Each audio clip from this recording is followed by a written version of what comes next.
Audio Jungle.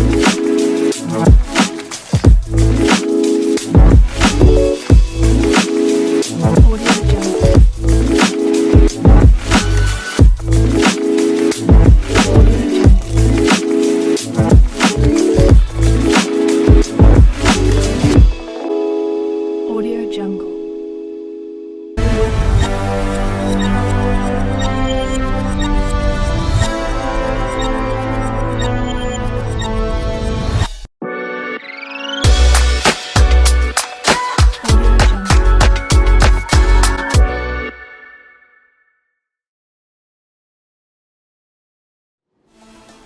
We've got another 3 months of this, live from New York City this morning.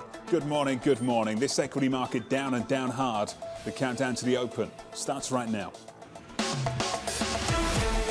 Everything you need to get set for the start of U.S. trading. This is Bloomberg, The Open, with Jonathan Farrow.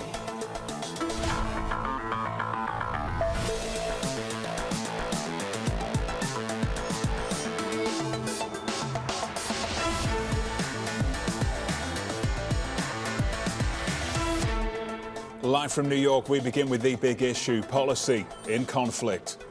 You're printing money by buying long-end bonds while you're tightening interest rates. These two things are in conflict. There's definitely a tension there, to put it mildly. It's like having a foot on the brake and a foot on the accelerator. Suddenly, the Bank of England finds itself in the ECB situation. It's about time frames. The book says calm nerves, be stable. Figure out how to use monetary policy to contain inflation, and then some other measure to contain financial risk. But none of that has happened. You need to understand the importance of controlling inflation in the UK.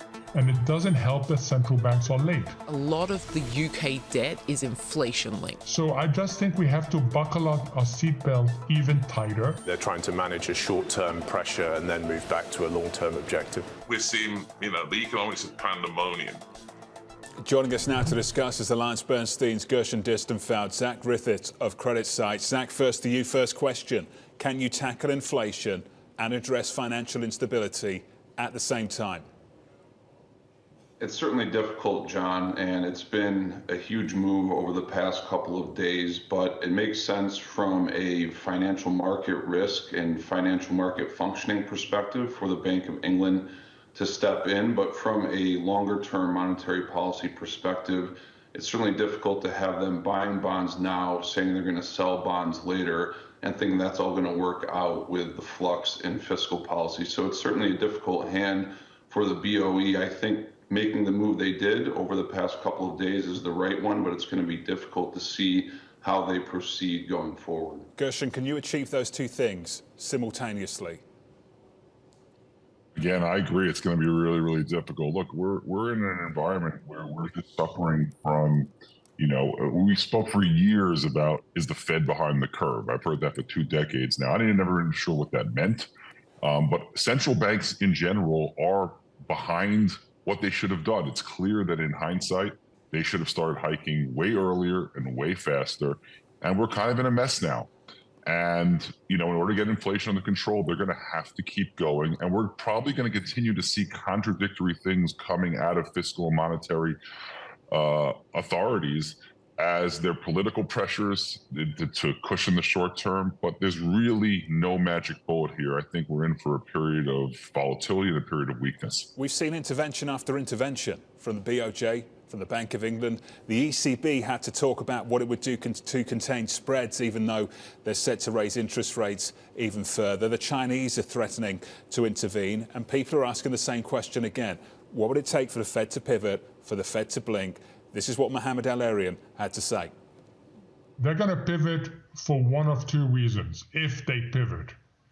One is because recession risk has become unacceptably high. Two is because we are very close to a financial accident. Neither of these things are good for risk assets. Zach, if they're pivoting because of financial instability, or if they're pivoting because of recession, are any of those things bullish?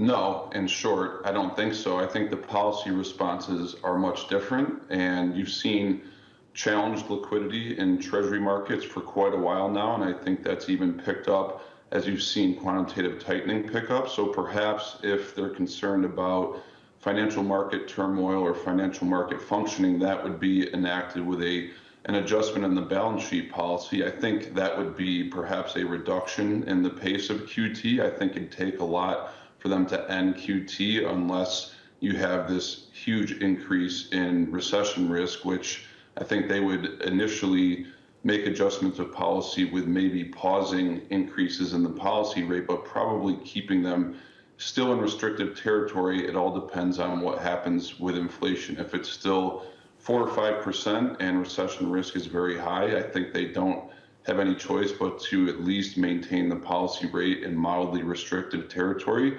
But there's going to be a bifurcation in how they respond to those two very real risks. Gershon, this feels like lose-lose. A lot of people in this market are paralyzed by this. We heard from Max Kettner of HSBC a number of weeks ago, who basically said, it's heads you win, tails I lose. Gershon, does it have to be that way? Is it bad if they hike and bad if they stop? Well, it's certainly bad on the surface, but it always comes down to what's priced in. And, you know, some of the strongest returns we've seen in markets, particularly equity markets, have been when things feel really, really bad. They felt really bad in 2002, in 2008, 2011 with the European debt crisis, and during COVID. The question is what's priced in. I will take slight issue with something Mohammed said. He's saying that the Fed will pivot if it becomes clear that the risk of recession is just too great. I think we're there already. I think the odds of a quote unquote soft landing have really gone to close to zero here. There's going to be pain, question of how much, and the Fed has been clear they're going to keep on going, and other central banks are going to as well. So there's really no getting out of the economic turmoil, and growth is going to slow and weaken and even go negative, particularly in Europe. But the question is, how much is actually priced in right now? I think on the equity side, you could explain a lot of the decrease in PEs and the sell-off. There's the change in long-term interest rates. That really explains almost all of it. I think on the credit side, it's a little bit more nuanced, especially as most companies in the high yield market did not lever up their balance sheets over the past couple of years. No sign of pain in the labour market right now, that's for sure. Jobless claims coming in really, really strong. Katie Lyons has more for us. Hey, Kaylee. 193,000, John. 193. Economists were looking for 215,000. So this was well short of estimates, actually the lowest number since April. So as you allude to, we aren't really seeing real pain in the labor market yet. This is probably not the kind of data the Fed really wants to see when it is trying to engineer some more slack in the labor market. And of course, we got plenty of backward-looking data this morning as well. GDP down 0.6% in the second quarter. That was expected, but you had bigger than expected figures for PCE and core PCE, 2% and 4.7% respectively. And on that point, it's important to differentiate the difference between the price pressures we are seeing in goods versus services, because in goods, they're coming down 2.6% in these figures, but services up 4.6%.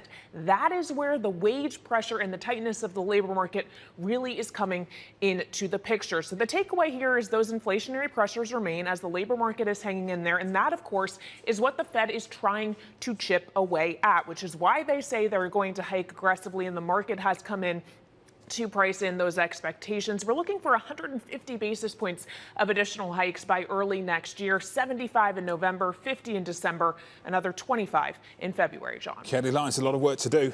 Thank you. Thank you, as always. Gershon, last time you and I spoke, early August, you said we were too negative on growth, too confident that inflation would fall.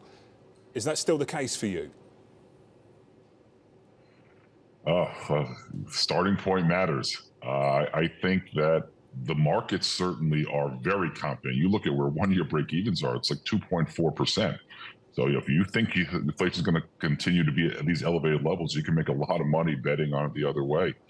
I think, look, inflation is going to come down. There's no question. You know, housing is already starting to weaken with higher mortgage rates. The consumer is starting to pull back. We're going to see inflation come down. The question is, how fast is it going to come down? And quite frankly, just like central banks were late to the game here in raising rates, almost certainly they're going to be late to put the brakes on. That's just the way cycles work. It's not some magic that you change policy rate and the next month the economy changes or inflation changes. There's a huge lag effect. So, I think the risk of a quote unquote another policy mistake of going too far is there. Well, Zach, never mind central banks intervening, markets are intervening. Aren't we seeing intervention by financial markets? Cracks emerging, fractures in financial stability, which are going to slow these central banks down. And ultimately, is it too much of a stretch to sit here today and say, you know what, I think we're going to have to live with inflation, high inflation, for a little bit longer because of this? Yeah, there's some cracks showing. You're certainly seeing financial markets react to a lot of this macro volatility from central bank policy. And to us, I think Gershon made a great point that it's what's priced in. And I think there's a fair amount of risk priced in with respect to recession and slowing growth. And if you look at where the market is, it's priced in a ton more in hikes by the Fed and other central banks over the past couple of weeks. So when we think about what that means for a call for duration, we're a little bit more comfortable getting long at these levels. And if you do think that risk might be even a little bit underappreciated in the long end, then you could see yields coming down. When you see just how much yields have come up at this point, it's starting to look a little bit more attractive, certainly than it was even just a couple of weeks ago. Zach, this isn't typically a question I would ask for someone who's talking about buying a 10-year treasury, but how much volatility do you have to stomach to hold a 10-year treasury at the moment?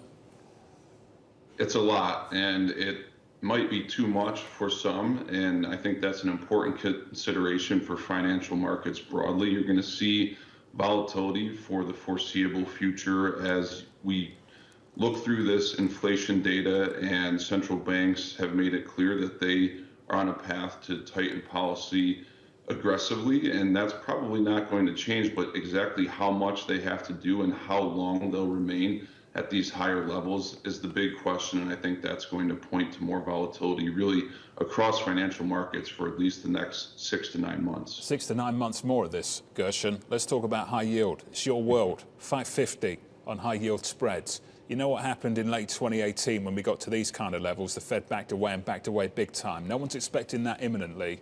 What do you do with 550 basis points worth of spread now?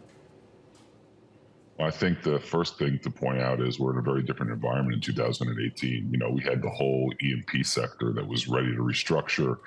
We had the retail sector under a lot of pressure. A lot of that's been cleansed out. You had a lot of restructurings, defaults, restructurings in 2020, and not because of any genius on the part of corporate executives, but they were just so scared by COVID that they didn't do the normal things that you see during expansions of buying back shares and making acquisitions and otherwise spending on capital expenditures. So I think that there's a lot priced in to the high yield market. We focus on spreads a lot, and spreads are wider than average now, significantly wider than median, but the all-in yield approaching 10% is something that's starting to look really, really attractive to us, especially on a risk-adjusted basis versus equities. Gershon, when you think about that, though, is that something you want to buy before you see the whites of the eyes of recession, before you get a real decent idea for what kind of depths we're going into? I think the history, John, is that those that have the highest total returns and the best returns over time are those that delve in when things look really, really bad. As I said before, all those time periods before, the best time to jump in was when things looked the worst. Can I sit here and say that this is the absolute best time? Absolutely not. We certainly could get a lot weaker. I do think, and that's what we try and focus our investors on, is that if you buy today and you wake up 2 years from now, you're going to be pretty happy that you did. Gershon Distenfeld, Zach Griffiths, sticking with us. Coming up on this program, the US Commerce Secretary with a message for the UK. Markets have plummeted. The pound has plummeted. Investors, business people want to see world leaders taking inflation very seriously, and it's hard to see that out of this new government. That conversation up next.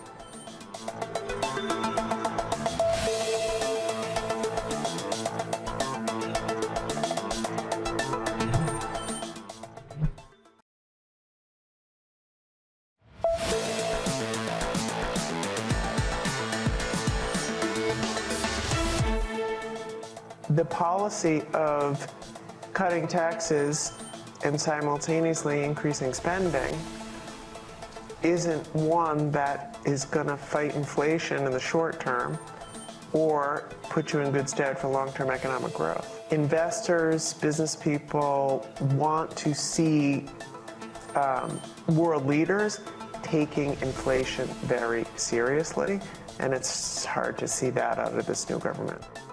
That was not a spoof. The Biden administration expressing concern over the UK's economic strategy. Prime Minister Liz Truss pushing back. It's a difficult time.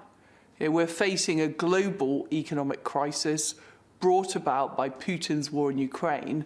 And what was right is that Britain took decisive action to help people get through what is going to be a difficult winter. Team coverage starts right now. Bloomberg's Lizzie Burden in London, AMH down in DC. Emory, what a moment to hear someone from this administration talk about fiscal policy in another country. Yeah, interesting given the fact that they've had a number of their own fiscal legislation when you look at also the American Rescue Plan and so on. But what you're hearing right now, Jonathan, in Bloomberg News, our colleagues are reporting, is that there is some concern within the Treasury Department about the volatility in the financial markets and what that means if it bleeds over into the broader market or into other countries. Now, Secretary Yellen would not direct the UK, would not make comments directly about this head on. But you heard from the Commerce Secretary, her colleague, Gina Raimondo, it was pretty sharp in terms of what she thought was and insinuating this is a misguided approach. It also comes on the heel of a tweet from the president last week that talked about the fact that he said he was, quote, sick and tired of trickle-down economic ideology. The president and Liz Truss, the Prime Minister of the United Kingdom, clearly do not match up when it comes to ideology. The president does not think that cutting taxes and that would eventually trickle down and boost economic growth. He does not think that works. And some in the UK took that as a criticism of this government and of Trussonomics. Lizzie, we've got a party conference coming up for the Conservatives. Is this lady for turning? It doesn't look like it, but what might be embarrassing for Liz Truss is that Rishi Sunak isn't going. Of course, he was vying for the leadership against her. He's going to stick it out in his Yorkshire constituency. And when I'm talking to his allies who backed him in the leadership campaign, it doesn't look like they're going to Tory conference either, because they just don't want to face the broadcast interviews where they have to stand up for these policies when it's become such a massive credibility issue. It's not just the US that's criticising UK fiscal policy, it's the IMF, it's even some of Truss's own informal economic advisors. We had Gerard Lyons on the programme the other day. Now he's saying that Kwarteng seems to have taken it too far, taken his eye off the ball. Lizzie, how is the central bank behind you on Threadneedle Street responding to allegations that they're facilitating what's taken place over the last week? I think this is precisely the reason that it took so long for the Bank of England to step in. But remember, the reason, the intervention that they made was a financial stability intervention, not a monetary policy intervention. This is the thing that they're stressing.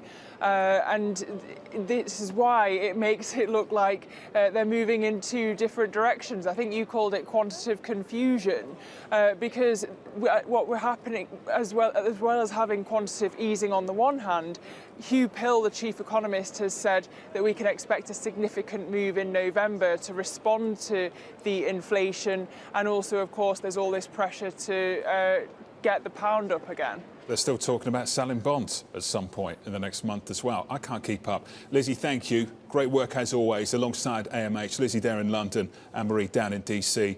Can you just pull up a chart, just a board, with, let's say, UK 2-year, 10-year, 50-year, 30-year, throw it all up there. And look at the split, the divide here, between the stuff that the Bank of England is buying right now in the gilt market operation announced yesterday and the stuff they're not touching. So it's 20 years plus in a secondary market. That's the gilt market operation the BOE announced yesterday. 30-year unchanged, 50-year gilt yields down about 9 basis points. 10-year, 2-year, they're not in the market for that. The 10-year up 13 basis points, the 2-year up 20. This operation ends in the middle of October. Zach Griffiths, what would happen if that operation does actually end in the middle of October and we've not had a fiscal U-turn? It's hard to imagine anything good, John, and I think that's something that's going to be very much in focus over the next couple of weeks. It really seems like it's going to be a difficult situation for the BOE to manage without a big change in the fiscal outlook, and so far we haven't heard anything of the sort. So the thought that they're going to end bond purchases in middle of October and start bond sales at the end of October, that seems almost impossible right now. Is it almost impossible for them to wait for the next scheduled MPC meeting as well, which is November 3rd? And we've all said it, Zach, November 3rd feels like a lifetime away. It does, and the latest remarks out of Governor Bailey and other policymakers have been firm that they want to wait till that time period, and I think having these financial market stability mechanisms in place maybe gives them that ability, but it's going to feel like a very, very long month and change to get there for them to adjust policy in response to this fiscal outlook. Bob Miller of BlackRock had this to say. I'm going to share the quote with you all. You can see the footprints of the gilt market all over the US Treasury market in the past week. He went on to say the US bond market is being significantly degraded by non-domestic factors. Gershon, your thoughts on that? Does that resonate with you? The US bond market is being significantly degraded by non-domestic factors. Well, I'm not sure exactly what he means by that, but there's no question that, foreign buyers are very often the marginal buyer. And, there's part of the reason you would argue that rates are not higher than they would be given what the Feds continue to do at the long end is that there's an insatiable demand for dollars out there. Like I'm gonna paraphrase what Chair Powell said at one of his recent, I forget which time it was, that, when it comes to inflation, central banks around the world are kind of, flying in the dark, trying not to, or moving around in the dark, trying not to run into any furniture. And I think, November 3rd, you said, is a mile away. I think October 3rd is a mile away right now. When you don't really understand what the short-term drivers of things, you're just going to let things sway you. You're going to get one number here, one number that. It's not going to give you a clear picture. And to the extent I think fiscal and monetary authorities, just the chances of making severe errors are high. I mean, look, we can't even agree. No one even agrees about whether tax cuts are good or bad for the problem. So we're going to continue to see a lot of volatility until it becomes clear that inflationary pressures are under control. When that's going to be, my guess is sometime early next year, but the jury's out. Gershon, I think the saying was that when things are uncertain and you're in the dark, you walk around carefully. I would say at the moment, Zach, they're sprinting around a dark room getting punched in the face. And Zach, I just wonder how much further they can actually go given what's happening around the world.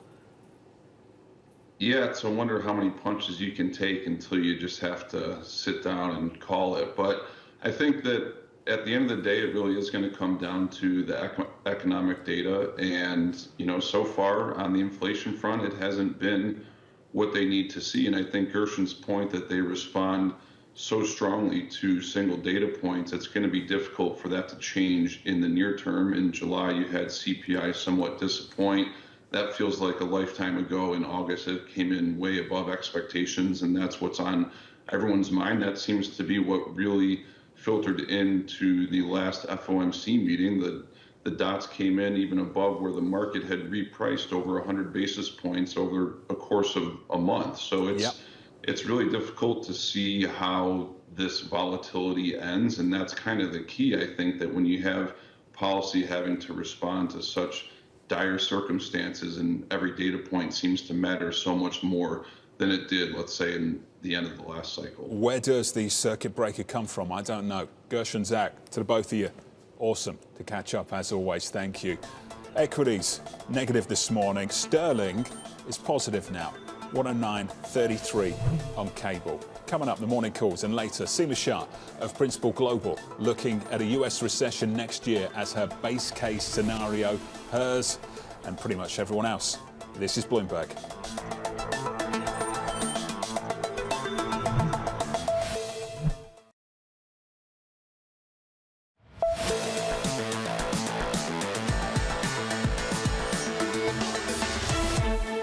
Equities down 1%. Here are the morning calls. First up, UBS upgrading Kraft Heinz to neutral, $34 price target, saying inflationary concerns are now priced into shares. Evercore upgrading First Solar to outperform, $150 price target, expecting the company to benefit from the Inflation Reduction Act. And finally, Bank of America downgrading Apple to neutral, citing risks from a stronger US dollar and weaker consumer spending.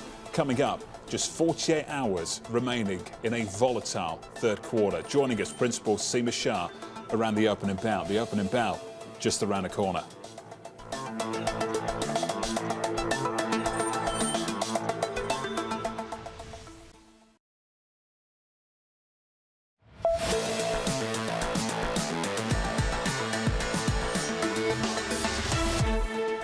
23 seconds away from the opening bow this morning. Good morning to you. Snapped a 6-day losing streak on the S&P 500 in yesterday's session, with the biggest day of gains on the S&P going back to early August, and then we start to take it away again this morning. We're down by about 1% on the S&P. On the Nasdaq, we're down by about 1.5. That's the opening bell. All the price action in the bond market, it looks a little something like this. A 10-year is up 6 or 7 basis points. Your yield right now, 380. In the FX market, euro dollar not doing much. Euro dollar 97.31. And in the commodity market, crude up by about 0.2%. Crude 82.30. Down at the opening bell. Let's get you some movers. Here's Katie Greifeld. Hey, John, well, let's kick off with the world's biggest company. We have Apple on track to fall for a second day. This follows a rare downgrade from Bank of America. You have analysts warning of weaker demand for smartphones and laptops. That, of course, follows a Bloomberg scoop that Apple is backing off its plans to boost iPhone production this year. Shares lower about 2.5%. Moving on, Alibaba also under pressure after some analyst action. You had JP Morgan cut its price target, now cautious on the e-commerce giant's second quarter revenue outlook, though there is some potential upside to earnings estimates. Shares still lower. There is some green to be found in Alcoa, though. You have shares popping along with aluminum prices after Bloomberg reported that the LME plans to discuss a potential ban on Russian metals. Shares higher by about 6%. And finally, we did get some fundamental news here for this meme stock, Bed Bath & Beyond. Its results were mostly in line with expectations. They were pretty low, so that's good news. Shares a little bit higher after jumping as much as 5% earlier, John. Aluminium's just not going to catch on in America, is it? It doesn't work. It doesn't work. It doesn't work. Katie, thank you. Appreciate it, as always. Good to see you. The Nasdaq 100 suffering this morning. Information technology on the S&P down by about 1.4% before you get excited. Not 4-point-something percent, 1.4% lower. Abby has more. Hey, Abby. Hey, John. Well, yes, big tech is selling off again after what may turn out to be a one-day reprieve within a 30% bear market for the Nasdaq 100, something that folks aren't talking about that much. But that is how much the Nasdaq 100 is down on the year. And of course, this as yields are backing up again. Yesterday, plunging in sympathy with the BOE was doing, maybe a hope that the Fed was going to somehow reverse from their hawkish tone. But that really, there's no indication to think that. In fact, as you know, some of those gilt yields are backing up anyway. This means the Nasdaq 100 is underperforming because, of course, as yields go higher, it makes everything look more expensive, especially stocks, especially the high growth stocks. Tighten liquidity. Again, it makes everything, especially the high growth momentum tech stocks, go higher. The year to date, we have the real yield round tripping it by more than 250 basis points. The Nasdaq 100, again, down about 30% on the year, at its point on pace for its worst year since 2008, a clear bear market, matching the potential 3 down quarters in a row, something we haven't seen since 2008 to 2009, making it even worse because it's not just about tightened liquidity, John. It also has to do with the fact that technology and communications, think Google, Netflix, technology, of course, Apple, and some of the other chip makers, They receive about 53% and 41% respectively of their revenues abroad. That means that there's a 15% accounting FX effect. We, of course, heard about that with Microsoft pre-announcing a couple of months ago. It wasn't a big amount, but it's not a great trend or precursor. Plus, if you think about it, it makes the IT budgets of the European companies and other Asian companies buying, it gives them 15% less buying power, probably puts the focus on need to have technology as opposed to nice to have technology. Lots of headwinds for big tech. Tons to talk about, Abby. Thank you. 3 minutes into the session, we're down by 1.2% on the S&P. On the Nasdaq, we're lower by 1.5. Just a note on sterling, appreciating for a third straight session now. Cable at about 109.70.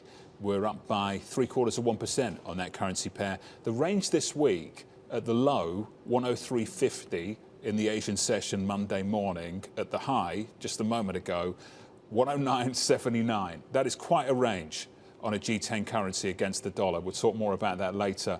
Taylor Riggs, quite a range in the bond market as well this week too. Indeed, and I want to welcome you to your second to last trading day of this third quarter as we think about what just a bloodbath really this has been. Take a look at the bond market, John. It's actually the relative outperformer. It is only off 21% or so, as you can see there. Small cap index, of course, off about 24% there at the bottom of the screen, given its correlation to dollar strength and being protected by some of the U.S.-based assets, of which are making up that index. And of course, MSCI, the big underperformer of them all. All of that folds into your world of bonds. I thought the equity market was volatile. You jumped 95 basis points on a 30-year UK.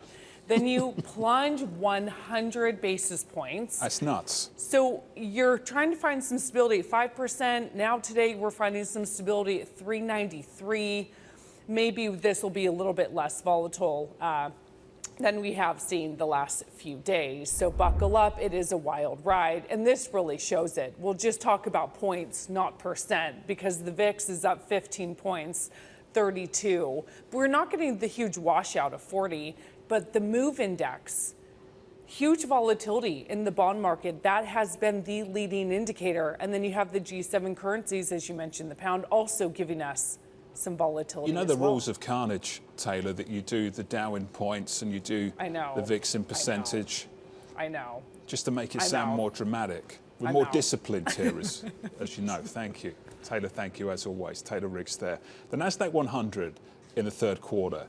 This speaks to the volatility that Taylor's talking about, recording a massive reversal. Kelly Lyons has more. Hey, Kelly. Yeah, of about 19%, wiping out a 19% intra-quarter gain. That is the biggest wipeout we have seen within any quarter on record. Absolutely huge. And of course, we've seen a similar story in the broader S&P 500 as well, in that it was okay in the beginning through July to mid-August, and then we rolled over in a material way. So where that leaves us as we head into the final two trading days of the quarter is set for a third straight quarter of declines. That is the biggest losing streak on a quarterly basis for the S&P 500, going all the way back to 2009. So we're talking financial crisis era. And of course, a lot of that pain in stocks and tech stocks in particular is from the bond market, which Taylor was just speaking to, as we have seen yields climbing in a massive way. For the second time in 3 quarters, we have seen a more than full point move on the 2-year yield, up 115 basis points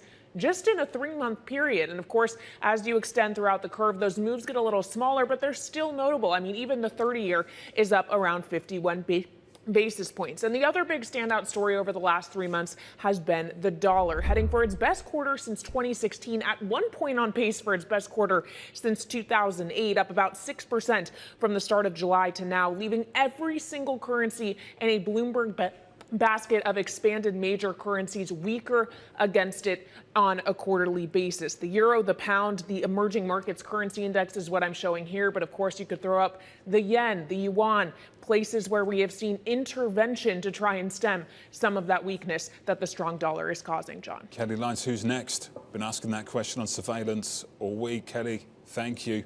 Principal Seema Shah on the year so far says this: financial markets have suffered a dreadful first half, ravaged by a severe commodity shock, strict COVID lockdowns, and one of the most aggressive Fed tightening cycles in recent history. The second half looks equally tough. Seema, I'm pleased to say, joins us right now. Seema, let's talk about the second half of the second half. More pain to come.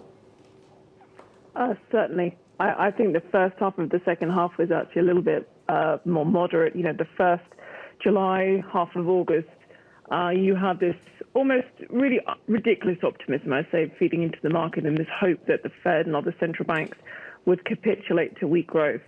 And then that realization that actually there is just one focus in town, and that is inflation, has taken all the expectations back to higher rates, lower growth, and of course, lower earnings. And that is what is pushing down the market, and it's not over yet. Seema, is good news, bad news? Because that claims print about an hour ago, below 200K, got a lot of people thinking that. Is good news, bad news in the labour market? It absolutely is. And this is almost where I think strong labour market is going to be the US's undoing. Because as long as the labour market is strong, the Fed has just got further and further to go. And they have to go. So they're going to be engineering a hard landing. That is almost the only way to pull down inflation. So the stronger the labour market is, the higher rates have to go. And of course, the higher rates have to go, the further things have to fall. And they're engineering financial instability as well. Other countries are contributing to that. Seema, what kind of things do you expect to start to crack just a little bit more? We've seen it in the gilt market. Very, very unique to what's happening in the UK at the moment, with fiscal policy pushing the other way against what the central bank's trying to achieve. But how many more cracks are you expecting to see, and where and in what? Yeah, you know, it's absolutely true. I think in the last couple of weeks, you do feel like this market frenzy is starting to really escalate.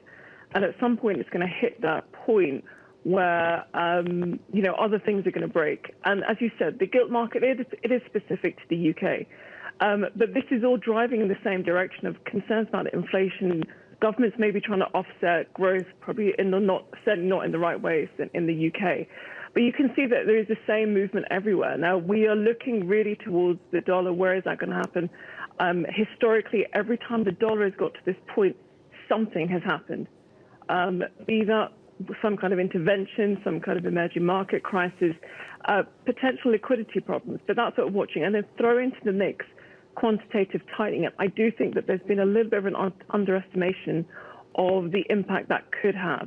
So you're looking at really, really tight liquidity conditions, which is only going to get worse into a slowing economy. Seema, all the conflict we're witnessing right now, and let's start from the top of the pyramid, the very top, the Federal Reserve against the rest of the world. It's the Fed against the BOE, the ECB, the dollar's dominant. Those two countries, those central banks are trying to get a stronger currency, can't get one. Within the UK, the conflict between fiscal policymakers and monetary policymakers. Within the central bank, the conflict between trying to preserve financial stability and trying to get inflation lower as well. Seema, we can talk about the risks associated with all of that conflict. Are there any opportunities out there off the back of it? That question is getting tougher and tougher and tougher. So look, there are going to be opportunities. You know, they really want the small ones to pinpoint, you know, things that can potentially work out well, do well in a recessionary environment. The truth is that things are getting tighter and tighter and tighter, as you said. So now, for us, for investors, it's really about increasing your liquidity, right? Because when that bottom comes, given how far valuations have come down in so many markets, there will be some fantastic opportunities. And when it comes, it will come very, very quickly and furiously. So we do think that if anything that you're thinking about within your portfolios, start to increase that liquidity, because there will be opportunities and you need to take advantage of it. As of today, you know, we would be underweight equities, you're underweight credit. Real assets are probably the one area that continue to throw up some opportunities, things like listed infrastructure, even commodities, but as long as you're taking a kind of a 5-10 year horizon. But really, the number one message from us is increase your liquidity so that you are able to take advantage of the opportunities. Nasdaq down 2%, S&P down 1.6% in today's session, about 11 minutes in. We've seen capitulation, I wouldn't call it that, intervention from the Bank of England. We've started to see just a little bit of softening of the stance in China too. China right now allowing some cities to cut the minimum first home loan rates. Seema, who's next? Where do we start to see that just little bit of a pivot? I'm not talking about the Fed. I'm just talking about elsewhere. Look at where the most tensions are. You know, who's really, really starting to struggle? Where is the economy starting to struggle fundamentally? And I'm not talking about like a U.S. recession, which is, we think, going to be short and shallow. This is going to be somewhere where households are really starting to struggle. And actually, there will be a point where the tension gets too great and central banks almost have to change strategy. But you have to pick out which of the regions. It's not going to be in the U.S. because, fortunately, I should say, the economic conditions are not that dire. You look towards Europe, and actually I think that the ECB, you know, it can raise rates 75 basis points in the next meeting, maybe another 50 at the one after that. But then you're really pushing up against economic tensions. So I'd be looking at everywhere but the US for some kind of capitulation. Italy yields up big time too. It's not just the Bank of England, it's the ECB that's got to think long and hard about this stuff too. We're up 10, 11 basis points on Italian 10 years today. Seema, thank you. Seema Shah there. Yields up almost everywhere. The Italian 10-year, the ECB talking about hiking rates and QT. Do you want some more Fed speak? It's coming right up. The federal funds rate next year would increase to 4.5 to 4 3/4. It's pretty clear that everybody has in mind a continued increase until we get to that point. I'd say like March 2023. Before the week is out, you'll hear from Mester, Daly, Barkin, Brainerd, Bauman, and then Barkin again, and then Williams, and a whole lot more.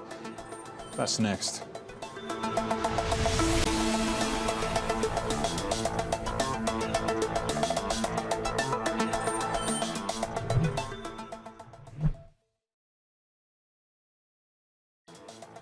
This is Bloomberg's The Open. I'm Lisa Mateo, live in the principal room. Coming up, Kemi Badenoch, UK Secretary of State for International Trade. This is Bloomberg.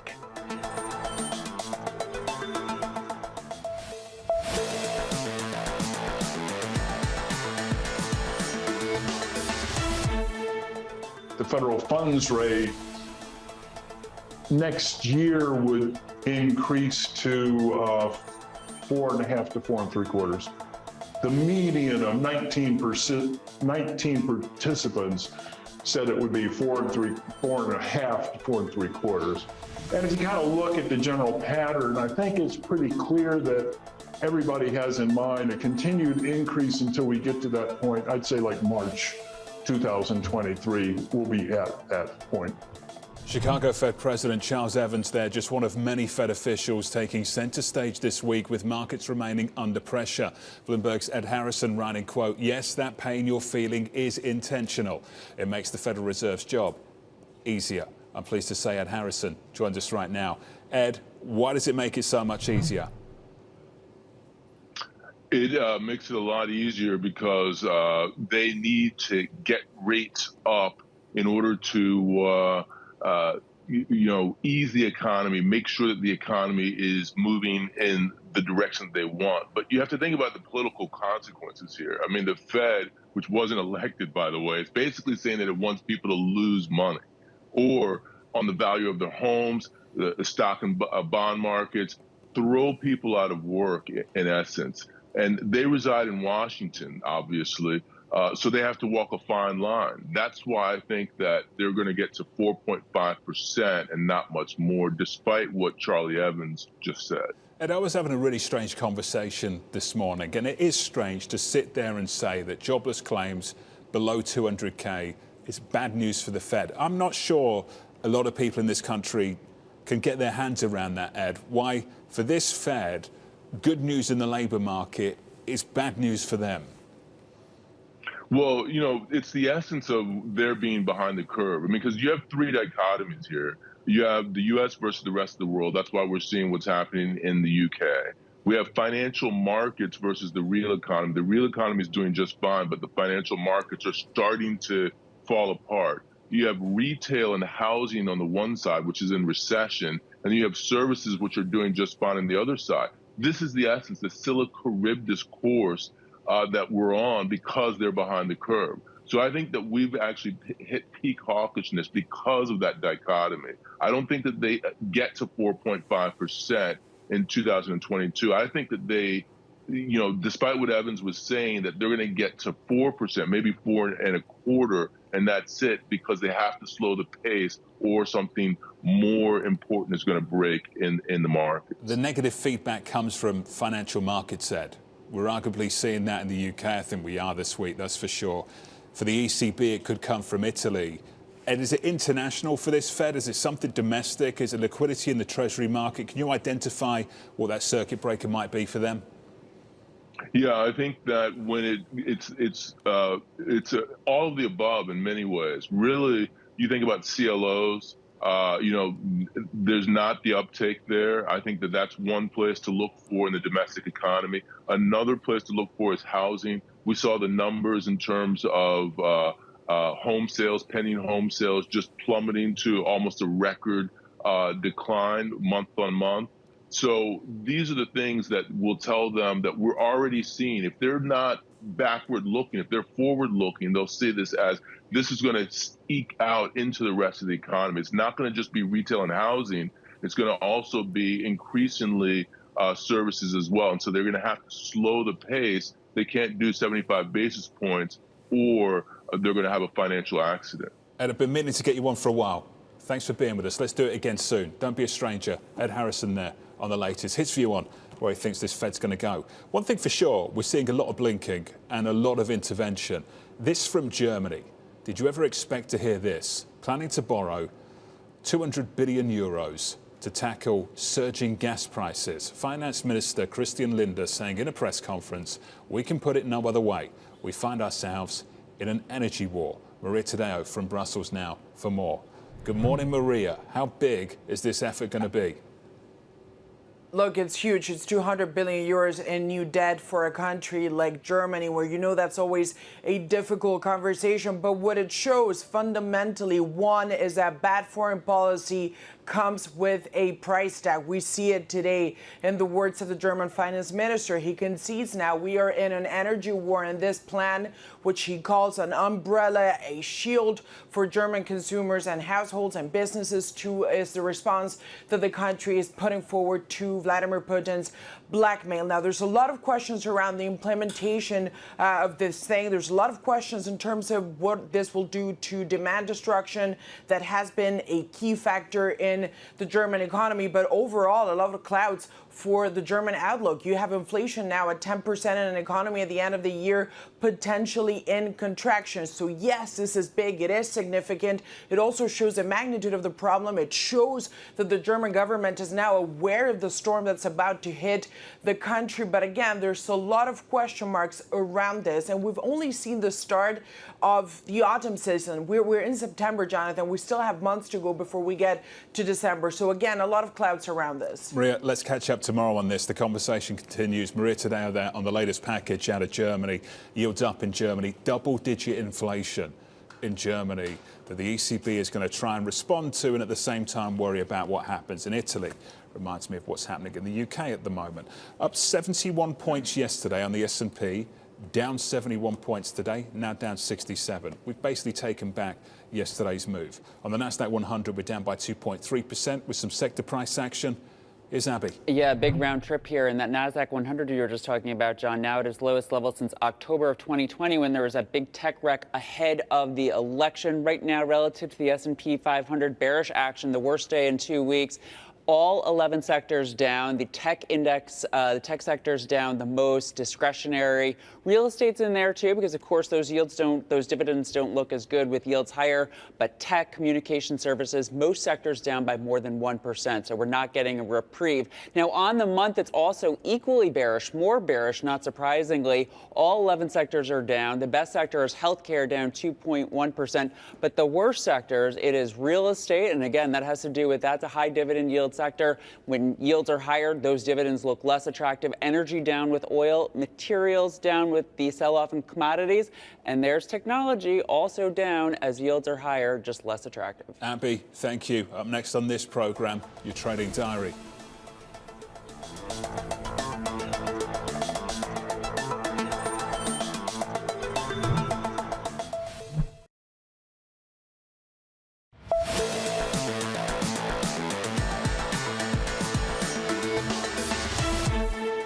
Yields up, stocks down, rinse and repeat. How many times have you heard me say that this year? 25 minutes in, stocks down by 1.8% on the S&P. On the Nasdaq 100, we're down 2.4%. In the bond market, 2s, 10s and 30s, yields pushing higher once again. On a 2-year, just short of 420. On a 10-year, about 378, with a monster range on that particular maturity so far this week. That's the price section. Is the trading diary. President Biden meeting with heads of Pacific Island nations at 3 p.m. Eastern. The Fed speak continues. Mester and Daly speaking throughout the day. And it's Barkin, Brainerd, Bauman, Williams on Friday. And we round out the week with PCE deflator, personal income and spending numbers. And we'll get the UMich sentiment survey as well on Friday too. From New York City, thank you for choosing Bloomberg TV. This was the countdown to the open. This is Bloomberg.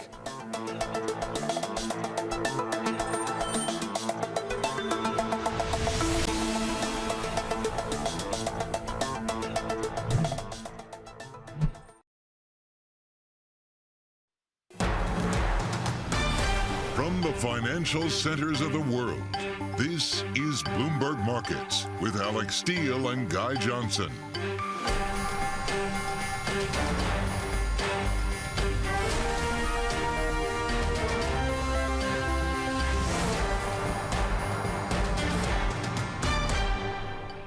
It's 30 minutes into the U.S. trading day, and here are the top market stories we're following for you this hour. Risk off returns to the markets. From the U.S. to the U.K., investors are shrugging off support from the Bank of England, and they're bracing for more volatility.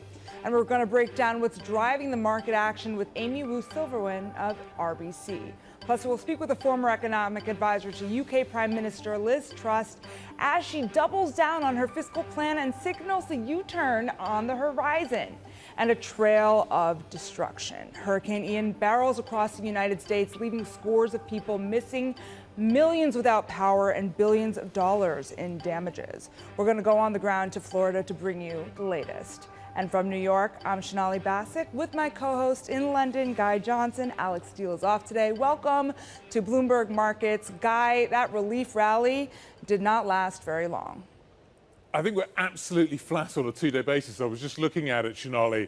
The SPX, the S&P, almost exactly flat. So we've come up, we've come down. But this speaks to what we're seeing at the moment, isn't it? Incredibly whippy markets. And we're seeing it all over the place at the moment in a multitude of asset classes. And this is where the risk lies. People just can't cope. Their risk models can't cope or allow them to cope with this kind of volatility. They sure can't cope with the volatility, and you have to wonder how much leverage is left in the system. I know that we're going to be talking a lot about that. Think about how many trades, Guy, are just so crowded, from equities to the dollar to treasury markets, and that leaves a lot of people vulnerable if we see another leg down. Absolutely. I think yesterday was emblematic of this challenge. The last few days have been emblematic of this challenge here in the UK.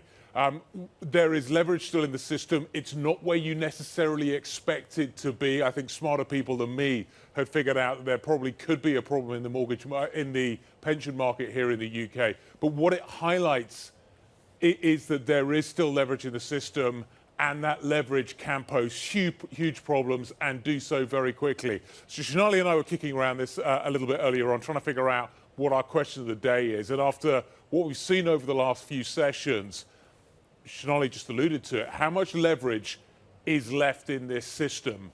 And more precisely, where is it? Joining us now to try and answer these questions, Bloomberg's Vincent Signorelli and Bloomberg's Katie Greifeld. Katie, the last couple of days, the UK has been the epicenter of the action, and we've seen leverage and the impact that it can have. How much leverage is left in the financial system right now?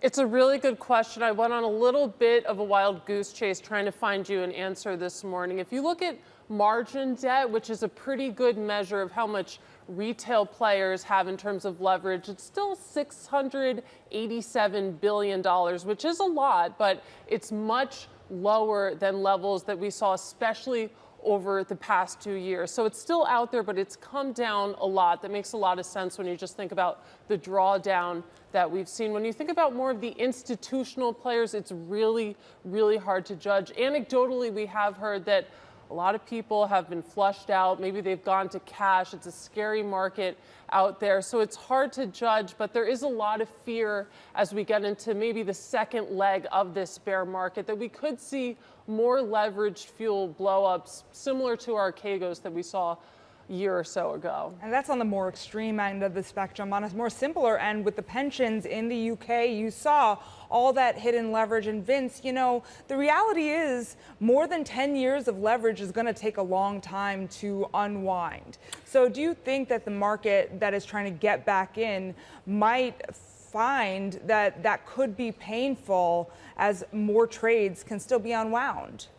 Yeah, I think stepping in right now is definitely a painful trade. I mean, the only people who I talk to who are really involved in this are day traders, and that's because they're in and out. They're not long-term players. They're not buying now to hold for sometime next year. I think there's been a lot of outflows. Lipper keeps these numbers from funds, both the high-yielding funds and the investment funds. There's probably a fair amount of money in cash, but it's cash that's not really willing to be put to use. As you guys were mentioning earlier, the reversal from yesterday, I think that speaks of more positioning in the markets. Yesterday, and we've seen a lot of trades stretched out to 2, even 3 standard deviations. So yesterday was just a short squeeze based on, you know, not really news in a way for equity markets. That was more of a stability thing the Bank of England was doing for the fixed income markets. And then today we're seeing it just revert, which is the sentiment of the market is still short. The bigger picture, though, and Shonali was talking about this, though, Vince, is that we are seeing a paradigm shift. We have had 10 years plus of interest rates low or falling. And the logical thing to do in that kind of environment is to gear up. We're now changing the pattern. We're now changing the model.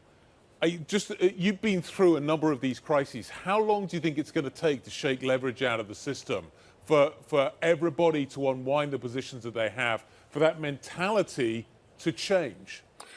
I think it's going to take the Fed pushing us in a recession, and I think that's very, very highly likely. I mean, we heard Bullard again today. We're going to hear more Fed speakers today. None of them are taking a foot off the gas. They all are saying that rates are high and need to go higher. We heard it yesterday as well from a series of Fed speakers. I think the Fed is, you know, we saw it this morning in inflation numbers, higher again as well, unfortunately. And so that's just going to gin them up and keep them pushing and pushing rates higher. The leverage will stop and the pain will stop in a strange way when we get pushed into a recession, because that'll take the Fed, that'll give the Fed pause. You know, we have headlines crossing the wire about where the NASDAQ is headed, and it's not very pretty. The slump is extending to 3%, reaching its lowest levels since June 17th. And Katie, on the sidelines here, you were talking to me about just yesterday, people trying to get back in. How are those trades today being unwound already? Not great, Shonali, quite honestly. I mean, if you look at the ETF inflows, which I track very closely, about a combined $5 billion went into the Qs, went into SPY. To Vince's point, really, I think the Fed speak is going to rule the market over the next few days, because if you think about what fueled that dip buying, it was the Bank of England coming in, intervening in the bond market, sort of a reminder that central banks still have your back, but the Fed, we know, is very intent on getting inflation down. Yep. That's going to be a painful process. You're seeing that in the price action this morning. Vince, to both of your points, though, you talk about the Fed causing a recession. What we saw yesterday was the Bank of England switching from its monetary policy role to its financial stability role. Basically, the grown-ups in the room said, we got to fix this. There's a big problem here. We need to take action. And I'm wondering whether or not we are approaching the point where other central banks are going to find that problem as well. Rates are going up very quickly. US mortgage rates jumping to 6.7%. That's the highest level since 2007. We are approaching potentially the point at which financial stability risk becomes more important than inflation risk. And I'm wondering how you think central banks will deal with that and how the market will manage it. I think you make a really good point, and I think financial stability risk is probably a little bit closer here in the U.S. Than folks are pricing in. We've seen mortgage payments basically doubled over the last 2 years, and we're seeing it in home sales dropping. We're seeing it in just about every economic indicator is dropping, even though the Fed is standing pat and pushing hard and raising rates. They very much, with a strong dollar, could see a situation where they actually cause a fiscal crisis. We're going to get the next round of earnings coming out, and it's probably not going to be pretty for the large cap corporates who don't really hedge their FX exposure. And dollars at records highs, that's going to hurt earnings. And we're going to see issues, I think, with individual leverage based on where rates are, and you're going to see it in the housing market where this whole forbearance is done and landlords are trying to recoup gains by raising rents so aggressively. So people just can't afford what's coming down the pike, and that's going to cause some major issues. Trouble ahead. Bloomberg's Katie Greifeld and Vincent Signorella, thank you so much for your time. And coming up next, we're going to dive deeper into the markets, what's underneath the surface with Amy Wu Silverman, RBC Capital Markets equity derivatives strategist. She joins us on our question of the day next. This is Bloomberg.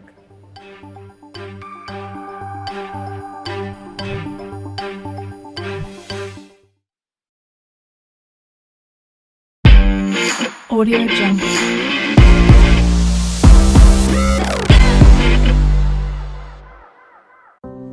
When you hear about opioid overdoses, you probably don't realize half of the nation's overdoses happen in the exact same spot.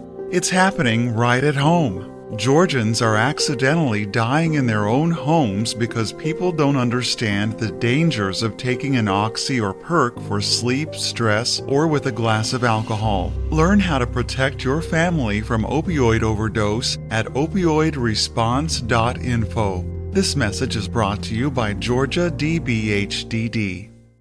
What's that place you've always wanted to try? Well, you're there, sharing plates with just one bite. Or on second thought, maybe not sharing. It's that good. When you're with Amex, it's not if it's going to happen, but when. American Express. Don't live life without it. Thanks for joining us as we talk about buying things from garage sales, thrift stores, and flea markets and reselling them on eBay for a profit. I'm John, that's Devin, and we're the Severe Thrifters.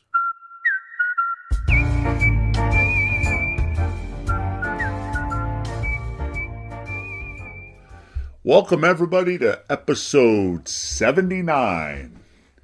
79 already. This is me, John. I am solo today. Devin will be editing this episode and hopefully making it live real soon. So today we're going to talk a little bit about eBay Open, that was just held last week, and I participated virtually. I didn't go there, but it was like a 3-day event, and they had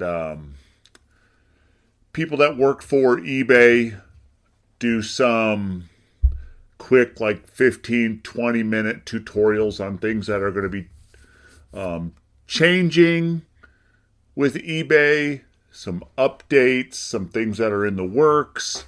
And so I thought maybe I'd share some of that information with you today. There's a little bit to go through, so I'm going to dive right into it. Thank you all for listening. Thank you for tuning in. Thank you for downloading. That's the most important. Hopefully, statistically, we're doing okay. I haven't talked to Devin, so I don't know. So it doesn't matter. We're still going to do this. So eBay Open is typically they send, like I got an invitation through the email, being that I'm a store subscriber, to do or to participate virtually in eBay Open. And so I did that. It was a 3-day seminar. It lasted probably like from, I want to say about 11 o'clock, where you can go on and do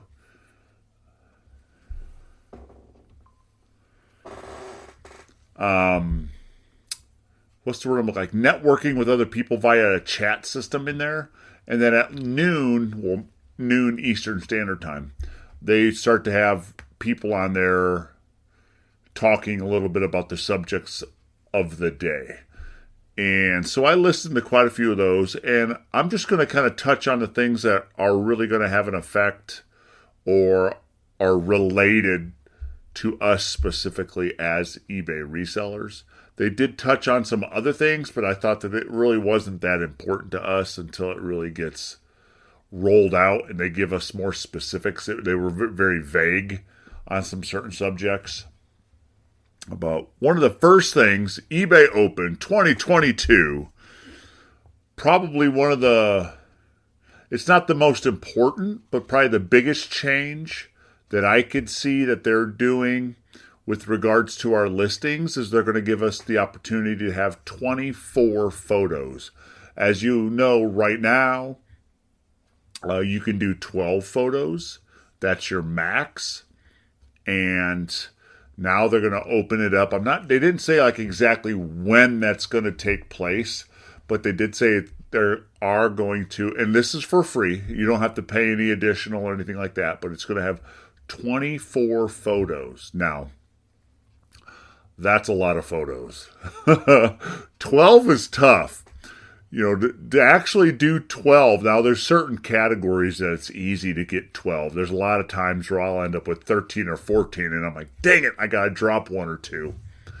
And so I'm like, if I only had a few more photos, I didn't need 12 more. I just needed a few more.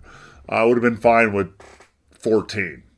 But for the most part, a lot of times you're struggling to get 6. And I do know that eBay does prefer you to use as many photos as possible in order for your listings to rank higher during a search.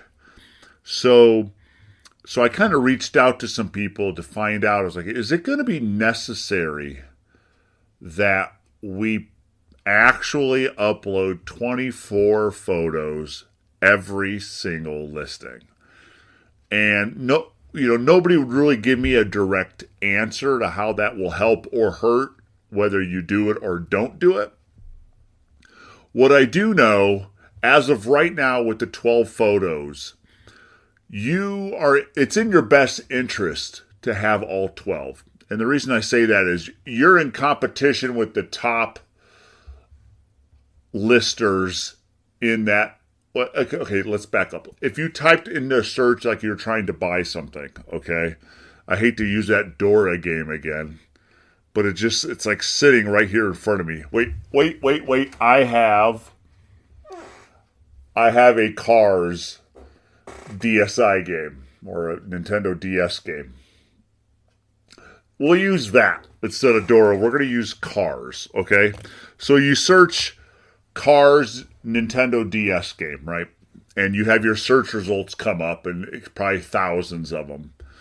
Well, those that rank highest, like will be on your first page, they have all the I's dotted and T's crossed, and they've got their right coupons and promotions, and they're a top-rated seller, and they got the greatest feedback, and they're promoting at a high percentage. Typically, those folks are going to rate way higher. And so you're going to see those in the first couple listings. But if you want to be on that first page, you've got to pretty much enter every detail you possibly can. And so if you're a top-rated seller, but you're not doing any promotions or coupons or discounts, and you don't have as many listings, and you're just not the cream of the crop when it comes to eBay resellers with regards to the Cars game, you've got to do whatever it takes to get yourself up there, which may include 24 photos. Because listen, if there's some top-rated sellers that only have 4 photos and you have 8, that could potentially bump you above them just because you took the time to put more photos in. So do not overlook photography. There's a lot of people out there who they're one or two picture people. It's pretty vague. Front, back, that's it. And I think when it comes down to a head-to-head match where you both are selling the Cars DS game and you both are top-rated seller with about the same amount of feedback, same amount of listings, same item specifics, your title is just as strong, it very well could come down to how many photos you have in your listing. If that person only has 2 and you've got 6, odds are the algorithm's going to push you above them.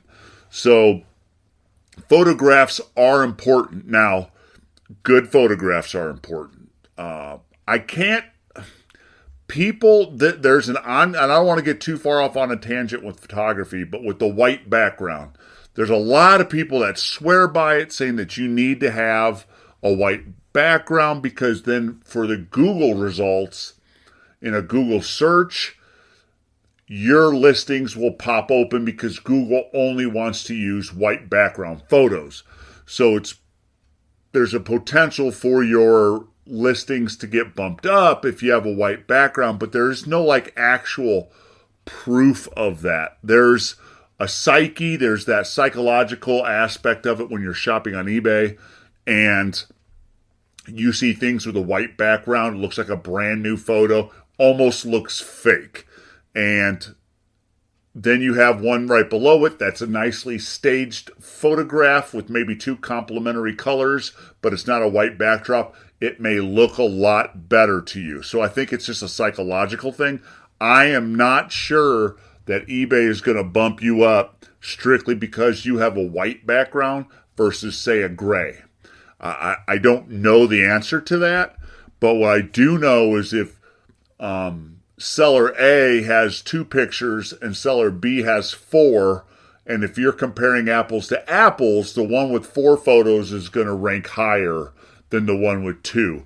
So photography is important. There's a lot of people out there that I've talked with who said, I don't care. I take 4 photos. That's all there is to it. My sales are fine. To each their own. Listen, I was on TikTok. There's a person who has 6,000 listings, active listings in their eBay store, and they only sell about $289 a day.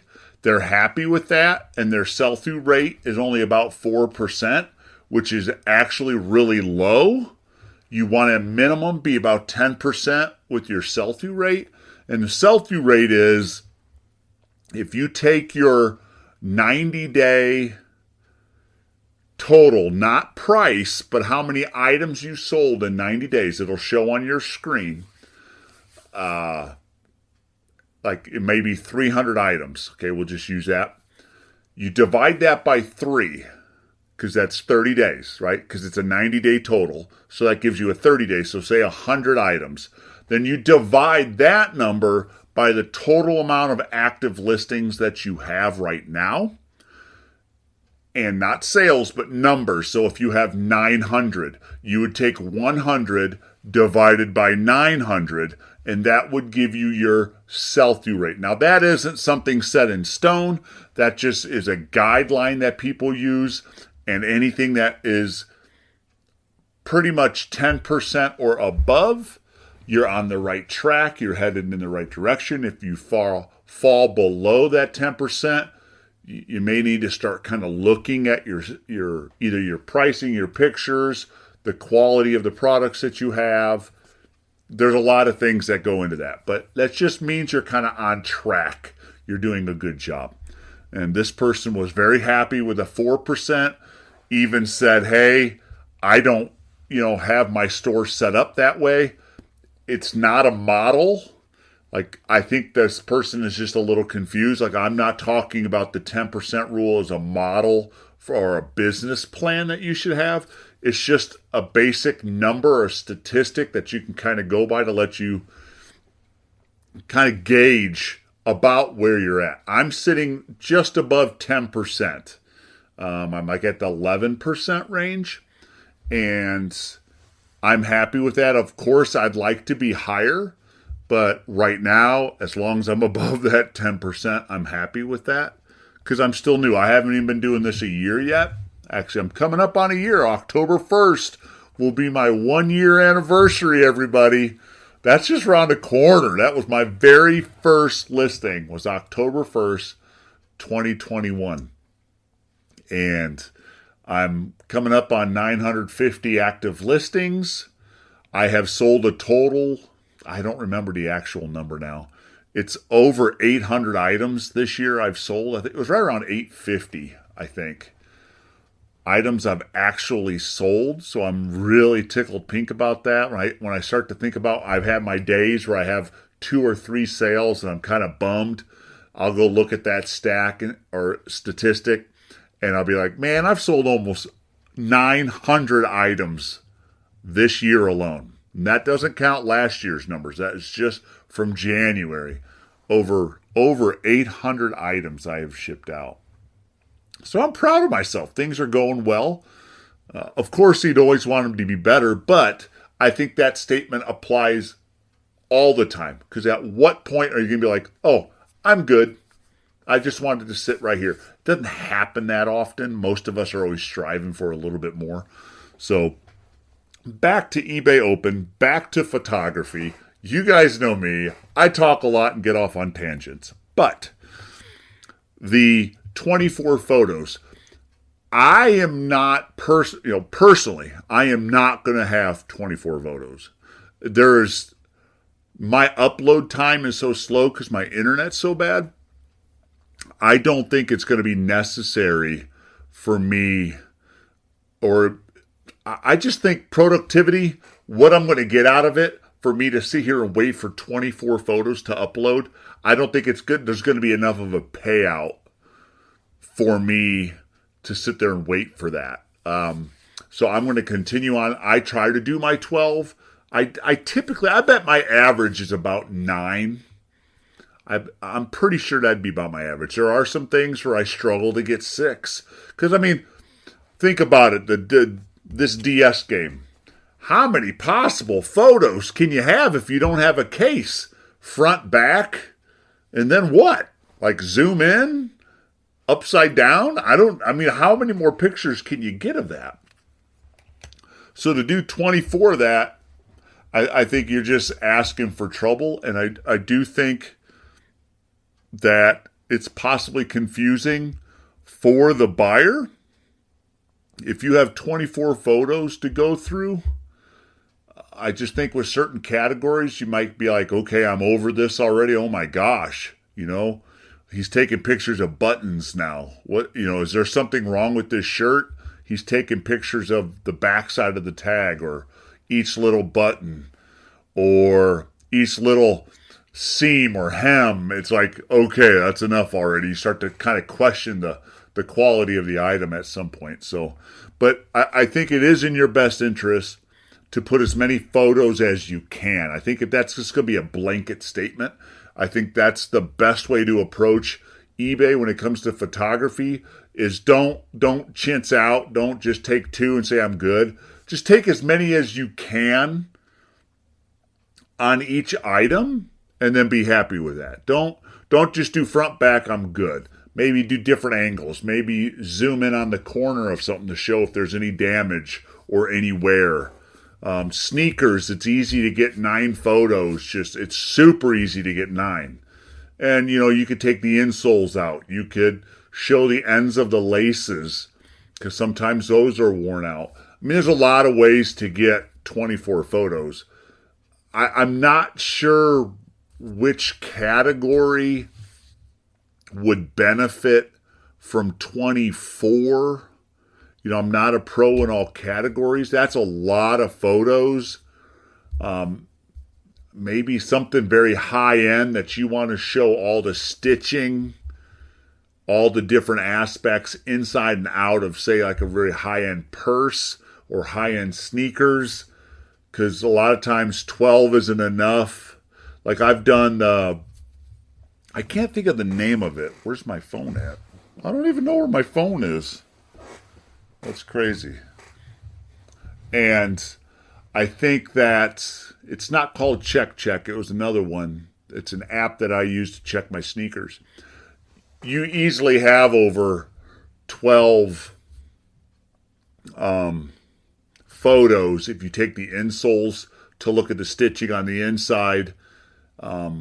And to get all the angles of the shoe, you definitely need more 12. So I really do think it was geared more towards like sneakers and high-end stuff. Now, and that brings me to another point. The eBay Open, there was a lot of talk about sneakers. A lot. I mean, almost every example they used was sneakers. And so, which there's some other topics I want to touch on today with regards to sneakers. What do you know? But they've made a lot of changes to help with the sneaker program. I'm thinking that's where a lot of their money is coming from, must be in sneakers. Because, I mean, I'm telling you, everything was sneaker based. Every example, even the little like commercials, faux commercials that they put in there, had somebody packaging up sneakers. I mean, it was so sneaker oriented, it drove me crazy. And not sneakers like a pair of Brooks for $30. We're talking, cream of the crop Jordans and all the high end shoes. It wasn't us little $30, $40 stuff. It was the big money stuff. But back to the photos, 24 photos, and I'm going to move on from there. Just remember that it will help you to have the most photos you could possibly put on there. It's not going to hurt you. It is only going to help. So when in doubt, take another photo. I really do think people are going to sit here and say, okay, I have a VHS tape. How many, let's not even say that, a CD, right? A music CD. How many different angles can you take? And how many different pictures can you take? Just do the best you can. Do as many as you can. Take all the different sides. Books are the same way.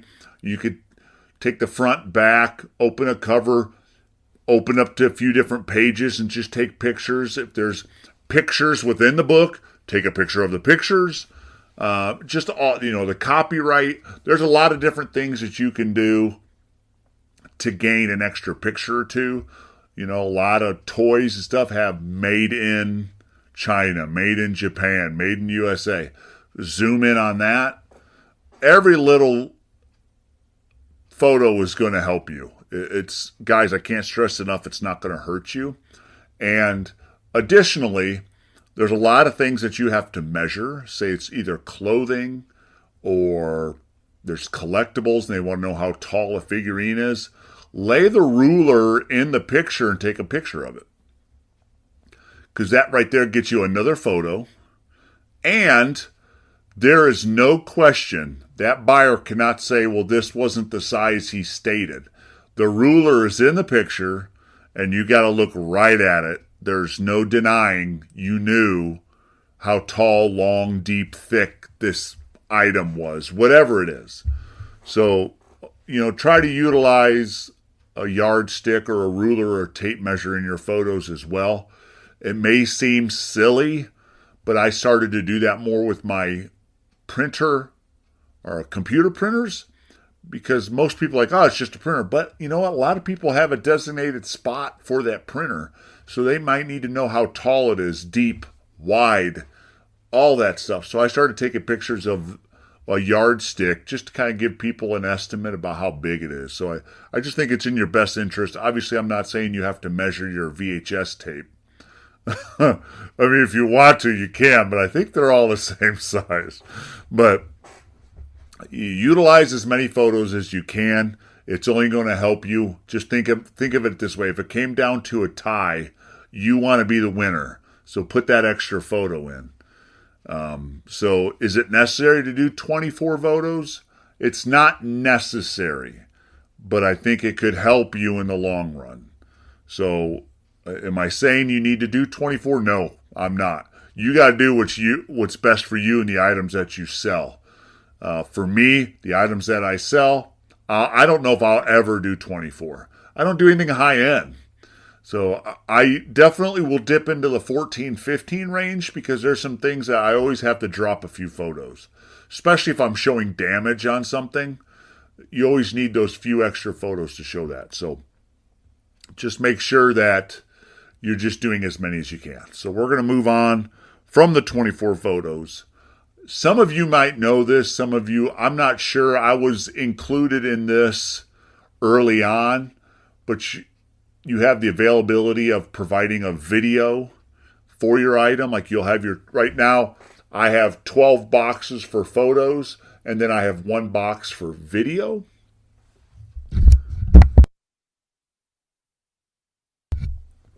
And so I think the best way to put this is it's kind of a waste of time. I originally had thought, I think Devin and I talked about it on a previous episode, but I think it's a waste of time. I was taking some video of audio, vintage audio, like 8-track players, record players, showing that then they work and the sound that comes out. And I thought that was a really good idea because I think I just want to, build that confidence with the buyers. But what happens is I take the video, I upload it, and for me, imagine how long it takes to upload a photo, and now I have to upload a video. It takes forever to upload a video. Then it's got to go through eBay to be, what's the word I'm looking for? They have to allow it, approve it. That's the word I'm looking for, approve. They have to approve your video, and that takes 24 hours.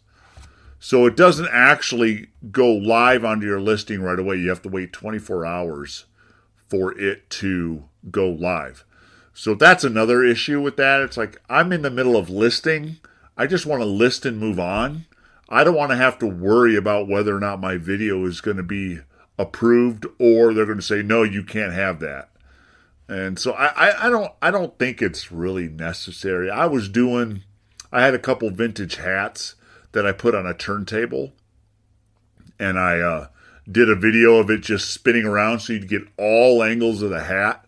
But by the time I uploaded it and it got loaded, they accepted it after 24 hours and it put on there, I was like, nobody cares. I have those same angles in my photos. The video, nobody cares. So I don't know if it's that necessary. I don't really think it's going to hurt you listing wise. Like if you had 24 photos and another person had 24 photos and you guys were in a race for the top, I would presume that the person with the video would get bumped up.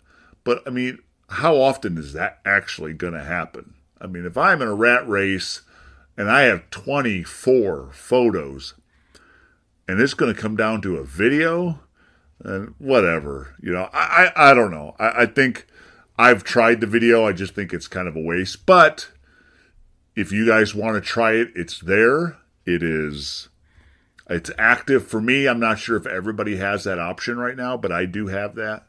You could toy around with it if you'd like.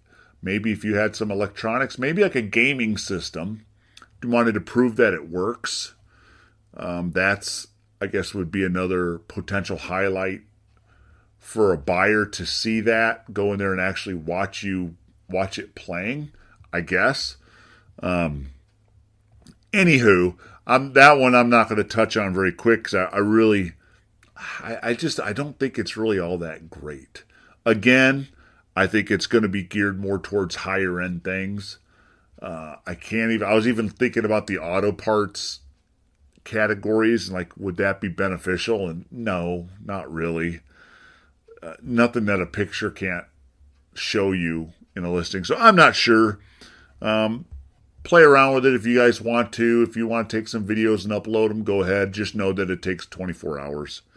So let's just move on. Now they do have, speaking of videos, they in the works right now, it's in their beta testing, is eBay Live. What they're going to bring is a live auction platform to eBay called eBay Live. They did allow us that were participating in the eBay Open to join their live, and they were giving away some stuff. I couldn't click on it quick enough. You had to use your phone. You had to have the app, and then you had to take a picture of the QR code on your desktop just to go into the eBay Live. So I actually didn't get to go into a room. I just missed out. And then it would only lasted for like 5 minutes. And people would go back, oh, that was pretty cool, la-di-da-di-da. But I have a feeling, obviously, with Whatnot and how well Whatnot is going, I think eBay knew, and I think we all kind of knew it was a matter of time before eBay decided to join in on that money-making idea as far as live auctions. And so they are bringing that to fruition. So eBay it's just going to be called eBay Live, and they are going to offer live auctions. I'm not sure how it's all going to work out yet, but that is in the beta testings right now. And to touch on that kind of off eBay, Poshmark is going to be offering live auctions as well. So you're going to have Whatnot, Poshmark, and eBay all with live auctions. So I think that is the future of sales in a lot of their eyes. Not all the sales. I mean, they're not going to drop the sites and just do live auctions because there's a lot of people that don't want to be on a live auction. So I do think, though, that you're going to see more and more of that, and it's going to be more virtual eventually, too. So moving on from that, there's not a lot to talk about. Like I said, it's still in the beta testing, but it is coming because they already allowed us to go into it. I didn't get to go into it, but other people did. I was actually on or in the eBay Open virtually, and I couldn't get in, and it was already done with by the time I was done uploading everything that was supposed to upload. So I was like, forget it. But they said it was pretty cool, so that is there. All right. So a couple other changes, and what do you know? It's sneaker related. But somebody listening to this might be. I've had a few sneakers go through the eBay authentication process, and typically those are higher end shoes or sneakers. A lot of times you see anything over $100, depending on the brand and what it is. If you sell a pair of sneakers, say a pair of Nike Jordans that are over $100, a lot of times it'll go through the eBay authentication. And what happens is you get a shipping label. Like the buyer will pay shipping, normal shipping, but your shipping label, you will ship it to the authentication. I think it's in Las Vegas. They'll authenticate the shoe. If it is real, then they will then repackage it and ship it on to the buyer. If it's fake, then I don't even know if they ship it back to you, but then that's a whole big mess. But regardless, they're changing the way that is going to work. Apparently, I'm not 100%. I've read it, but I'm just trying to really let it sink in and be sure of what I'm saying. But for the most part, they have made a deal with FedEx.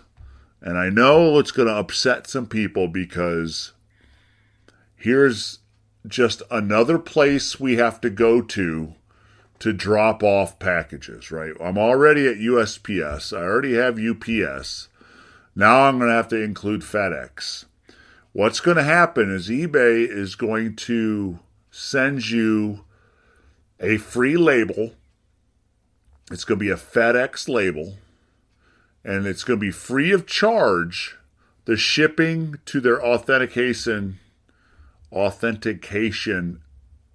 in Las Vegas. I don't know if it's like a commercial building, if it's a freaking hotel room that somebody's in there authenticating. I don't know where it's going, but what I do know is they're going to send you. They made a deal with FedEx. FedEx is going to do all the shipping for the sneakers that need authentication. Now, this isn't for all sneakers. This is just authentication. And so eBay will send you a label. It's not going to cost you anything to ship it to the authentication. The buyer will pay shipping, and I'm guessing it's going to be based on shipping from the authentication area to their shipping address. But you're going to have to drop them off at FedEx. That's the unfortunate thing. I don't care about the label, whatever. If they got to go be authenticated, that's kind of looking out for me as a seller and then the buyer as well. So it's not really that big of a deal. But for me, I have to go visit FedEx now and drop off these boxes. Now, I don't sell a lot of them, only on occasion. I've had probably 3 or 4 go through the authentication. All have been approved. Everything's been really good. So the process was pretty seamless.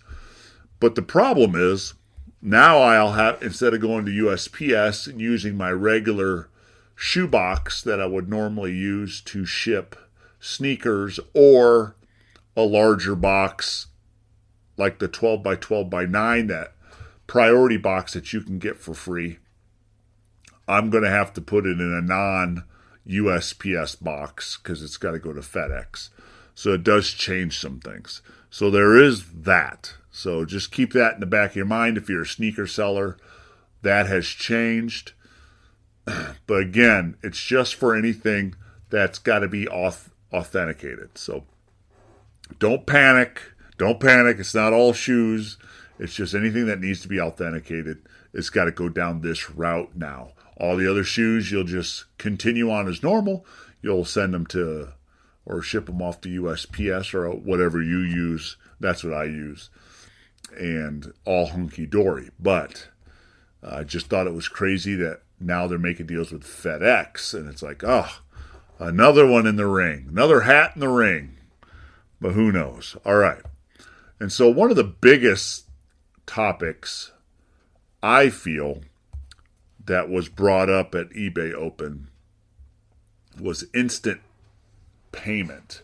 And what I mean by that is a buyer looks at the Cars Nintendo DS game and wants to buy it and clicks buy it now, and he immediately gets charged for the purchase price and shipping, which is no different than you and I going anywhere in the world, anywhere in this, anywhere in your neighborhood that you go buy something, you have to pay for it first before they give it to you.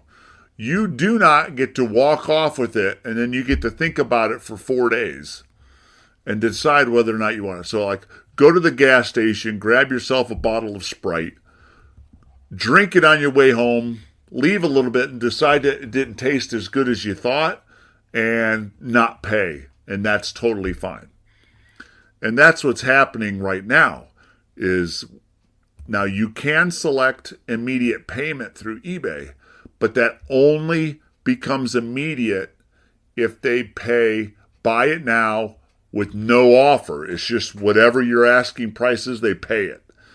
Then you can get immediate payment. But if there's an offer that was made and you accept it, they have 4 days. And so a lot of people have been talking and really pushing eBay to fix this. And why it's taking so long? Guys, when is the last time you've been able to do something for a test run for 4 days and then can just say, never mind, I'm not buying it? I don't get it. Now, keep in mind, I understand the fact that, say I bought the Cars DS game, I offered you $5, you accepted, and I waited 4 days to pay. All right, I know I don't have the game in my possession. I know, as a buyer, I know that. And I know so that, some of my examples may be misconstrued a little bit, but, don't hang me for that. What I'm saying is, that's 4 days that item could have been listed to a potential full price buyer. That now I'm going to have to relist it and start over again if the buyer doesn't pay in 4 days. That's the headache. And believe me, if some of you are sitting back and say, I've never had that happen, how often is that? That happens to me every single week. Happens all the time because I accept offers. And if somebody even drops down 50 cents off your original price, they have 4 days to pay. So it does happen way more often than you think, and it is a headache because that item is just sitting for 4 days and you're waiting to see whether or not they're going to pay or not. And it's not listed anymore. So you got 4 days of possible buyers not seeing your item because this person has to think about whether or not they want it or not. You know, maybe you should think about that before you hit buy it now. And so that was that is probably one of the biggest complaints about eBay as a platform in a seller's eyes. There's a lot of issues, and there's always going to be. But I just don't understand how that wasn't fixed years ago. I mean, how everybody is instant pay. You go to the gas station, you pay before you get your gas. You go to the grocery store, you pay before you get to walk home with your milk. I mean, but you don't, I guess the example that I could use is, could you push a gallon of milk around in your shopping cart for 4 days in the store and then decide whether you want it or not? You know, what if you went into the store and there was a pair of shoes and it was the last pair of size 11 Nike Jordans and you put them in your cart and you walked around that store for 4 days and you have people coming in saying, hey, do you have size 11 Jordans? Nope, we're all out of stock. Nope, we're all out of stock. 5, 6 people. Nope, we're all out of stock. 4 days later, you're like, I don't feel like having them anymore. And you put them back on the shelf and you walk out. I mean, that company could have sold those shoes 4 or 5 different times for full price. So that's kind of my example. It's like, I think what's more of a headache for me is having it sitting there looking at me saying, waiting for payment, waiting for payment, waiting for payment. And then I have to send eBay will send a message saying, hey, we can't ship until you pay. And then I send a message, hey, I can't ship until you pay. And it always becomes longer than 4 days. It normally becomes 7 days because you're just nice.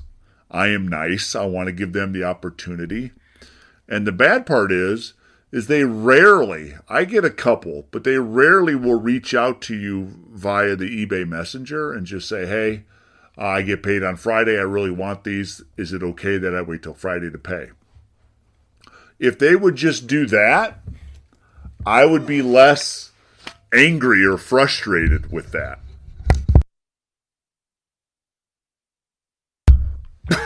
But they don't always do that.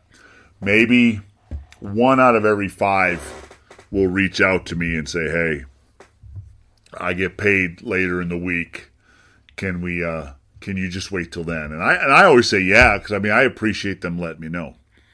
But that's probably the biggest thing. And so the answer to that is eBay did talk about it during the eBay Open and said hopefully by the end of this year they will have that arranged to where it's finally set up and it'll be immediate payment. So now they've been promising this for quite some time, so I am skeptical. But if that does happen, that's great. There'll be no more of this 4, 5, 6, 7 day waiting period for people to pay. It's just everything's going to be immediate. And that's what it should have been from the get-go. I have never, and I've been on eBay since it started. Back in 98? Whatever it was. And I have never waited to pay. If I want something, I buy it because that's how business is done. Right? I mean, that's, if I were a seller and you wanted something of mine, I would expect payment in return for the item. Rarely can you go anywhere and say, yeah, I want that, and then they'll hold it for a week, and then you still can hem-haw around, and there's no penalty for that. Now, at least make you put $5 down or something. I mean, right, a little skin in the game. But anyhow, we're not going to go down that rabbit hole because I get fired up about it. Because I get a lot of them, guys. It's some of you might not have dealt with it. Some of you may have dealt with one or two. I get them very often because I deal with a lot of offers. And that was another reason why, was that a week or two ago, I turned off all offers because I was kind of sick and tired of all that. And then my sales declined. So I turned it back on and they picked right back up. So I'm just going to allow the offers. I'm just looking at it as a more positive. It's an opportunity to reach out and say, hey, let's make a deal. And it also gives eBay the understanding that you're active on your account. So it's kind of a win-win. I know you get some lowball offers, but look at that as an opportunity. They did still stop at your listing and still click something and still message you a lowball offer. So there's still activity on your account, which is in the eyes of eBay and its algorithm. That's what you want. So even if it's a lowball offer, guys, say, cool, at least you're making my account active. I appreciate that. So, because you can always decline. It's not the end of the world. But those are some of the things that was going on in eBay Open. There was a lot of other things. They talked about a new international shipping plan. But everything that they said, they were not very clear. It was very vague. And it sounded exactly like the global shipping program. I mean, and they made it sound like this is brand new. So I'm not, even people were asking questions and they would not give definitive answers. So I'm not quite sure what that's all about. But it was exactly like the global, oh, you'll take your item and ship it to a shipping center. I'm like, that's what we already do. So I'm not 100% sure what that's all about. So I'm not going to even get involved in that one because I do the global shipping. And it's worked well for me. So, I mean, if it's better rates for the international buyers, then that's great for international buyers. But it doesn't affect me in any way because I'm still going to ship it the same way I always would have before. So, I don't. It doesn't really affect us. I mean, unless there's some massive change to it. But then there was a lot of eBay talk on the types of buyers and what they're really kind of focusing or marketing towards, and I've said it in a episode way earlier about how they're focusing their marketing and they're strategizing how to build more of a return customer base, versus just putting all their money into brand new buyers. They want to have them as returns. And so a lot of the eBay Open was with regards to the types of buyers and how they're classified. And I'm not going to get into that. I'd have to go back and write it all down. I understand what they were saying, but at this point in my eBay store, I know I should focus more on returning customers, but I have so few. I'm still trying to build a customer base just to start with, let alone get people back to my store. So I wasn't really in tune with that. I think I was listing while I was listening to that, and it was like, it wasn't a really big deal for me. But those are just some of the things to look out for. I do think that going back to the 24 photos, make sure that you all get as many as you can. Not 24, but I'm saying don't be cheesy and just do 2. And if you think you need a white background, you can click on, after you upload the pictures into your listing, you can click on that picture. You can do an edit, and they have a background remover within that edit right there. So you could try that. It's not perfect. It sometimes will leave some like residual of the picture behind it, and you'll have to go use the eraser or the paintbrush to kind of touch up your picture. But you do have that option. So And my suggestion to you is do not waste your time and remove the background on every single picture. You only need to remove the background of your main photo. The only one. And the reason is that is your main photo. That is the photo that comes up in all the search engine results, whether it's Google, eBay, whatever it is. That main photo is the photo that pops up. So that needs to be your best photo and the only one. If you're going to do the background remover and have a white background, that's the only one that needs it. Do not sit there and waste your time and remove the background within all those secondary photos, especially if you do 24. Not necessary. A lot of you probably didn't know that. That it's just the main photo. That first main photo, that is your best photo of the item. And if you want to do white background and you want to erase it, go into the edit, just do the main picture. Leave the rest your regular backdrop, whatever it is. Don't waste your time, because the more time you put into this, the less you're making on each item. And the goal is to make as much as we can, right? That's my goal, and I kind of hope it's yours too, because that would be kind of strange if you were in it to lose money. I'm in it to make money. So those are some tidbits. Maybe that'll help you a little bit down the road when you start to see some of these changes come to fruition, because I'm not sure. They did not release exactly when they're going to happen. I would assume with the new fall update already here that maybe these changes are going to take place right away. I do know the immediate payment. They did say during the open that it was going to be the end of this year. I would not look for it to be any sooner than that. It's a shame, because with quarter 4, I'd love to have had it for the fourth quarter. But it is what it is. We can't change that. But at least they're going to make that change at some point. We just got to wait. And I can't tell you when it's going to happen, but it's going to happen. It's just a matter of when. It's no longer if, it's a matter of when. So that's the bright side of it all. But anywho, if you guys have any questions or comments or concerns, you can reach out to me at severethrifters@gmail.com. You can visit us on Instagram at severe_thrifters.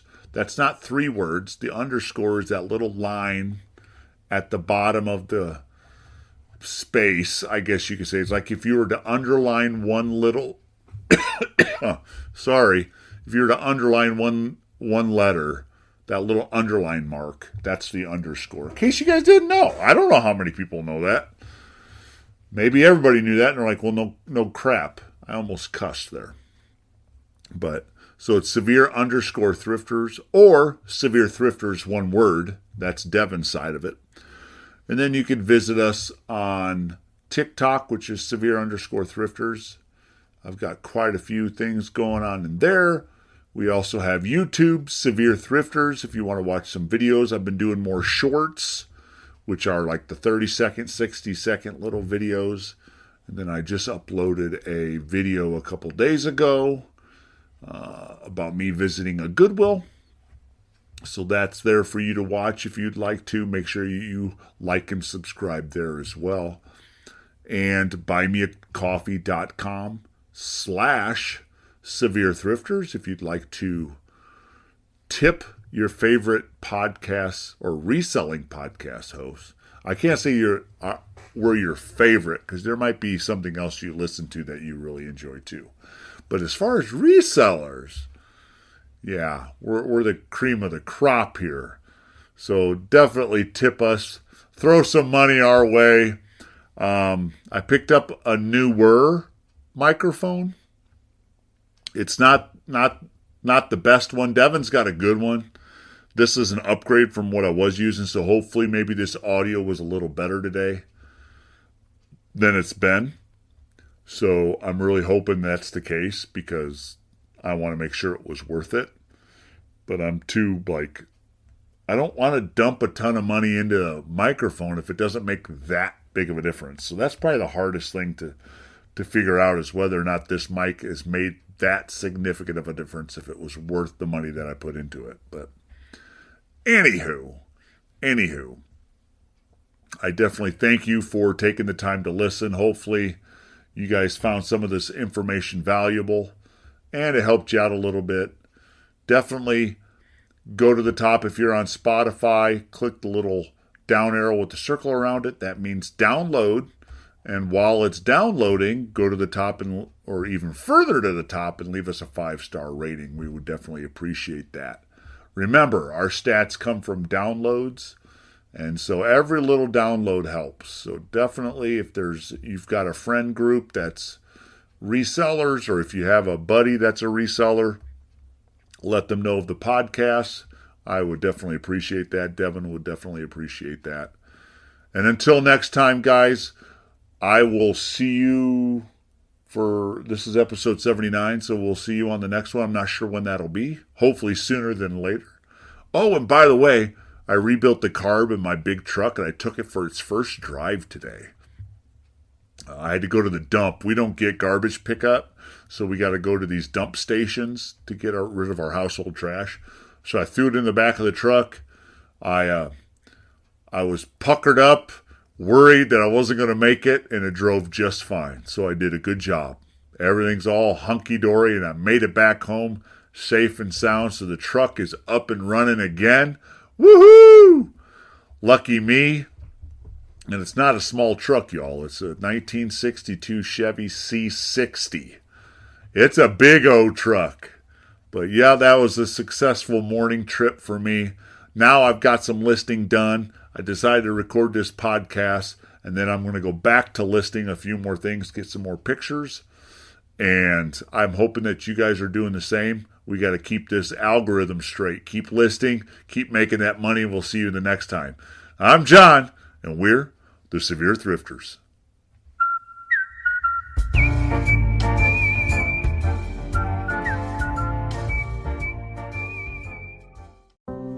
When you hear about opioid overdoses, you probably don't realize half of the nation's overdoses happen in the exact same spot.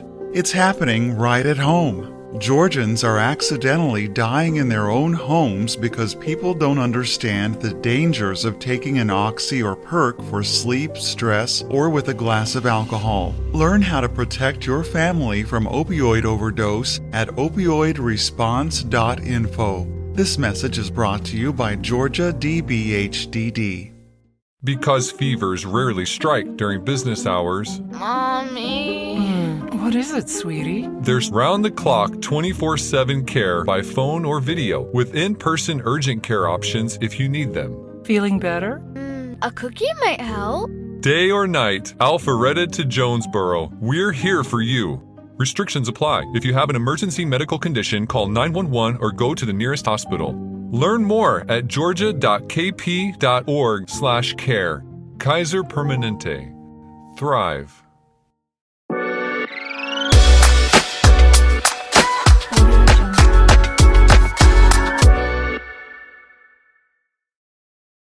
New life, but mostly pain. Don't know it all, but now I know love may cost everything. Still thinking, if I harm for him, I get him back. Come on in this house.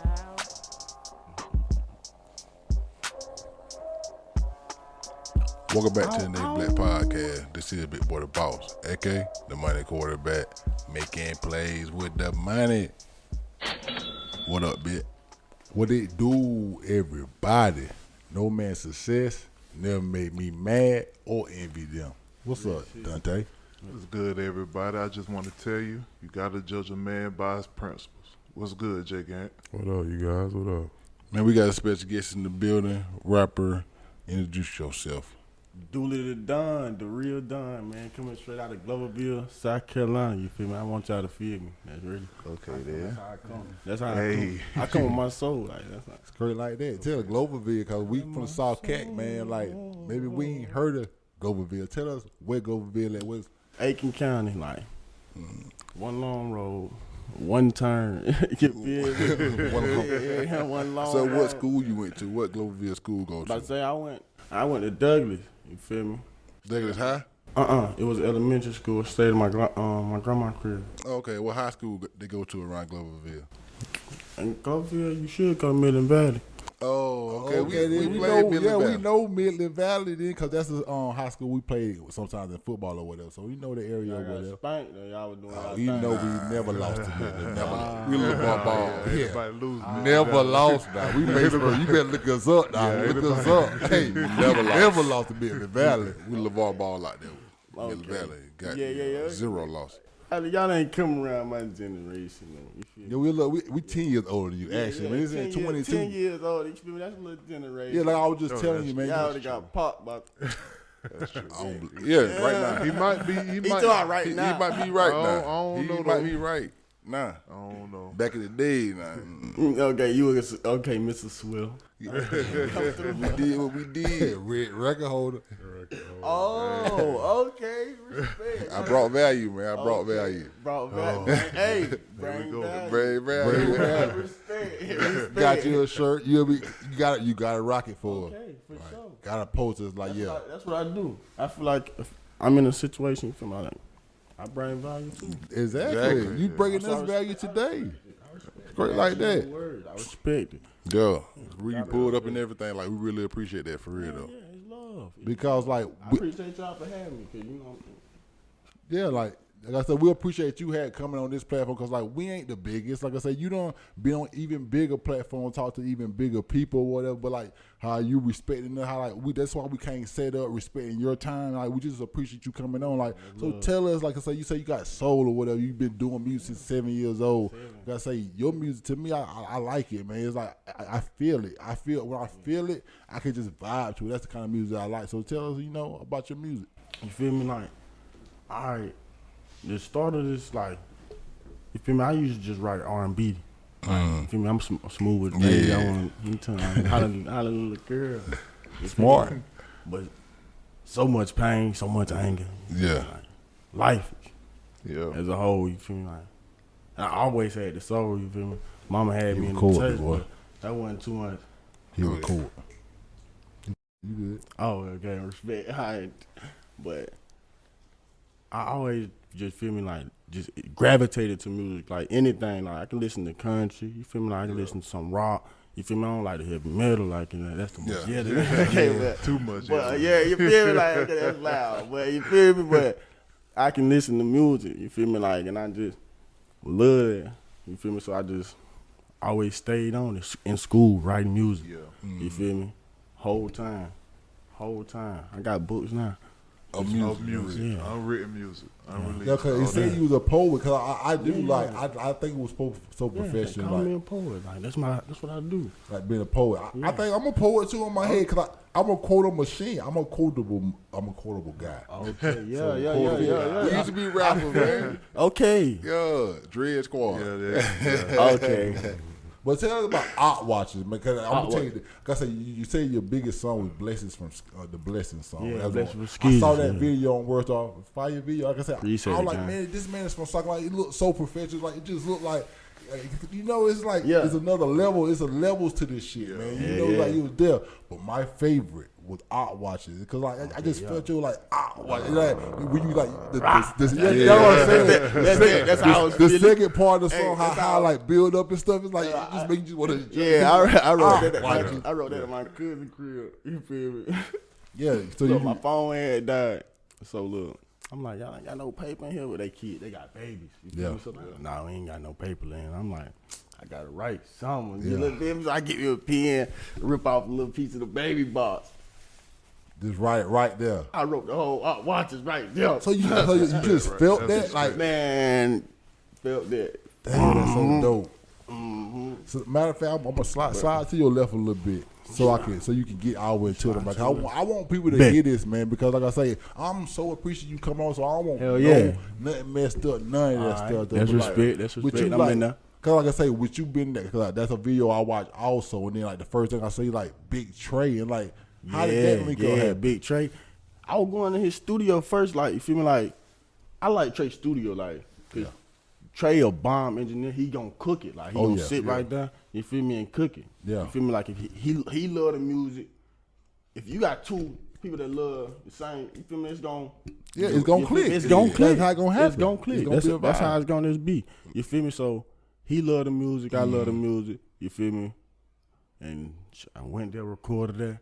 My pops take me to the studio. You feel me? That's so dope. That's your pops. Yeah. My pops be riding with me to the studio. I'm in there. Cause you know he always gonna support though, but I say watching because Big Trey he from our area or whatever, so like he like the vision. Like I told him this on the podcast for around our neighborhood. He the vision of that. He do all the videos. So like if you go to his page, a lot of those artists that you see are from our area. Like we know them personally or whatever. So like shout out to Big Trey. Like we always gotta shout out Big Trey. Gotta shout out Big Trey. So but I see like you got an album coming or whatever. Why haven't it been an album since 421 Blues? I'm working. So you didn't feel like you want to get nothing out there. I always feel like I want to get something out there. So you really like put albums out instead of like singles? No, I love the singles too at the same time. But you feel like me? A timing thing. Yeah. You want to get with the season. Yeah. You feel me? You always want to go with the season. So like, okay, you a big vibe person. Yeah. So like you yeah. Like, I gotta feel it. Gotta feel what's going on in the scenery. I gotta feel it. I got this for them. You feel me? Because that's who I do it for. Yeah. So with the blessing from the skeezers. Skeezers. What that mean? We call our both Skip. Long live him. You feel me? We call him Skeezer. He call himself like the light skinned Jesus. You feel me? Skeezer. Okay, the light skinned Jesus. You feel me? Okay. Yeah, that's him. That's gang. R.P. then. So we're talking about a partner, lost partner. Long live gang. Matter of fact, talking about that or whatever, because I had this question for you. Do you think rap is a dangerous job, or you think just the culture around it is dangerous? You gotta understand, life is the most dangerous game. Yeah, life. Definitely. You feel me? Like, you hit that on the nail. It's people out here that want to do anything. You feel me? Like, for no reason. They want. You right about that. Somebody want to be the strongest. Life is so cheap. I feel, man. Like people like I say, do something for $200. Like make $200 and get it. Rest of their life gone. Yeah, they don't, man. 25 years. Nothing don't matter. Yeah. So how do you feel about that? Because like I say, you trying. It matter to me. You about to. I say I'm protecting mine. Yeah, but what I'm saying is that you sitting in that seat. So at the same time, you gonna get. I want you to be the biggest rapper in South Carolina. You gave us love. I want you to be that person. So I like will be. at that moment, I will be great. You will be that person. You believe, receive it. Damn right. That's love. Yeah, definitely. But like, so when you get to that place though, it's like people just hate because you broke your ass off to get there though. People just hate. Because So, like, something ain't right with they self. Would you move away? Stay around. Yeah, you got. Come on, man. You gotta be smart. I always been a smart guy. You feel me? That's why I say. In a situation, I'm gonna come back and build this bitch up though. Yeah. Gloverville gonna be hot. Yeah. You feel me? Gloverville gonna be hot. You feel me? Make one of my boys the mayor. You feel me? For real, real. I'm running stuff from behind the scenes. You feel me? Yeah. That's for real though. I want to do the same thing with my home city, man. Like I say, that's why we doing this. We all doing our art to take it to another level so we can give back to the people we that gave to us. You feel me? That's all we're trying to do. So first off, when you start like catching like steam, like your followers start growing. Followers start growing. And 2019, three years ago. Okay. Feel me? Start love. So how did it feel like you start putting out like posts or putting out songs and people actually like paying attention to it? Yeah, that's all. It's the motivation. You feel me? Like cause you can have people that's gonna text you. You feel me? Like, bro, you. And I try to. You feel me? Text everybody back. You feel me? Sometimes. You feel me? It get piled up. You feel me? And I don't want them text back a year-old message, but sometimes I do. You brought some motivation. That's a good problem to have. Like, damn, I forgot. Damn, I ain't never popped that. I never seen it because the message requests be so many and then so many more, and you got all these spams. You feel me? So people send you DMs all the time on like an IG. A lot. Yeah. People be texting me. Yeah, I try to get back to them. So tell me this: how did it feel? And when was it when you got your first show that somebody was like, "I want to pay you to perform a song you created"? When that was? You good? My bad. It felt. You feel me? This great. You feel me? Like, cause now I can really do it. Yeah. You feel me? Like I know I can do it. Like you just get it. You get it like. I can do this. Like, Yeah. you see, I Yeah. can You do feel this. it. That's on him. It's like that's my purpose. That's my passion. That's me. You feel me? Once you can let your passion breed benefits, you feel me? It just go up. You feel me? Like, and that, it just make you go harder for what you got going on for them. Yeah. For them, always. You Tell feel me me? So about it it. just, As long as that one person affected about what you do, you feel great. I feel great. It can be one person. You feel me? I don't perform places. You feel me? 35 people, and I can look. You feel me? But they rapping your shit me? though. They rapping it. They ain't gotta be rapping it. They gravitating. They looking at me. Yeah. I just want them to pay attention, to focus. Yeah. Just listen. Listen. Open your ears. Listen. That's all Somebody I want gonna them to feel do. it. Somebody Open your gonna feel it. That's I know. it. That's it. And I just when that happen, it just make me, you feel me, go harder. You feel Damn me? right. Go harder. Cause like it's just more motivation. Like I used to like we had a guy that went to NFL from my hometown or whatever. And like when his senior year, we was like, man, let us get some catches. But cause like he was trying to get to a bigger bowl, to get more notoriety, and I ain't understand it then. But now I understand, like once you get to a place, you just want to get a little bit higher. Like okay, you got somebody. So people notice you now and stuff, but like, you still ain't quote. I want the hottest song. want more. I want everybody I want more. You can't never get higher. No. You gotta go higher. You feel me? You gotta go higher. There's nowhere else to go. There's nowhere else to go. Definitely got to take it to another level. Yeah, just everywhere you got another level. So what SC artist that you pay attention to that you feel like done took it to a level that you trying to get to? SC artist that took it to a level. You feel me? You got guys like Black Zach. Okay. You feel me?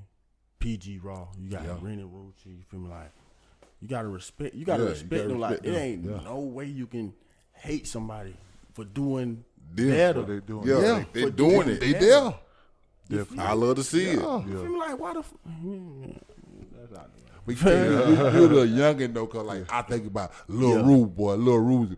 Lil Rude. Nasty song. He the one. Yeah, he the one. He really was though. Yeah, he was hot. But for real, so that those the people you look at. Speaker knockers. I ain't really Hey, started listening to speaker knockers. until he had died. Nah, my brother. My brother Red put me on him. Like Yeah, I'm about to say. I'm listening to you him feel me? Like before he had passed.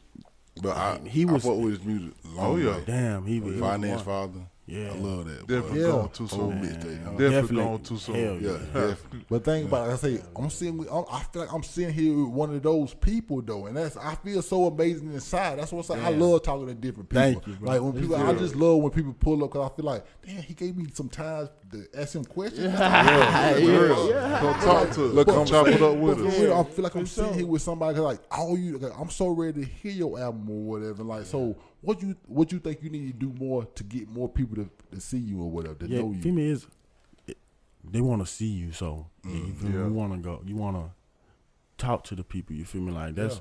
So I'm trying to get more into that. You feel me? So I appreciate Ja for talking to me because I'm trying to get more into. You feel me? You sound dope. I like your people. You feel me? I'm trying to get more into doing that. And you feel me? They definitely want to see some visuals. Oh yeah, they definitely want to see some visuals. They want they want to see where your mind. Mm-hmm. You feel me? And I want to put more into my videos. You feel me? Like for the next coming album, I want to put more into the videos. You feel me? Like that's another. I would love to see you in the studio, like with how your writing process is, and like how if you in there with your homeboy, or you just in there by yourself and like just cooking up a beat, and you just like you say you write it down on your own, just break it off. I want to see. I write in my. You feel me? Yeah, like, I write in my phone. Make a little vlog. I already got. You content. be on Triller though. I see that. Yeah, I fuck with Triller. I try to put them out there. But yeah, say less. Cause like you don't grow your following to like 42,000. Yeah. Like I would love to have that. How to do that? Yeah. Like you did it. Like that's why we asked questions like how to do that. Like how you put out content. All right, so my manager really she put a lot of, you feel me, like we gotta be here, we gotta be here, and I always respect her for that. Yeah. You feel me? You gotta respect somebody that wants you to do the best you can do. Exactly. So I gotta respect her for that. You feel me? So when she say post something, when she say be here, you feel me? Spin that block. Spin that block. Spin that block. Sometimes you get hard headed. You feel me? But spin that block. Spin that block. Damn, I think You your man never is know. Hakima, right? Yeah, hell yeah, Hakeem. I know. I talked to Hakima dream. before. Yeah. She gonna come one day. Yeah. Y'all get her back in. But shout out to she. So she you was talking to Hakeem. Yeah, So I was shout out to her talking for to getting her. you on. So Yeah. shout out to you, Hakeem. We appreciate you. She make it happen. That was kind of like the text we got or whatever. What you were saying, the overview or whatever. It was so professional or whatever. It's like giving us an overview of your life or whatever. Because like it's all questions I wanted to know, but now it's giving me the angle to ask them in a different way or whatever. I feel that. Like, you know, because like she called me before I come. that's so dope or whatever. Because like that's all we say. Like because like you can just come here and sit down because you got somebody that sit everything up for you. Like, well, that's what we process. This we do all this. We said, but shout out to Dante for making this happen. That take such a big load off of our back because, like I say, all of this happens because we have to be here to make it happen. You gotta and like be I say, there. just You with gotta be there to make it happen. Though. Be there. You feel me? Be there. That's one like too. That hot song that you coming up with, cooking up with, it don't just come by just coming once a week. You got to be in there. It might be 3 o'clock in the morning where you just come at. It might just be then when your hottest song ever come. You feel me? Yes, it just might because so you just gotta be there. Yeah, like I saying, like you say, you turn to a profession when you sign to them. You like, I'm professional now. Like you say, you like being professional. You got signed, but like, I'm still growing now. You feel me? Like. And she helping me to grow. Yeah, you feel me? So that's love. Cause like you young, like 22, like 22. You got so much time in front of you, and time is like the most useful thing you can have. That's all you got. It is. Yeah. That's all you got. Yeah, that's all you got. That's all you got. Like, if you playing the game right though. No, Warren Buffett would give all his money away to be your age. But what I'm saying, some people make bad decisions where their life is cut short. Or they go into the penitentiary where their life is cut short. So it's like I watched the documentary about Rollo. You remember the rapper Rollo? Rollo, yeah. Yeah, like he literally was living where he was rapping, and you can't do that because then the feds gonna start looking at you and they gonna start paying attention to you and they gonna catch you. You just can't hide long. You feel me? You gonna get caught. He got 8 years for like trafficking like weed or whatever, but it's like he was building a big following or whatever that can take his, like I said, he already took his fame out the ghetto or whatever. Like just like the things you can do with that time that you give up, it's like, man, you can just do so much extra stuff. Cause like I say, life is so cheap to people. Whatever, like you can give up $200, $500 for 68 years. Like I say, we know people. We have people on this podcast. Like there's a guy serving 30 years right now for a decision he made. And like I say, he wasn't even like quote unquote the person that did the deed. But like I say, he just was with him. He just was with him. Like so, it's like it's just sad situation that life brings you or whatever. But like I say, make the right decisions, man. 22, man. So what's the ladies like for a hot rapper out here, man? Like in the state. I got 2 ladies at home. I know you just had a baby girl, but we're talking about that. You got 2 ladies? That's what I'm talking about. You Lou Will? No, the mama and the baby. Okay. Yes, sir. Play the game smart. I like that. Play the game smart, my boy. I like that because I have. So that's so you feel like that's the one you want to take with you. Yeah. We go. What y'all think about marriage? I feel like you already had a kid, and the best thing you can do is try to like be with the woman you with. You know, learn how to be a better partner. Just learn how to be a better you, so you can be a better you for her and the kid, and grow like that. Because once you ain't in that, it's all hell out here. We talking to 3 guys that are co-parenting right now, so they're not with their baby mom. So it's a different scenario when you have to deal with someone from the outside instead of the inside. She make it easy, we make it easy. Exactly. You gotta keep it that. But you're 22 right now, so like you gotta continue to work on that. Like don't think you're just perfect now. You always gotta work. You always gotta work. Never get me wrong. You always gotta work. Never get complacent. Never. Relationship definitely not rap. You know, the styles always changing. Like you say, like the algorithm always changing. Like we had a dude talking last week on the podcast. Like reels really popular right now. So you gotta get with it. Every time you see it, you gotta get with it. Yeah, exactly. Go on. I need to get better with that. Yeah, exactly. Get better with that. So like the young people like you know all this and like I was around like a lot of high schools yesterday, like taking pictures because we also do photos and shit like that. Okay, so like I'm listening to them talk, and they talking about a lot of like hot stuff that we don't even know about. You know, but the stuff we need to know about because they gonna be the ones that gonna check us out. You can learn every day. Learn everything. So keep learning. Keep like learning. It's so much IG stuff I don't know. Like we just learned how to put the words on the videos. Oh, we just learned that last week. Captions up there. Hold on. Y'all just learned. I knew how to do that. We got taught this last week by two Darren. Appreciate you or whatever. Yeah, you feel me? You feel me? But listen to this quote, though. I'm a quotable guy. Bet. Learners are leaders, like you're saying about learning. Learners are leaders. So just always, like, if people say that you don't want to be smart and all this stuff, man, the best leaders are the smartest people behind you. You feel me? You can always elevate. You feel me? So why not? Oh, God. You feel me? You can elevate your mind. You feel me? Your body. You feel me? If you want to be the most toned out here, you can be that. You want to be the smartest, you can always learn something, read something. You feel me? But all that starts with discipline. Yeah. And that's what a lot of people don't have. You gotta have that. You don't have discipline because, like I say, you can learn that stuff, but like me personally, I'm gonna say I'm a bad person with discipline with going to the gym because, like I say, I want to get bigger and just be cut because I'm 32. I feel like, 8 years from now, I'm 40, I ain't gonna be able to get the best shape. I'm trying to be in my prime. You'll still be able to, though. So I need to go hard now. Gotta eat right. But, you'll still be able to. But they always start now. It start now. It don't start, like I say, the best time was probably 10 years ago, and the second chance, the second best was now. So I'm gonna start now. The best day to start was yesterday. Yes, I guess. But I need to start. But like I'm saying, just like you're saying, just put the candy down, do some push-ups, definitely. But who was the artist you looked up to? Like just like not even SC artist, just artist that you looked up to in your age range coming up. My age range. Nah, I'm broad. You feel me? So Michael Jackson. Okay. Okay, like, I told you like R&B, like pop. You Michael Jackson is the one. Yeah, Michael Jackson is the one. The one. Moonwalking in all. Remember all the time. I can do it. I can do it. I already done everything. Hey, I got a video. I'm a true moon. You feel me? Like I'm a moonwalker now. I over here. This man just what he can do everything. You want to put it up? I'm cradle walking now. Walk the dog. I'm cradle walking now. Paint your cradle walk. Yeah, what's a cradle walk? Yeah, what's on the moon? I think I know what the cradle walk in. I could vision that. Like R&B, like that's your flavor. Like yeah. Do you watch what's that? What you be watching? The Tiny Desk concert. Tiny Desk, like with Usher and like Seagull, the Isley Brothers. Oh, you will love that. I think you, like I said, your vibe. I can just feel your energy.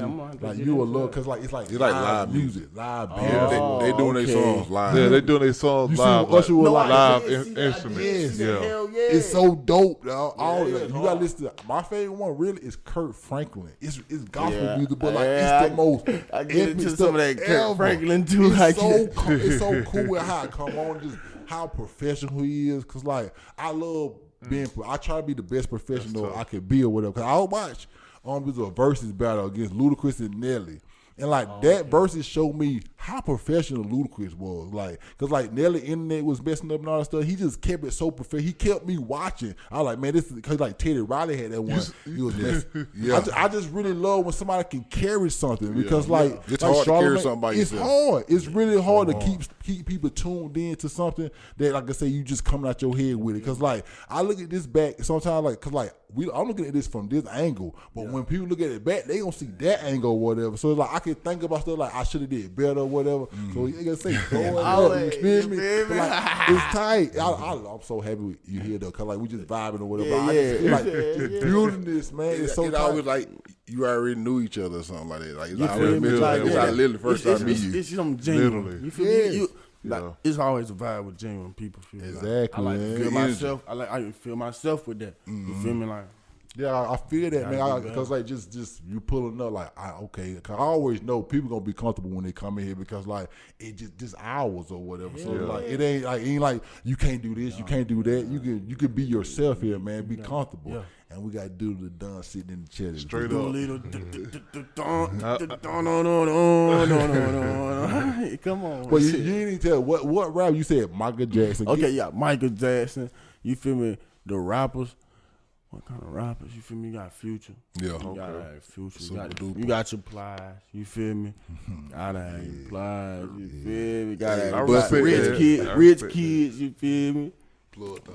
Rich Kid, you talk about Rich Kid, that's crazy because my favorite group of all time is Travis Porter. Travis Porter, yeah. You got Travis Porter. And I can listen to all the albums word for word. We filled the PlayStation 3 up with them things. Yeah, I'm telling you, we Like- could have took that down now. We sound like us. We was the same way. Hey, we had anything you need on the PS3 now. We had that filled up. For real. We had that Yo, my filled God. up. So you like, okay, that's your lane or whatever. That's what I'm saying. That's why we vibe like that, because these the same kind of people I like or whatever. But I love Plies or whatever. But my favorite rapper, Lil Wayne. You see the dread. Come on. Yeah, I mean, Come on. It's Weezy F baby, and what the F for? Whatever he want. Whatever you want. Whatever he want. I'm telling you. Phenomenal. Have it. It's on the PH. So what your album Y'all will be have like it. though? What story you trying to tell us on this album? I want to get some vibes on there, so I want to get a little bit of this. Come on, I want to get Switch it You up. feel me? I want to come with all that. You feel me? R&B. I want to. You feel me? You always want to wait. I want to always wait till February to put some R&B out. So you feel me? About the seasons. So I'm gonna just put that out there, but right here I'm gonna try to put them vibes on there. Okay. I really want everybody to. If you listen to music, I want you to listen to me. Hey, I could hear it. I heard a couple of your songs already, but I could hear you. Man, you were talking about PG Raw and all them. Man, I feel like you could drop you one. You gotta get on Matt and one of the Mattins that's coming out, man. Ooh, that man. Yeah, because I heard Black Zet he was on there. On Madden? Yeah, he had a song on there a couple years ago. Flag on the Play. Oh yeah. He was just talking about that. That We was was out there okay. talking Call of Duty. Call of Duty, man. Yeah, for sure. I'm gonna get into the games. I might make my own little game because I love games that much. Feel me? I'm gonna get into them. Yeah, he was on there. I can't remember which year it was, but it was like it was one of the recent years. Recent years. Yeah, it was a recent year. I think it's 21 though. It might have been. I It might have think been it's 21, 20. In that range. Like that got a song on there. Yeah. You gotta make your YouTube video game playing channel. Make that money on there. Twitch. Like Twitch. What's Yeah. T Grizzly? T Grizzly. Oh, T Grizzly be on there. Yeah, gotta be saying T. He be getting that. They say he get that money. He say all his homeboys make $20K a month. I be on there, but I don't get no money. Oh yeah, On his server. They be lit on there. Yeah, they do there. be lit on there. That PC. You say you go to play the game, like rapping, playing the game. People actually watch you. You already got a following. And I was in your comments, like watching the video, and somebody was like, "Even if you don't get big, I'm gonna listen to this song every day, regardless." And like you want people to say that. That's a love for real. That. You always wanna. Them the people that you want to intertwine yourself with, because that's gonna help you grow. They gonna talk to somebody like, man, you gotta listen to this. They gonna make somebody else. You're gonna make somebody listen. You feel me? That's how you build. That's Word how of you mouth build. is the best way to Word build. of mouth. You feel me? That's how everything was traveled. Yep. It's social proof. When somebody gives somebody social proof, you gonna listen like you already got social proof. So people see us bring this out there like, okay, I check out dude. He got social proof. Like, oh, he got 42,000 followers. Yeah, what he doing? What he got going on? All them videos on World Star, YouTube, like, You want to see me? I ain't never had 100K views on nothing. You got multiple videos. But do you feel like you get the love from the SC that you deserve? It's all gonna be love. It's all gonna be hate. So you don't really put it in no area. And then the area you in, it come with it. You feel me? You don't even put it in no area. So you got to sit in the house where the area you live. You stay from. Boy, it's hot in that area. Well, I hear about the A. Little hey, I staying away from there. Shout out to y'all for real. I don't want no problem. I was reading this article with it. It was like 30 something like killers in Aiken County in just the summer. It's a hot summer, boy. Hey, that's why I stay in Lexington County. I don't stay there, but that's where I be at. But I'm about to anyway, say, you stay in Lexington County? Nah, man, I'm down. You know, I be here sometimes. You know how I be. You know where he from. Yeah, we know where he from. Slide. He Charleston County. Coast. He on the coast. But who would you like to collab with? Who I like to collab with? You feel me? I got something with R&B Peasy. I want to put that out. You feel me? Definitely want to put that out. Okay. You feel me?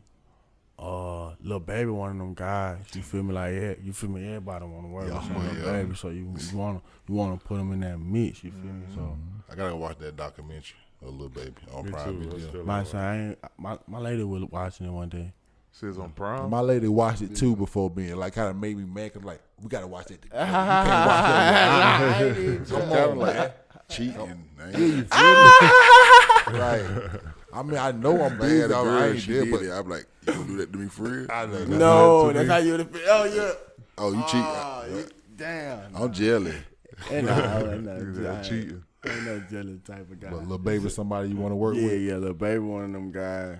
You feel me? You got so many artists you want to. You feel me? Oh, me and Young Rakim, he hard. Where he from? He from Augusta. From Augusta. We got a song. Yeah, he one of them guys too. We need to touch base with him, you know. About to say, yeah, man, he tough. He Atlanta based right now, but he working. Yeah, he working. I guess I just hope like the people that in your circle or whatever see this or whatever. And No, be like, we growing. Yeah, that's what I'm saying. We They want to pull up on us too. Oh yeah, if my boys want to pull up, I'll bring them to Hey, I know my bro Strap want to pull up. Yeah, man, you feel me? Strap from Travis Porter? No, Lil Strap, my brother. Lil Okay, Strap, my yeah. brother. For real, Yeah, man. yeah, We he just rapping, tryna- he doing that thing too. We got one-on-one. Yeah. You probably seen on my Yeah, I saw one-on-one. Yeah, that's me. That's my boy. Oh, okay. My guy.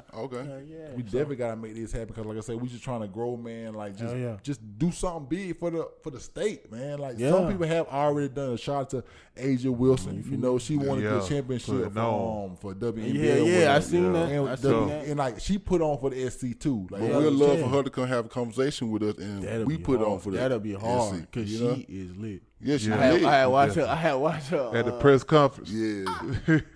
She was definitely She lit. was definitely lit. Yeah, the day after She the couldn't parade, control herself. before the parade, she had tweeted where the four locos at. Yeah, She I tried saw to that. turn. She was trying to get lit. If It took her back to high school. That's what I'm saying. We had them when I was in college. That's right one of there. them moments, like, Yeah, and yeah. folks don't congratulate that enough. Yeah. But congratulations, you feel me? Yeah, Like that's one of them. That's one of them moments. You feel me? She Real. did it. Like I say, she Real. don't want the NCAA number one. She don't know want high the school. High school No, about number that one. high school. She was the best player in high school, best player in college, best player in WNBA. WNBA. She's just the best player. She got her own statue already. Shout out to her, man. Just imagine that though. Like She she gonna sit in literally this seat one day best too. at what she do. Brother, in yeah, the she world. literally won the highest accomplishment at Yeah, every at every everything. level. I'm about to say every level she Damn. played on. That's hard. So you know she's going to the Hall of Fame. Yeah, automatic. She can start Automatic. playing right now. The Hall of Fame, Automatic. first ballot. Imagine having a statue in front of the school you went to.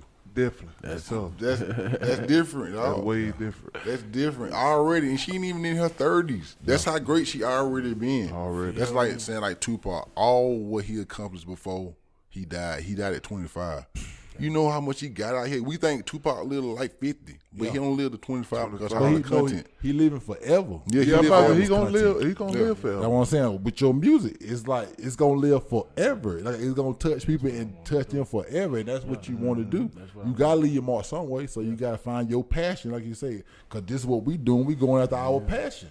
Hell yeah. Go after the passion. We love yeah. talking. We love like meeting people because Yeah. us being twins or whatever, we always been like, different. You feel Yeah. me? Like, You so we feel always me? had each That- other. You feel me? That's the thing. And people like talking to It's us a too. balance, And we exactly. can talk. You feel me? So like we know we can make people comfortable because like when you see twins, like y'all twins, like the first thing your dad said, you feel me? So Yeah. it's just different. It's like 'cause you're not expecting ever to see twins, you know? Like you never just walk around seeing that. Look, my daddy a twin. Yeah, that was said it with That's what I'm saying. But like, just for me me being a twin, when I see twins, I be so shocked and surprised. I count in my head, be like, I want to tell them I'm a twin too. like you just feel this camaraderie with them or whatever, man. That's hard. It's so hard, man. It's so hard being here, man. So that's why that's just been our passion, you know, like just trying to like Twin, build man. this for like Build, 2 years, yeah. you know, because we just want to be different. Not saying like you want to be a celebrity, but I want to get paid off being me, you know. Exactly. You always want to, because that's when you're going to feel like it's more life, less work. Yeah. More life, less work. I control my time. Exactly. I want to control my time. And then when That's you all are about. working, you doing something you enjoy. You enjoy, you feel me? So it just don't feel like no work. Tell I'm doing my like thing. in the studio, they ain't no work for you. Like, No, I'm having here. a time. I'm having a I'm great doing it. time. Like, this ain't work You for feel me. me? We can do this without the mic. I want It this. just be a You good feel time. me? You feel me? I want Definitely. this to be the best. I want it to sound greater than the last one. Exactly. So tell me that rush, cause I watched your video. You was like you was on stage with your homeboy, y'all was performing. Tell me that rush you performing. I watch it. Like, Oh yeah, that's always one of the ones. Definitely when the game now, you feel me? Cause that's what they gonna turn you up their every night. You're like, yeah, this one of those ones. This one of those ones, and they gonna tell you like, boy, that's the one. This the one. You feel me? I So you akin that to Friday nights football. Like it make you feel like Friday night football. You feel me? That's the kind of the vibe. You Yeah, feel me? like, just like way up in the zone. You feel me? Yeah, In the in the zone, zone, boy. Take you back. You feel me? Hit the keep watching for a turn off bit, boy. Keep watching the what? remote to your right. Oh my bad, yeah.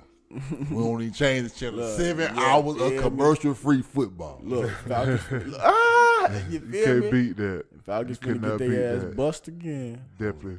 Y'all ready? It definitely. Hey, Definitely. Yeah, let's get a couple thoughts. We Yeah, can do that. we got a segment on the show we call Couple Thoughts. It's when we Have a cup, and we have some thoughts in that cup, and we ask them to the guests. The cup, that's the cup, the same cup that fell. Oh shit! Look, we done lost the damn thoughts.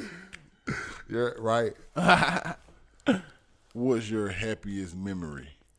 Happiest memory, my baby. Being born. How old your baby is? 4 months. Oh, that's newborn, baby. Congrats, Congrats. Yeah, Congrats. This your first? Yep. Oh, first welcome. kid. Yeah, Welcome. yeah. Yeah. How I felt? Welcome. It's life, new life. Yeah. You feel me? And it's yours. You feel me? Like you had a part of this. You feel me? You got to stay a part of this. Yeah, You know, yeah, that's the moment you. yeah. That's you don't want to miss nothing. You don't want to Just miss don't want to nothing. miss nothing. Just more inspiration. Just more the biggest.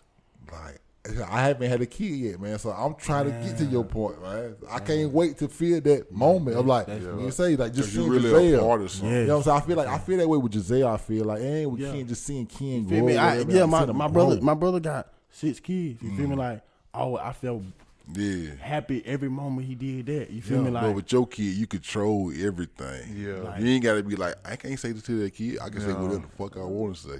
I can see that. Definitely. Okay, Definitely. You got that right. Yeah, I got that right. right. Hey, nobody can tell me what I can't say. My kid. Nobody, literally. Nobody else. can't say literally. nothing to my baby. Like, that I don't know. What you can say? I control it. And like you made a statement. You said like you want to see her grow and be there forever. And like it is, like I said, you got your dad with you or whatever. But like I'm one of the people that like I ain't really have my dad there the whole time. So like I feel like you got to stay there no matter what. Yeah, you gotta want to be figure it around out. kid. You want to see them grow. Like my daughter is 4 right now. You feel me? Like it's dope to see her at from 4 months to 4. Yeah, it's I a big know it's just difference. gonna But it's like be- I done saw all I of done that. saw all of You it. feel me? Won't- Like I won't I forget like to it. see my daughter every day. Unfortunately, I don't get to see it every day no more. But it's like it's dope because you get to see the changes Yep. daily. So you still live a life to see the growth. Yeah, you feel me? Like, oh, she can pick something up with one hand. Now she can multitask. You seeing stuff like that in the kid that you don't even think about. You feel me? Like, oh, yeah. Like, cause like at first they only can do something with one hand. Then they go like, I can do something with that hand and that hand at the same time. Yeah, you feel me? Like The first steps definitely gonna hit you. Yeah. Oh nah, she going through training. I'm gonna be holding her like, come on. Okay, then. Go. I'll be all Go like, ahead. Yeah, come on. She gonna walk. Remember you was like you had learned that she learned how to swing by herself. You're like, it was so dope or whatever. Yeah. Like you ain't know how to swing last time I saw you, but now she going to daycare now, so she get to be around other kids. So like they take her to another level. Like I say with Chantal daughter Ken, like quote unquote, like my girl's daughter, I say stepdaughter. She played soccer. She started to play soccer last year. Like she got at first she was crying when she hit the ground, but now she can hit the ground, bounce right back up. It made her so much tougher. And like that's just life or whatever. Like you got to go through situations to make you tougher or whatever. So what situation? The life gonna beat you down. Life gonna beat you down. Yeah. Oh yeah. It's so much. Yeah. There's some tough situation you done went through. Yeah. Shit, it's life. Life. It's life. That's right. That's a genuine answer. Like, and I mean it. Yeah. Surely, like. Yeah. I feel the same way. Exactly. Like I know it's somebody that feel the same. What? I know it's somebody that feel the same. You feel Doing this every week is a grind. It's hard. Doing your music, it's hard. Gotta stay on it. Cause you mentally gotta make good music even when you might not even be feeling the best. Yeah. Like damn, like I just want to just chill, but like it's like it's something inside you. Like I can't stop. If I There's stop, a part of me. Never. Yeah, it's a part of me Never. now. It's like having, if you play NFL football, you got games on Sunday. You just play on Sunday, you know that. But doing this, we usually record on Sundays. This is what we do on Sundays. Like everybody know, like my family. You don't watch the game and record. Yeah, we watch the game and record. Yeah, the best way. Yeah, right. You can do with your boys and stuff. We just watch a game and just chill and then have a conversation. Yeah, I got a soccer game to go to when we leave here. So okay, my little boy. Yeah. Shout out to them. Like I'm saying, he got stuff to do. He's like can't go without leaving. Right. But what's y'all happiest memory? My happiest memory, that would be, I would guess my kids being born too. But not going. I'm gonna go I'm gonna go beyond that. I ain't gonna say that. Other than that, my happiest memory, I would say, when I signed to go to school, football. Yeah. That was my outside of my kids. Who you hit with again? BYU. Prep. Yeah, BYU. He always said that. Yeah, BYU. Backyard University. Your backyard. I don't know about my happiest moment is just to be like when I accomplish stuff that I put on my task list. I love accomplishing stuff. That's even if it's the smallest thing, but it's gonna add up. So when I accomplish, some stuff that I done got lately or whatever, it's like, man, this been on my bucket list to accomplish, and I accomplished it. Yeah, that's when I'm my happiest. Hell yeah. Terms. My kids being born. Yeah. We had 3 kids in 1 year. Man, well, he's stupid. He did. It wasn't 1 year. It was like 11 months. 13. I know. 13. 13. Yeah, I was about to say it was about 13, 14 months, baby. Well, yeah, when they were born, he had twins. born and my little girl was born. That was Twins. What would be mine? Besides my daughter being born, I would probably say when I got the duplex or whatever, because it was something that I always wanted to do. I always wanted to become a landlord. Yeah. Okay. Yeah, so it was like, damn, because nobody ever taught me to do this. I taught myself. It's like you doing rap or whatever. It's like you get a big song, you get 100K views, 300K views on YouTube. Like, damn, that's my song. Yeah, I did it. I just dropped it, and a lot of people shit that I didn't like my shit. Hell yeah, that's all. It's like, damn, you feel me? They watching me, and they want to hear from me. Yeah, they actually care. They actually care. They don't know people that care. It's some people that viewing this probably just don't care. Yeah, they just looking at it. Just look and see what some people. Thank you for the view. Yeah, appreciate that. Appreciate that view. I like it, but so as you click on it, appreciate it. Feel me? I'm telling you. But somebody watching I can't wait till you put out something else. Like, I wish you put out a vlog. I want to watch what he doing. What he doing right now? Comments is comments be special. Somebody had commented to us. What's his name was? It was like Jalen Ellison or something. What he had said? I forgot what he had said, but it was dope. Inspired him though. That joint was very dope. Cause like I said, I can say if you can inspire one person to say like, man, y'all make me feel like I can do it too. Cause I want other people to think you can do this. Like if I learned to do all this by myself, you definitely can. Yeah, definitely. Yeah, definitely. For sure. Yeah, because y'all boys being twins, I feel like y'all probably split a brain, so y'all boys ain't really got it all. So you feel me? I know y'all. That's why y'all work good when y'all work together. You feel me? Yeah. Double brain. But by ourselves, we don't make that happen. Yeah, I don't think. Yeah, by yourself, I think y'all boys be a little off. That's why I was wondering off. They'll be lost. Yeah, I think they'll be a little wondering off, boy. Yeah. Hey, we over here. We over here. That's tough. Damn. The second question: what was the best advice someone gave you, and from who? Best advice someone gave me.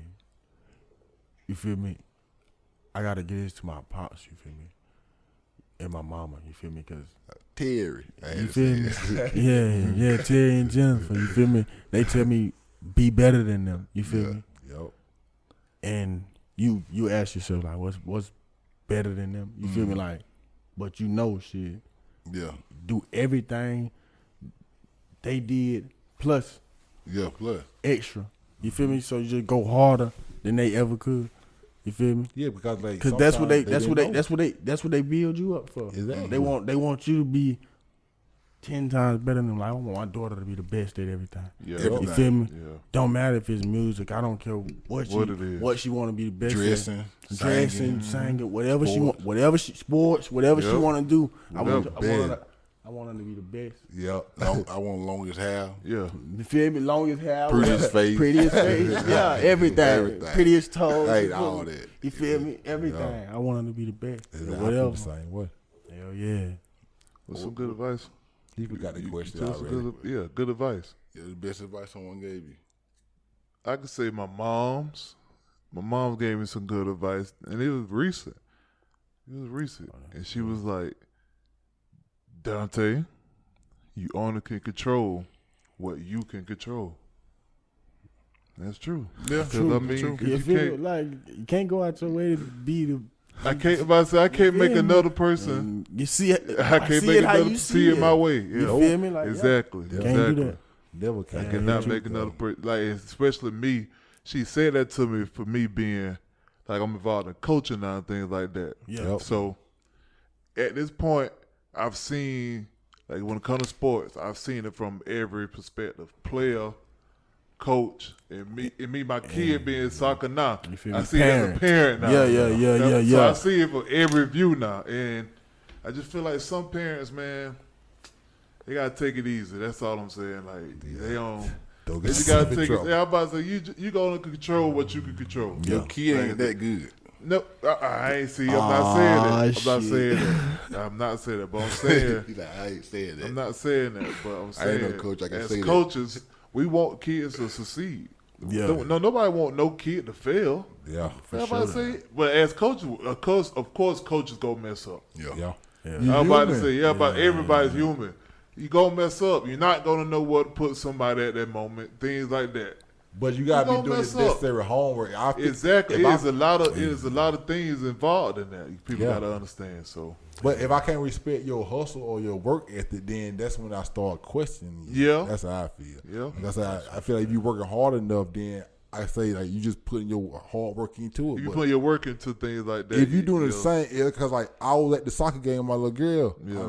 With Ken yesterday. And it's a great play on Ken's team. The other coach was like, "Get the girl in white shoes." Yeah, that's it's adjustment. Game plan. They smart. They ain't gonna continue to let this little girl dominate. Exactly. Or if somebody guarding her, you about to switch. Yeah, you feel me? We know she's the best. Yeah. Exactly. Get the best on her. It'll make you mad. It's not important. It's not like, oh, I don't like this kid, I'm not gonna play him. No. I could not like a kid, but if he feel like he benefit. If you got kids, but he's still about to be out there.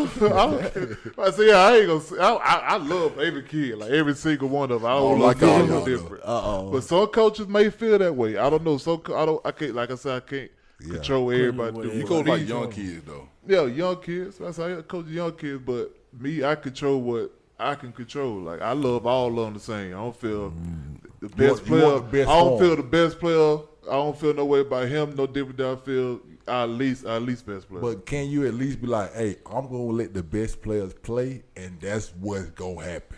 That's what you do. You can't always do that. Huh? You can't always do that. Not exactly. No, Not I'm just always. saying, in Little League, they don't always do that. The coach's son be on All-Stars, and he suck every year.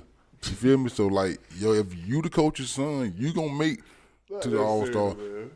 Come on now. When we grew up playing baseball, you know the coach's son was always on All-Stars. Every year he sucked. He might old school up. Like, Hey, what did Ken? Connections, man. Hey, what it is? ain't What's that game? What's that game on Nick Cannon? Hey, he had the On Wild or connection, Not? I man. plead the fifth, man. I He ain't the quarterback. saying nothing. He the quarterback, man. Gloverville like around like Belvedere, right? Yeah. Because we used to play Belvedere in baseball. That's They what I'm used to saying. beat us in baseball. Yeah, they were good at baseball. Yeah, I always I played them. I played them before. Yeah, they definitely pounded us too. They used to pound us in too. baseball. Yeah, I remember that. I remember that name. That was kind of. But what's your best advice you done got, John? He said he got pounded. Best advice somebody done gave me. I'll probably say from my mom, probably like, always telling me to keep God in my life, like always keep a relationship with God type stuff. Like, that's probably the best. I really can't think of no advice. I get good advice all the time. I mean, I like to take advice from a lot of people, so I get good advice. I just say I had good advice from like Les Brown. He said, "You here today and you gone today." Yeah, it is what it is. Like you here today and you gone today. And the crazy thing about that Friday, when I got to work, this dude came to work and he died at work. You feel me? That's the crazy thing to go through or whatever. I didn't see it personally, but some people were walking by and actually saw him trying to resuscitate him and shit like that. And he didn't even make it. So like you came to work and you actually like Saw died somebody there. die. No, I ain't seen nobody die. No, I'm saying but some people Some did. people did. I'm saying some people did. Well, some people saw his last moments of life. Of life, yeah. You did, and that's like wow. And then the crazy thing about it also is you keep going. Well, yeah, that's life how it keeps is. life goes on. Life goes on. That was like the perfect example right there. Yeah, perfect example of this. Life goes on, yo. That's why like what we're doing right here is just legacy. Like people gonna be able to see this interview and see like who Doodle Dunn is and who all us is over time. 50 years they gonna still see this interview you did. Yep. When you in your 60s, you got grandkids, your career done blew up. How's it gonna go? Hopefully your ours just as high. 50, And y'all just as high. Yeah. And we there. And we really did this, and like I said, we took it to another level. Take it to another level. That's it. That's what it's about. You feel me? We'll do one more question though. I got a question for you though. Before we ask that question, what is the meaning behind 421 Blues? 421 Blues. That's you feel me? What 421 a roll? Or? Yeah. So you feel me? 421 the road. Yeah. So like that's your blues down that road. That's the road you know. That's like 23 Highway, I guess, where we from. It's just a whole lot of everything. So basically, like, it's so close to Georgia and Augusta. Yeah, boy. Like I said, it's right across. It's a bridge. Y'all it's a be bridge. in Georgia all the time, It's man. a bridge. I go to you Augusta go- Mall, but I don't really be Yeah, going you to go Augusta through. like that. But yeah, you go through that. Yeah, Augusta Mall way better than Columbiana. Y'all heard about the lady that was found at Columbiana Yeah, in the Mall? bathroom, she was dead for like a couple of days. Yeah, I saw that. That's crazy. That's crazy. Like, Now, what the I hell know the happened, manager Auntie? getting fired. Yeah, somebody. I'm telling you, somebody got to get fired. Somebody, Somebody got to get custodian or something. Somebody out. You feel me? Custodian. Yeah, or something. everybody's got to be. Cause you ain't. First of all, ain't nobody clean these bathrooms for 4 days. What? Huh? She was. She was the custodian. custodian. Oh, shit. That's So that why- makes sense. Now it makes sense. Okay. Okay. But like I guess. Now that makes. It still don't make sense. but- Because why ain't nobody been. Like, What the other looking at her custodians? time. Yeah, I was about to say, what? Like, She they ain't clocked out. She ain't clocked out. Yeah, she ain't never clock out. And Her cart didn't ever what leave. cart? every day. Yeah, what is cart? Somebody had to walk in that bathroom to And see see some the legs cart. in there. Something like something. Hey, people mind their business. You feel me? That's what you true call though. them. Yeah, that's That's true. probably It's his what- bathroom. It might have been my. Yeah, it might have been my. Just might People have ain't been. think twice. So it probably was basically like how it was on the movie Life or whatever. Remember that man about to free Eddie Murphy or whatever and Martinell? And he died over the Died toilet. on the toilet. Yeah. That work is- energy. That they Hang say on, too. They flex. say like before you die, you have your last bowel movement. That was it. That's true. That's true. Last question. This is a good one right here though. We always like asking this one. What was your high school crush? Yeah, you gotta name her. It was before Was you with your high school crush now? Hell nah. Okay, then you can answer this. But I say, man, I've had plenty of love. I was saying, high school, what we talking about? What was that girl that you like, hey, that's that girl. That's true. That girl. That's true. That's that You girl. even gotta say you even had her. She just was that girl back in high school. Cause like thinking about you that guy right now anyway, so it's not like she can flex on you. You know? Yeah, it ain't nothing wrong. You feel me? But I just say it gotta be with Mariah then.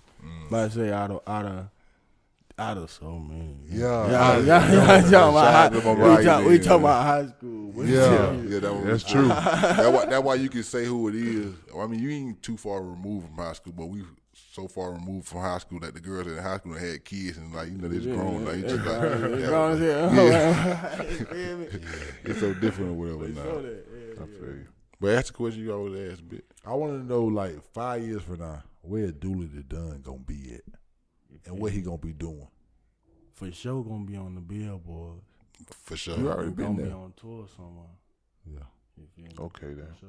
Or on vacation with the fam. I know that's right. That's If I ain't adding no, you ever you gonna be the hands up with this. The money come, babies come. Yeah. So you been on tours before? Nah, not like no real tour. You feel me? What's all the different places you perform? Yeah. What are different places you have performed, like different cities? You feel me? I didn't got to Alabama. Okay. You feel me? I didn't got to Florida. You feel me? You feel me? You feel me? Trying to run Carolina. That's where they bring everybody at anyway. Yeah, you feel me? that's the place to start. You feel me? So this you gotta run that. You feel Yeah. me? Got places in Atlanta. You feel me? So I'm just trying to stretch it some more. Yeah, you just feel me? stretch it Just like stretch. Who you been in the studio with? Like the people that we know. Like just talking about y'all just in there just making a song. Oh yeah, I was in there with Peasy. Okay. I saw you had a song that said Big Rodriguez. Yavo. Yeah, I went in the studio when he did his verse. Okay. Though. You feel me? I got one with Quando. Quando, I wasn't in the studio when he did his verse either. Okay. But Peasy and Big Yavo, I was in the studio. Big Yavo. Okay. Do you know him? Yeah, I know. I know you. I throw a bitch on him, quit playing. Yeah. I gotta listen. They say my little boy look like Big Yavo. Yeah. Hey, no count, though. Yeah. You do? Yeah. That's funny.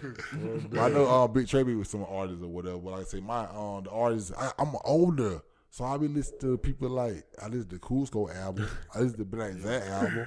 Yeah. But like, I don't be knowing the young guys. That's what I'm saying. Like when you told me about you, I'm like, okay, I start looking you up or whatever because I just don't be knowing the young people. My little brother knew who It's you so was. many. Yeah. He was like, 22? I know 22. I know who you was. I'm 25. I about to say I ain't too far more. Them boy old. Yeah. Them boy I was old. like with somebody at the, They growing. Yeah, we wiser. That's what it is. Had a little get together with Antonio last night. I was standing with somebody. We listened to music and stuff. They had started playing like some new artists we had never heard of. Like, hey man, man. We get old. Bro. I don't know none of these people, man. They all knew. They all knew. But it's dope because like you listen, you like cause you like got a small family, you young, but like your voice still carry though. You know, Yeah. Like, Powerful. Yeah, That's what I said. That's what I like about it the most because like powerful. I like when you amplify through the mic or whatever. That's why I like with our setup or whatever. Like we could just be sitting without no mic, but I just love the way it sounds. Even with the headphone, I love the way it sound coming through the mic. You can hear it. Make you feel like you're in the studio. Like I feel could have me? beat now. Yeah, this They don't want is me the in the- vibe. hey. This is the vibe. I love the head. And die. You know what I'm saying? Okay. Your dad, talk to a microphone. yeah. Give Give it to the people. For real. Your dad, he can't hear what we hearing right now. Like we in the mic, like we in the studio. Well, yeah, maybe we want to get on this beat though, for real though. But okay, then give us a person or two people that you feel like should come on our platform. Person or two people. You feel me? I want to shout out. I want to get it to the gang. You feel me? Like Rock Out Red. You feel me? Yep. Lil Strap. You feel me? Okay. Set it the up. guy. He ain't so. You feel me? Set it up. I listen to DQ. the music, and You feel me? we gonna make it happen. Say less. Hey, you can bring my brother out here. Like, my brothers. You feel me? You can bring my brothers out here. Let people know it's a vibe and shit. Man, like yeah, that. it's definitely a You know, vibe. crazy Yeah, shit. yeah. You ain't feel me. You ain't Just cramped. You chilling. ain't cramped up. You know, you chilling. You chilling. You watching the game. Yeah. We just here. No, and the Falcons up. Cordell Patterson scored. He ain't on my fantasy. Just You know with- you from South Carolina just too, got- right? Yeah, definitely from South Carolina. Rocky and I was saying the energy, man. South See what I'm saying? Yeah, You you feel what I'm saying? you gotta pick the South khaki players. Yeah, You gotta pick the South khaki. Go perform. Go perform. That's Yeah. us. Go perform. That's us. You always You gotta perform. do it. What else you got going on that you want the people to know before we get out of here? Alright, I just want y'all to be ready for this music. Yeah, ready okay. for these videos. Ready for these features. You feel me? Like, you feel me? Yeah. I feel like you definitely. I just want to work. Yeah. I'm ready to work. Hey, if you ever need somebody taking photos or something like that, get some video. I just got me a gimbal today. That thing gonna be so nice. It just came in too, but man, for real, Okay. like, we appreciate you because I want this to be like I say next time. Like I say, when you even bigger or whatever, You know I'm gonna got- spin back. I Yeah, gotta- Well, gotta- when you you gotta when you spin go back. from 42 to 420K, You feel me? You gotta spin back. And Holla at got y'all to. again, like, what's up? Yeah. What's up? We know each other. doing it. And I'm gonna have me a told diamond. y'all. I'm gonna I have told me yeah. I'm gonna have me one of the watches on. Yeah, Everybody out here looking.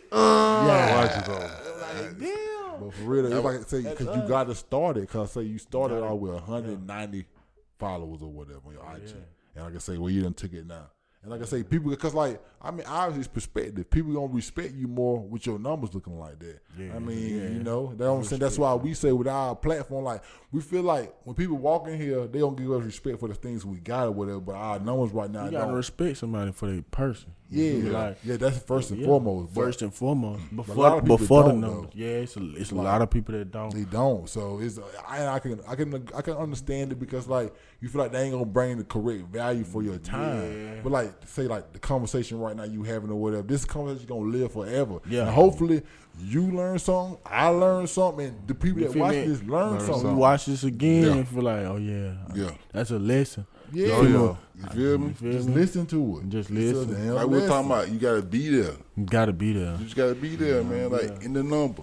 Yeah, and if you ain't yeah. in the number, you ain't gonna. I always say to get off the wait list, you gotta get on the list. Gotta get on the list. You gotta get on there first. Get on Can't there. get off of it, you know. Like we can't be the most, we can't be the best podcast in South Carolina if we If you ain't doing a podcast, yeah, I can't be the hottest if I ain't dropping the hot shit. You feel me? Let's do it. It's very self-explanatory. Hell yeah. But man, appreciate you coming on for real. Yeah, though, right? appreciate y'all, I man, mean, for the got time. Doodle done in the building, man. We got Terry over there on the side, man. Shout out to you, man. Shout out y'all pulling up, man. Jared Paul, little brother, done pulled up on it today. It's a big week for us, man. Full supply. But yeah, we got we ain't done yet. We gotta get our socials and So stuff. yeah, I forgot. We gotta get our socials Your out. socials, Dooley. You feel me? Y'all can follow me on Instagram at Dooley the Don 421. That's DOOLEYDADON 421. Gang. How you be Dooley the Don? How you even get that name? Dooley the Don. My homeboy Omar from middle school. You feel me? Like Dooley the Don. Dooley in the Dooley truck. Yeah, my uncle called me Dooley Truck. You feel me? Like That's all I think about. My mother Red gave me the name Dooley. You feel me? I ain't never went by my It's so name. smooth because I stutter, so when I say S's, I kind of stutter, but Dooley the Don just Dooley roll the off. Yeah, I just want to Dooley the Don. Easy to say that. Y'all gotta listen to his music though, because like I say, it's a vibe. It's Yeah. like it's Check him out. melodic. It ain't like it's YouTube, easy to melodic. find. Yes, it's easy. He got Put in views, so Dooley it's like Don. you gonna be like, okay, he's somebody. And he from where we from. Like, Yeah, you feel me? Like, he definitely. ain't too far even up the road from us. Probably about 45 minutes from where we 45 from. minutes. You feel Yeah, me? Like, being from Batesburg, like, it's the same shit. And then he from South Carolina. Like, we trying to build something down here. Trying to build a media platform. Give your socials, Dante. Everybody can follow me on Twitter. It's SuperJuice12, SUPA. You can't spell juice. That's on you. You can follow me on IG, King Cobra. Both on 2Ks. And then you can follow me on Snap at JuicePat12. I got you. And you have a lot of gay porn on there. Shut the fuck up, man. Hey, you can follow me at Watch24 on Twitter, Instagram. You can follow me at Hassani_guy on the Snap. Doodle the done. Do you know what Hassani means in Swahili? It means handsome, and I'm that guy. Go ahead. Twitter at the Jeremy Gant. IG same thing, and Snap is Jeremy.Gant. To this day. I just wanted to say that. I know. But you can follow me on IG and Twitter at TheMoneyQB, because you know I make them plays with the money. Go to Snapchat, Finance Twin. That's always been me. Go to the IG and Twitter for the Navy Black Podcast at Navy Black Pod. Go to the YouTube, Navy Black Podcast. Subscribe to you boys, man. Check out the video with us, man. Like it. Man, give us a follow. Let us get to 1,000 or something. We at like 600. Can we get like 400? Drop a comment. Drop a comment. I like. We need all that because we need support. And I'm replying to the comment. It's great like that, man. I'm begging you. We the most interesting podcast in South Carolina, I believe, and we have the most interesting people on. So why wouldn't you want to be a part of interesting shit? Why not? We got Dooley in the building, man. But you also need to go to the website, NavyBlackPodcast.com. Get your merch, man. We got the hoodies. We got Ring Value, Actions Over Word, Be a Doer, man. All that, man. We got the bucket hat. And we got terrorist shirt, too. Yeah, okay. You know how we let do, y'all man. know. Man, let me go to this. I fucked up. This man, he got a brain value. Go off his game. He off of. This is the Navy Black Podcast. We'll see y'all next week. It is. Yeah. Dooley.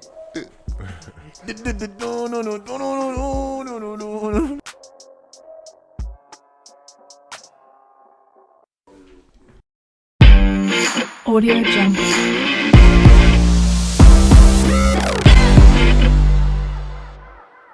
Can't get your day started or keep it going without coffee? Well, buzz through Smoothie King and discover how we do coffee better than the rest. Delicious coffee smoothies made with your choice of new robust espresso or mellow cold brew. Plus the added boost of real nutrition and no artificial flavors. Any time of day makes Smoothie King your king of coffee. And enjoy any 20-ounce coffee smoothie for just $5 before 11 a.m. Valid at participating locations. See website for terms and conditions.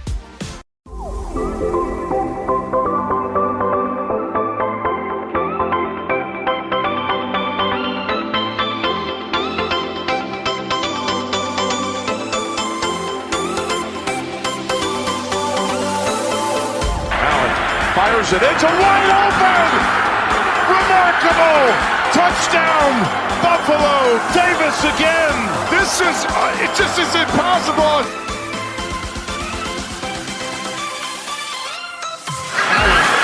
Oh, laser beam! Dawson Knox! Touchdown! Buffalo!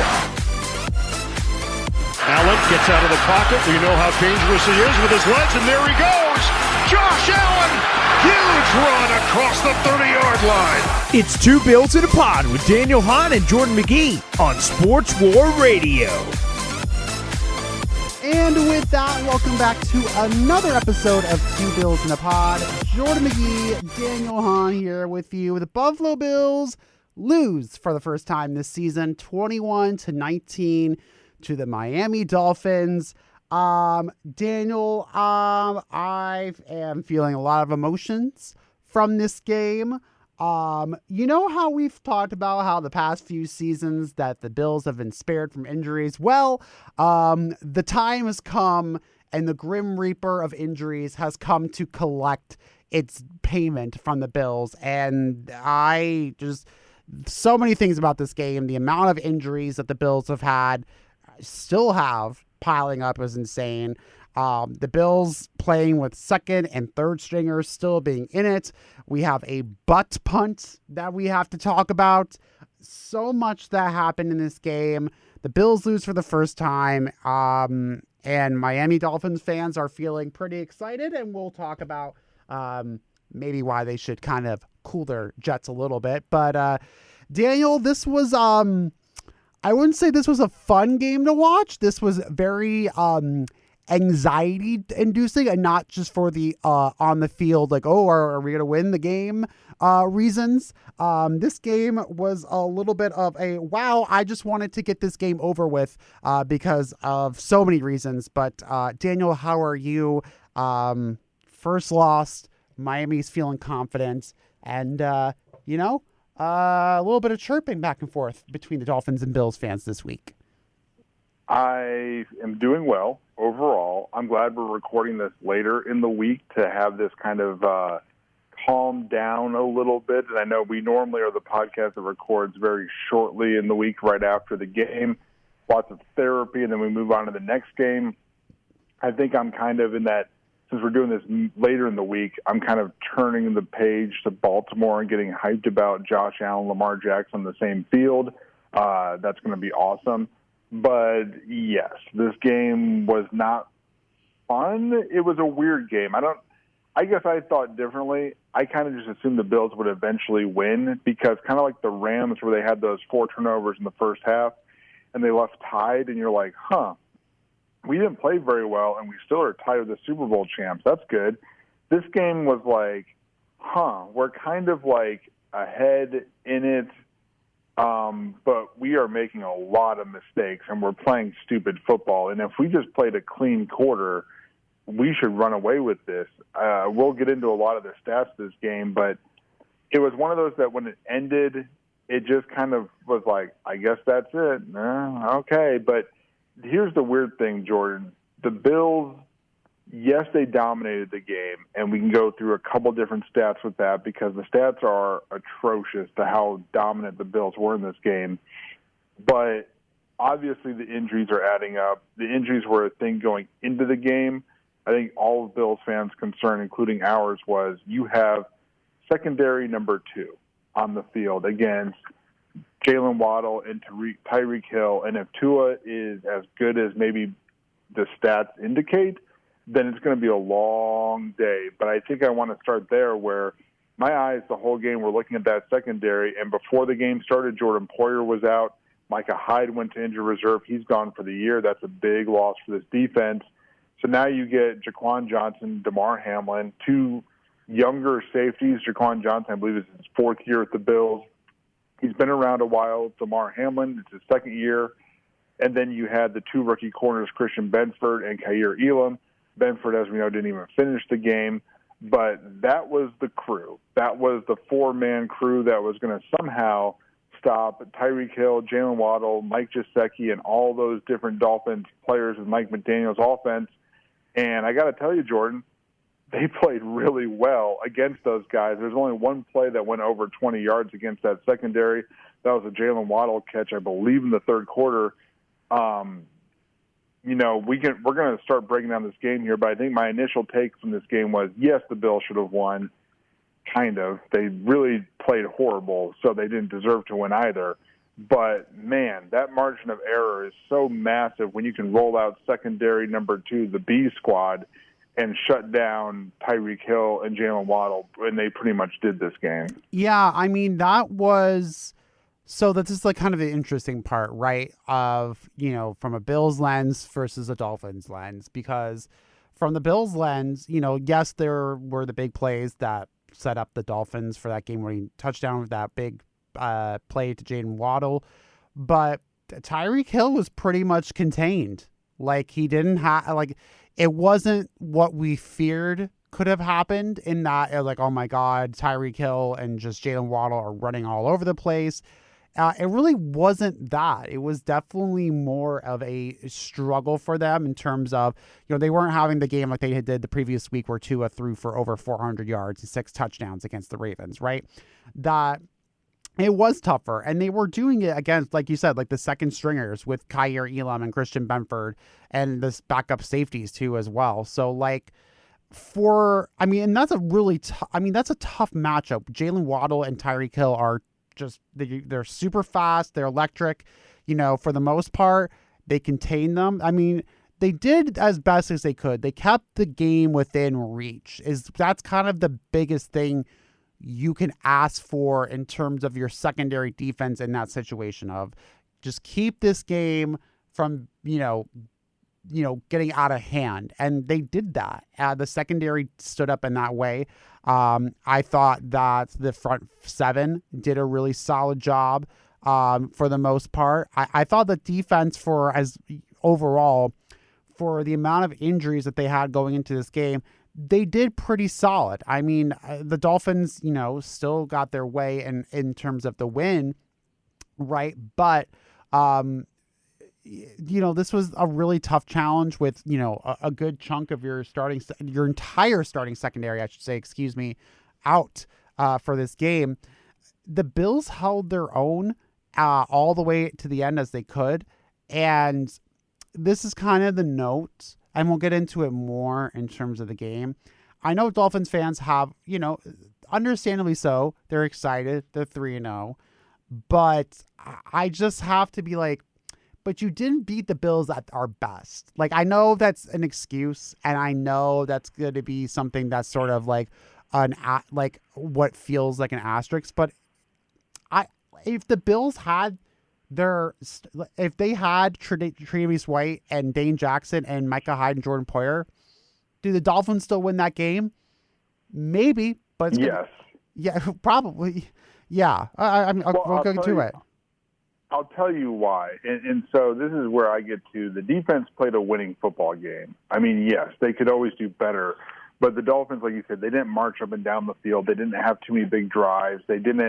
Nobody on offensively, when you look at this game, you said, oh, my gosh, we couldn't contain X player. And in the years past, right, Jordan, it's been, Mike Gesicki becomes like a superstar against Buffalo. Then you pick him up in fantasy, and he does nothing against anyone else in the league. All those one-handed things. Tyreek Hill did things against us when he was at Kansas City. Pretty inactive, like you said. But like you mentioned it, the defense played pretty well. Gregory Rousseau, again, with another sack. DeMar Hamlin, I believe, also blitzed and got a sack as well. The defense played good enough to win the game. And that's why I don't know if it matters who else the Bills had unless they would have gotten turnovers. That's kind of the one thing you could say the Bills defense didn't do. You didn't give us the ball back quicker, and you didn't get a pick six this time.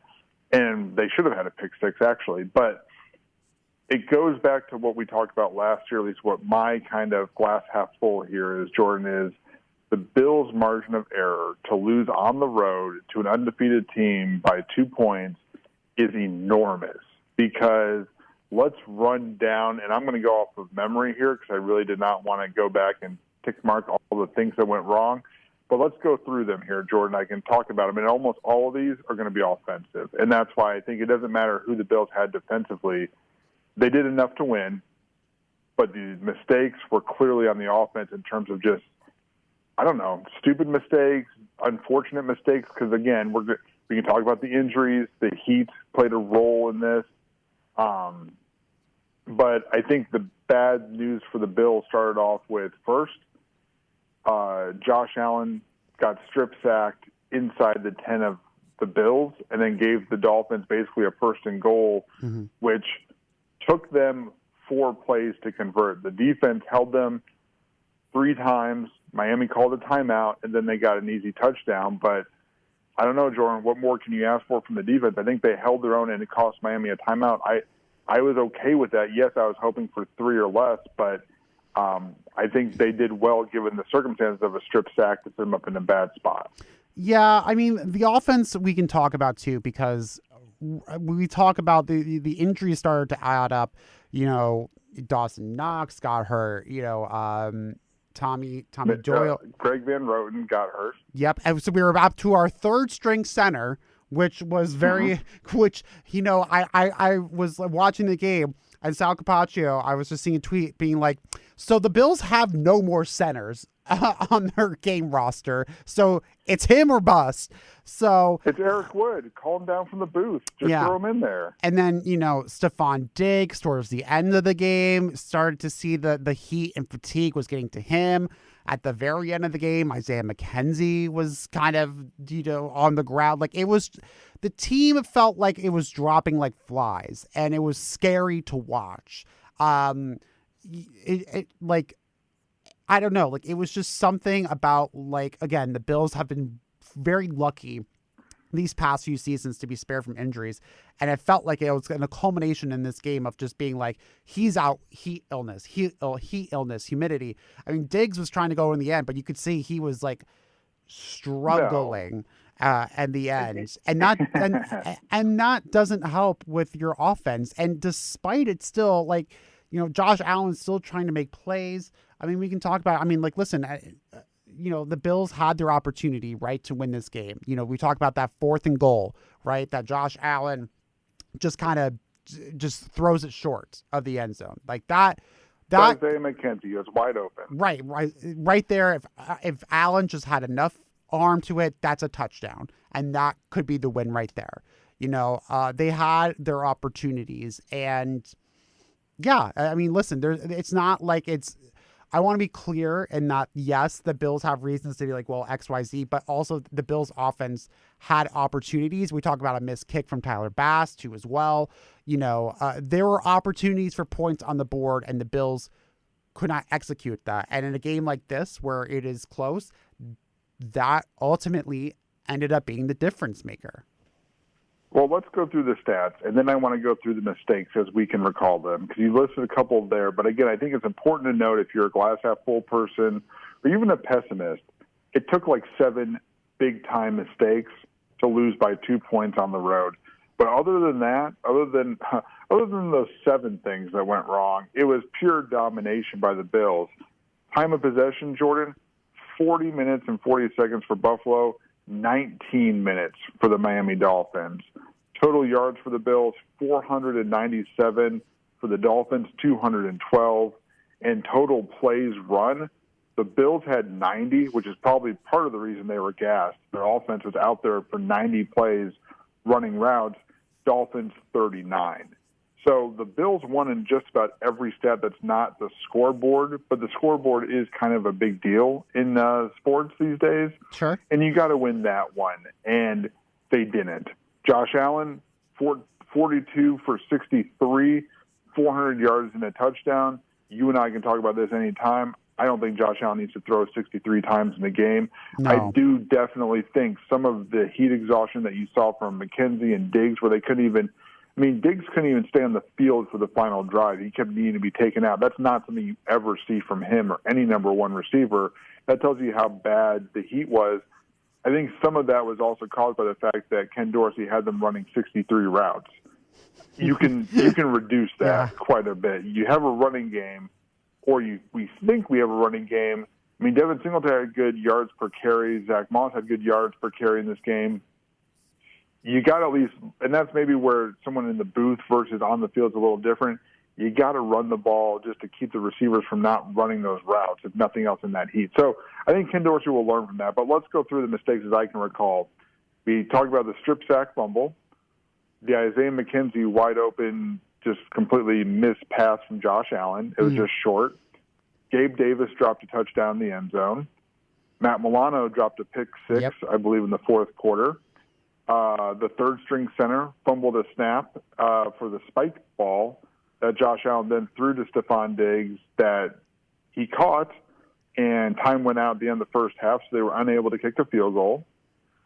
Then you have the missed field goal from Tyler Bass. That's 6, and I feel like I'm missing one more, but we can stop there. That might be it. But 6 is pretty big, and a lot of those were point-driven items as well. And that doesn't include any of the things that happen in a regular game, penalties, sacks, whatever. Note to self, I was extremely angry with the muffed spike turned time, throw to Stephon Diggs. That was just, well, so in that, when you watched it, you're like, what the hell are the Bills doing? Apparently there was a rule. There was some sort of technicality about, like, I don't know if Daniel have the full rule, but essentially if you fumble, or if like the center fumbled the snap and then you cannot spike it after that within some very niche rule. It would be intentional grounding if you pick up a fumbled snap and then spike it. Correct. It would be intentional grounding, which is a loss of down, and then at that point probably a runoff. So Josh Allen actually did the right thing. And I think it's habit, Jordan, just to throw it to Diggs, and Diggs knows if that happens that the ball's coming his way. but maybe in hindsight, given the situation, he should have just airmailed it out of bounds. Yeah. I mean, again, that's it is what it is. And, you know, again, those are the opportunities, right, that are right in there in front of you.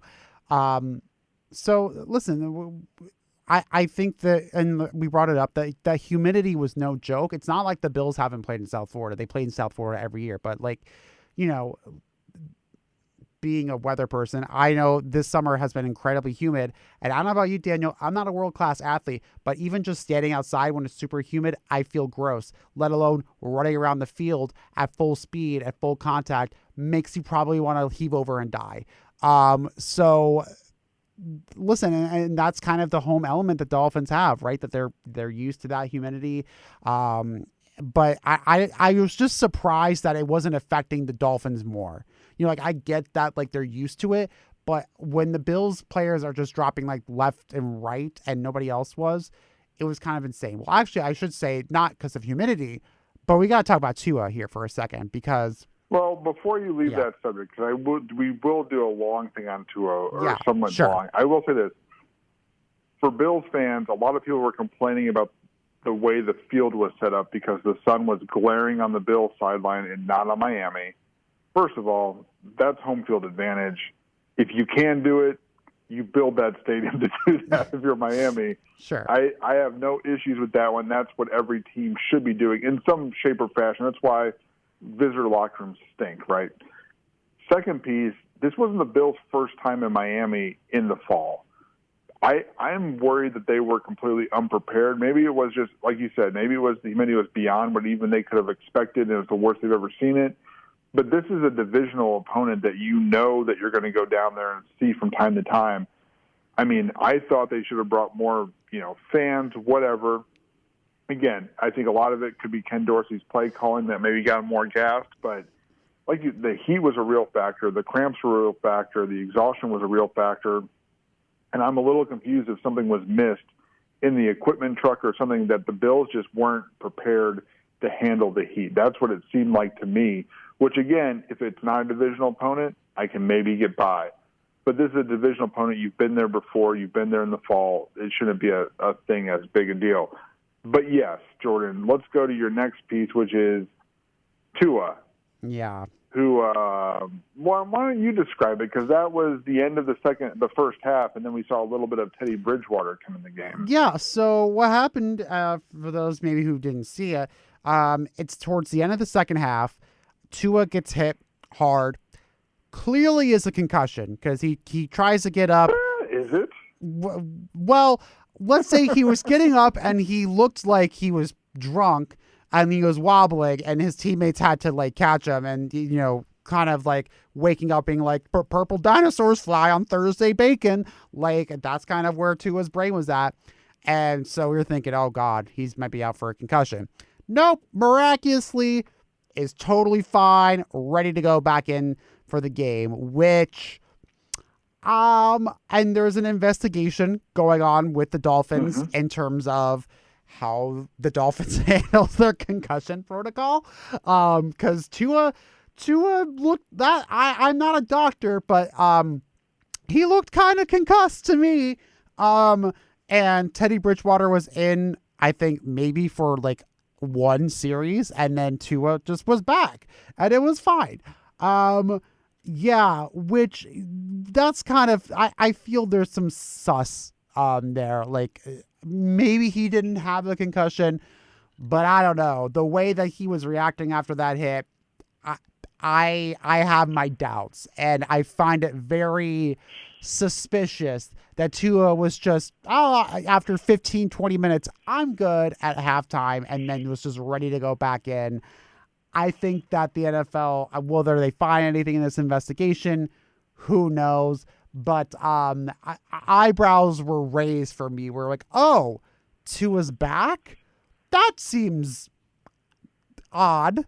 Not the right choice, but we'll see what that investigation includes. But I have a hard time believing that Tua did not, at the very least, show concussion symptoms, and therefore maybe shouldn't have been out there in that second half. But that's just me. So I agree with you, but the Dolphins are saying it was back and ankle injuries or what happened to Tua. Back and ankle. And his ankles, of course, look like Conor McGregor's, where he broke his ankle getting knocked out in his last fight to Dustin Poirier. So, yes, he stands up, he falls down, his offensive linemen pick him up, he falls down, or not falls fully down because he's being held up, but he ain't walking right. And the Dolphins took him directly to the locker room. Teddy finished the drive, then it was halftime, and he came out after halftime. So in my mind, they're just like putting that guy in a smelling salt chamber and making him just wake up nonstop, and then they threw him back out there. Yes, the Dolphins, it's interesting. Mike McDaniel was very critical about it. He said it's an independent neurologist, not a team physician. That's who approves him to go back out there. Said he was good to go. Went back out there. We thought it was back and ankle, and that's what he's listed as questionable, by the way, for the game against Cincinnati with a back and ankle injury. Jordan, here's what happened on the play, and I feel like it's very obvious that it was concussion, but again, we're not doctors. Bills player gets called for unnecessary roughness against Tua on the play, and if I just tell you that, you go, oh, he must have went high and hit heads. Nope, he went low, and he went low, and then Tua fell backwards, and the back of Tua's head hits the ground. Mm-hmm. Then he gets up and has no idea where he is, allegedly. Allegedly. That's a concussion because, yes, the Bills player might have went low, and it didn't seem like it was intentional anyway. I think it was just he lowered his shoulder and Tua threw or whatever and just happened to go low, which would go, Tom Brady rule, right? Flag, unnecessary roughness. But it wasn't helmet-to-helmet hit. Tua fell backwards, guys on his ankles, head hits the back of the head hits the turf. Again, maybe that causes a back injury. Maybe that causes an ankle injury. I don't know. But because his head actually made contact with something and then he wobbles like that, I am going to go with you. It's got to be a concussion. We're not doctors. I know I have some friends and family members that have had back issues. I don't recall them, looking like they got knocked out by Mike Tyson from time to time. But, that's apparently Tua's reaction to said back and ankle. And here's the thing, too. If Tua really did have it, I know it's a big game for Miami.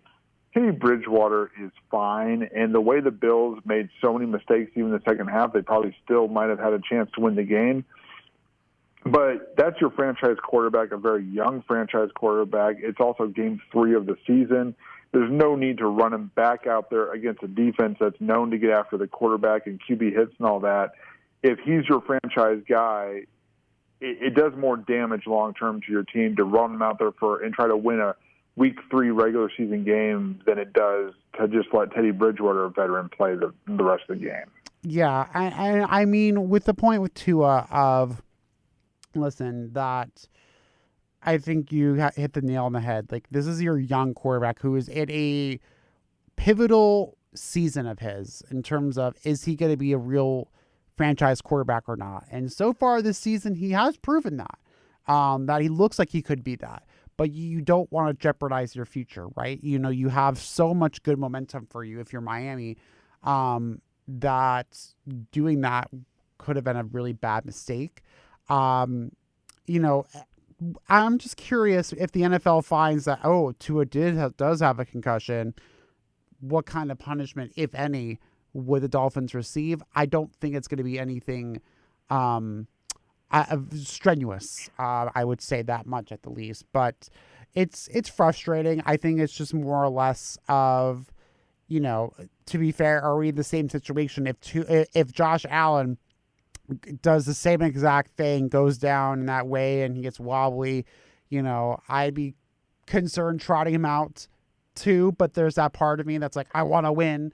So I get it. Every player doesn't want to be out, but at the same time, if these concussion protocols have to follow for a reason, and we'll see what the investigation comes up with. But I like you had our doubts that Tua was not concussed. I'm just gonna be honest. I hit my head on the back of a my bathroom wall, I feel like I have a concussion, and that looked like a concussion. It looked like it. I don't know how you can say that it wasn't, but the Dolphins are going to say that it wasn't. Yeah, and there shouldn't be any, unless the Dolphins kept Tua away from the independent neurologist, there shouldn't be any issues with Miami for the league. It should go back to the independent neurologist. What's their role?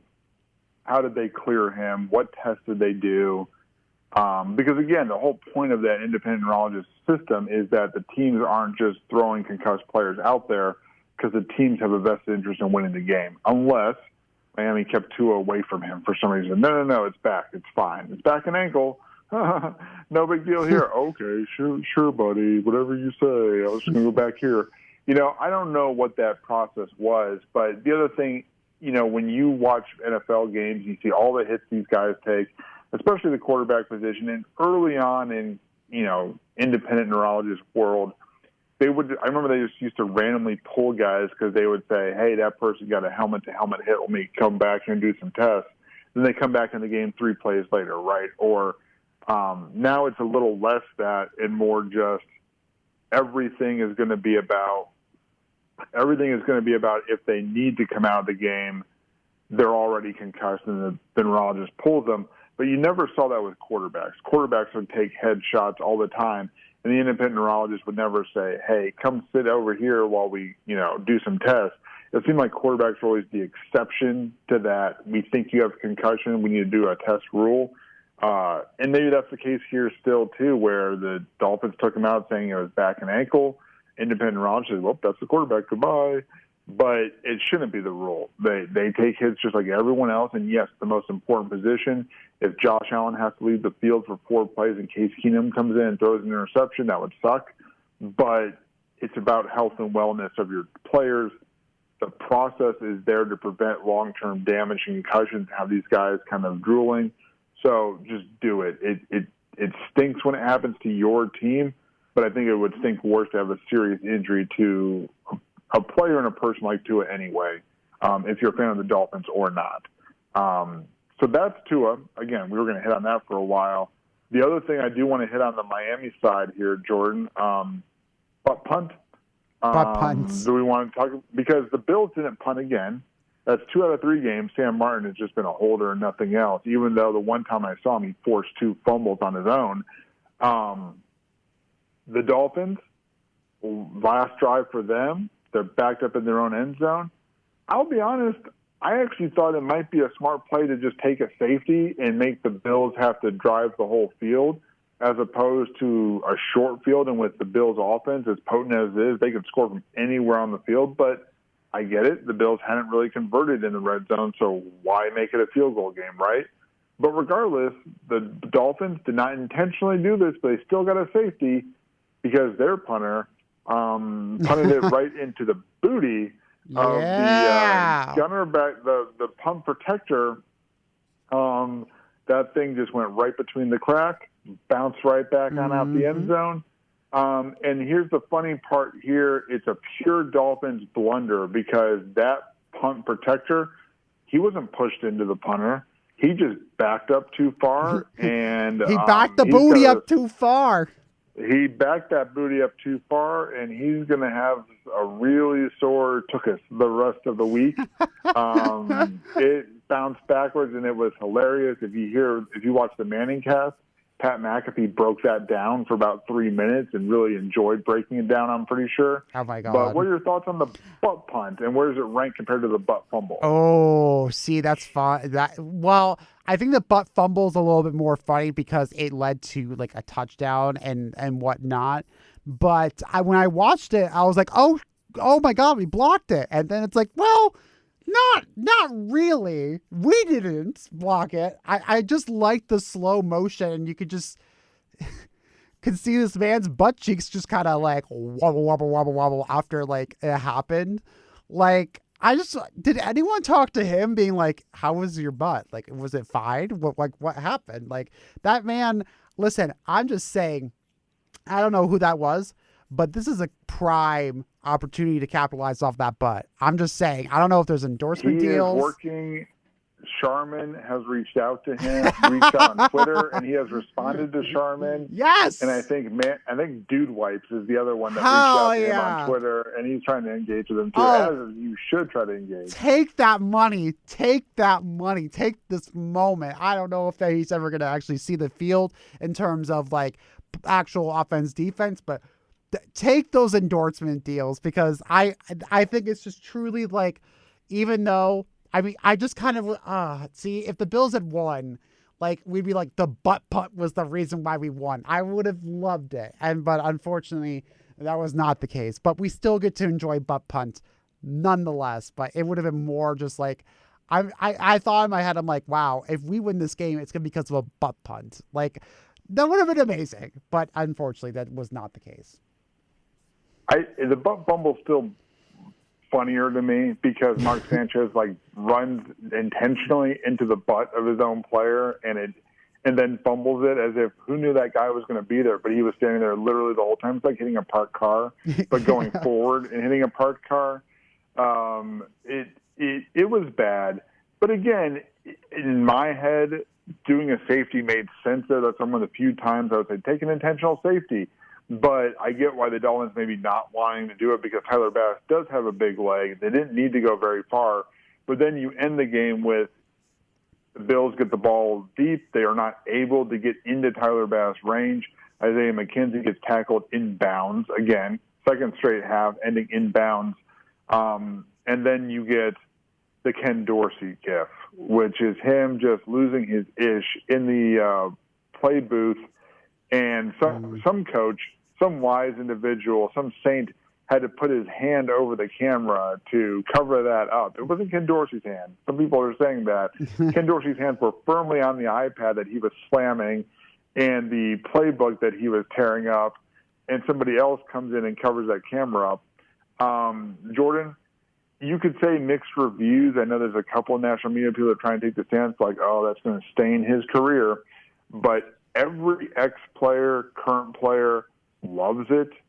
They all are like, yeah, that's the fire we want. Josh Allen is very vocal that that's the fire. And he said the best part is Josh Allen was interviewed on Kyle Brandt's Basement Show on Tuesday, and Kyle Brandt asked how he found out about it, and Josh Allen said, oh, when we were walking to the bus, Ken Dorsey got his phone and showed it to me. Oh, my God. Just like, hey, check out what I did. And so Ken Dorsey, we were warned by everyone that he was a psychopath by multiple players. He laughed hysterically, and now you see psychopath Ken Dorsey in the booth shredding play calling sheets. Jordan, what are your thoughts? Because from all the talk, this is going to be a galvanizing moment for this offense, as if they needed more reason to like their offensive coordinator. Everyone apparently loves it. Oh, I shows his own emotion. I thought when I was watching it that Ken Dorsey was like raging so hard that he broke the camera. That's what my thought was. I did not realize someone had to like cover it to like save you gotta face. watch. There's some fingers that come sliding through. You can see the finger shape come sliding through.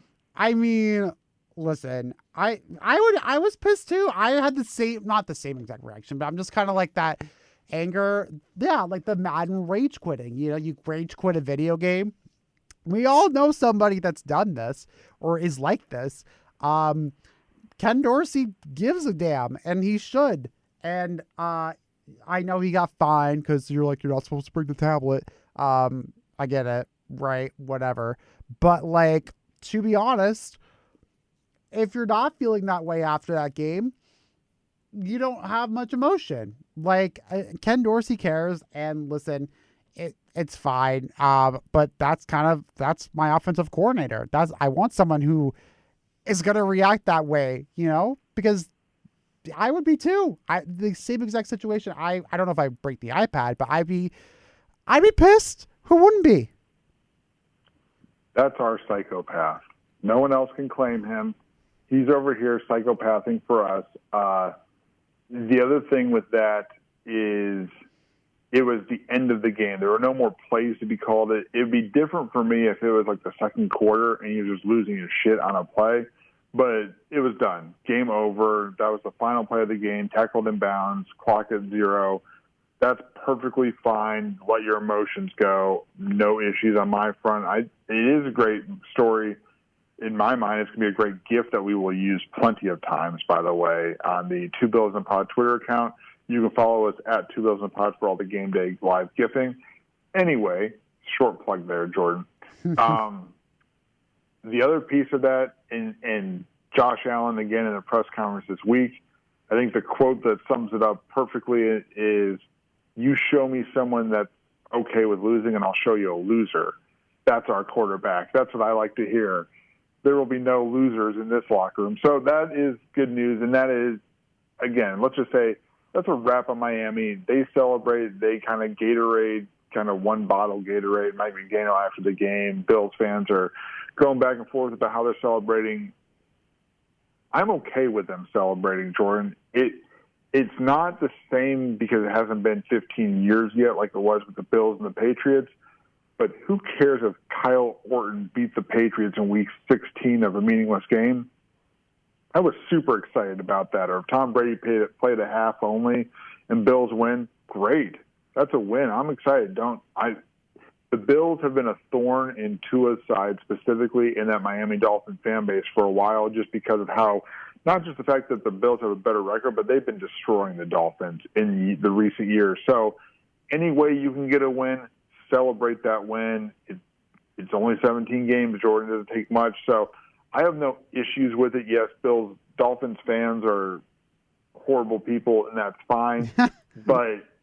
But overall, the fact that the team wants to celebrate beating a division rival and quite frankly, a gigantic win in the division against a team that you know is going to be there at the end, it's a reason to celebrate. They should celebrate. They got a short week if they have to face a tough Cincinnati team. Take the celebration, move on. Bills, long ride home on the plane, lots of injuries to get to. Any final thoughts on the Dolphins game? Because we got a lot of injuries to talk about. I mean, listen, the Dolphins are going to be a very good team. They are a very talented team. They are going to be in the running in the AFC. And listen, the Bills have owned the Dolphins. They won like 7 straight games. So, of course, they're going to kind of celebrate that, understandably so. We'll see. We'll see how this Miami team is. And I think that they are maybe not quite the best team in the league. I think that's a bit of an exaggeration early on this season, but they are a force to be reckoned with. That is for sure. This is not the same old Miami Dolphins team as of yesteryear. They are good, they are talented, and they are going to give a Bills a run for their money. And that second AFC East game later on in the season is going to be very pivotal for that division lead. So the Dolphins are going to be certainly a challenge this year in this division for sure. Yeah, and we'll see how consistent they are. They have a tough matchup against Cincinnati, but when we talk about the Bills facing the Ravens, Dolphins already beat the Ravens, and the Ravens are expecting to be a playoff team. Dolphins are probably going to be in that playoff mix too, like you said. So, you can't slip up. The Bills have a little bit harder schedule because they won the division last year. But it's a big win for them. They're 3-0. They should enjoy it. Like you said, they're a team that we've said for many years in this podcast. They're going in the right direction with their roster. They are working on this new culture, this offensive culture. Tyreek Hill adds a lot of dynamics to that offense. It makes Tua look a lot better. We'll see how long it lasts. They haven't gotten their injury bug yet, but the Bills certainly have. So let's talk about that next because it's massive. After this game, Tommy Doyle was placed on the IR. He has a torn ACL. He is out for the season. Like we said before the game, Micah Hyde is out for the season. Jake Kumaro has a high ankle sprain. He'll probably miss a week or two. Christian Benford has a fractured hand. It sounds like he'll be week to week, but because he's defensive back, he doesn't need to catch the ball. He might be back quicker than maybe at some other positions.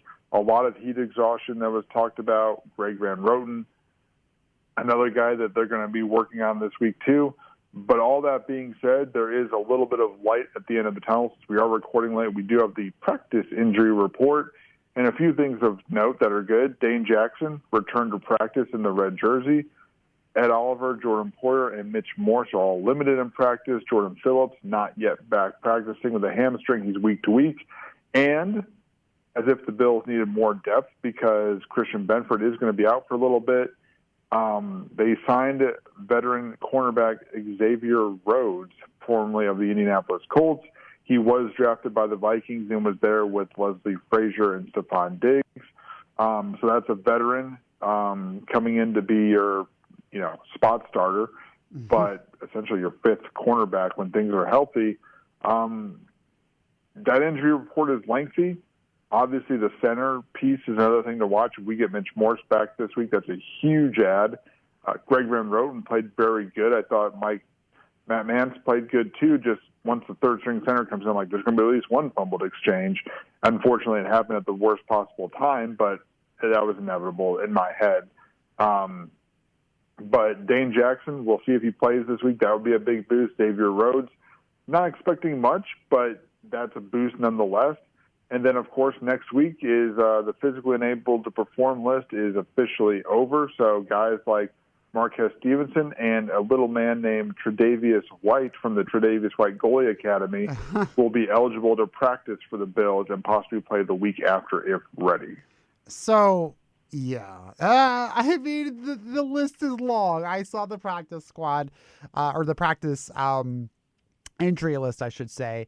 The fact Somebody that said it was like a CVS receipt, and I agree 100%. The fact that Dane Jackson is back at practice from his injury in that many days alone is just fantastic. I just some good vibes.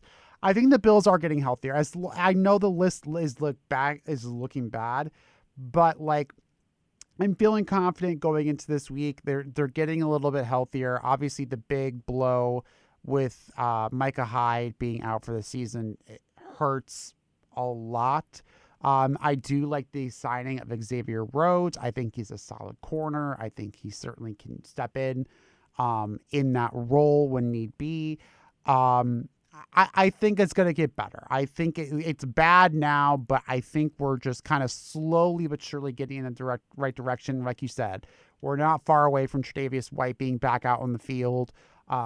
This team is going to get healthier.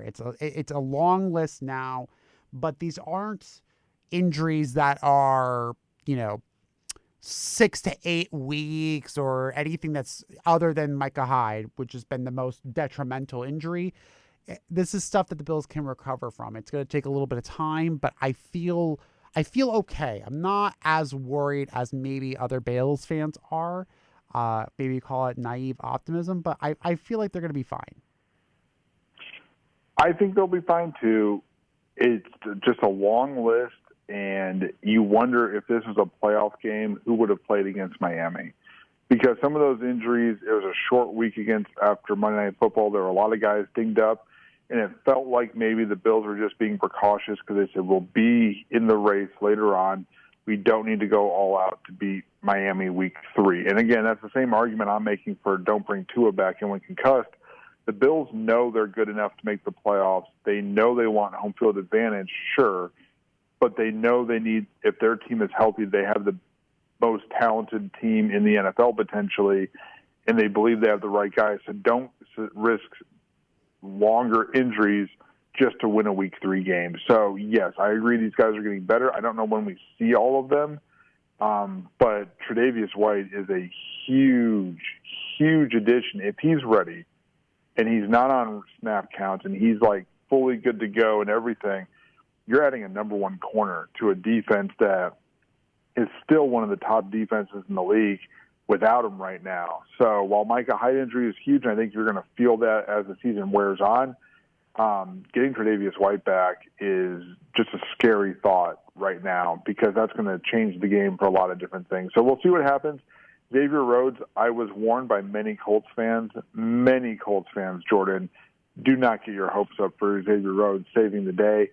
And I'm not, but again, on this team, he's almost your 5th cornerback when you run down where he's expected to play. But he needs to be. But he's a veteran. He's gone to a Pro Bowl. He's done some really good things. If you're asking him to be your number 1, sure, I might be disappointed.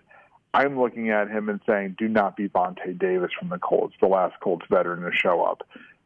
Get through a half and don't leave the locker room at halftime. Yeah. Like, just keep gutting it out, and you'll be fine. And again, he knows the defense. He's comfortable. But, of course, you see a name like that, like, wow, that's a great ad. I'm always skeptical. Like, he wasn't on a team for a while, guys. There's something going on here. So he had a down couple of years with the Colts, but, what you're asking him to do is not be your number one. You're asking him to fill in and provide some veteran depth and not make key mistakes, and I think he can definitely do that moving forward. Jordan, let's wrap up this game and this week with one other piece, which is Dolphins are done. We usually say, where do we go? Where do they go from here? We'll see them again, like you mentioned. They're going to be in Orchard Park in winter time. Oh, yeah. They have a Thursday night matchup against the Bengals, who are a strange team in themselves. Tua's questionable, expected to play, though, because of his back. What do you think of the Dolphins now that you've seen them? Because I know for me, I was looking at Tua saying if he's the real deal, they got a real shot. I don't know if I saw enough even in this game because I don't know if second half Tua was healthy to back, ankle, concussion, whatever you want to call it. Bill's defense just plays him really, really good.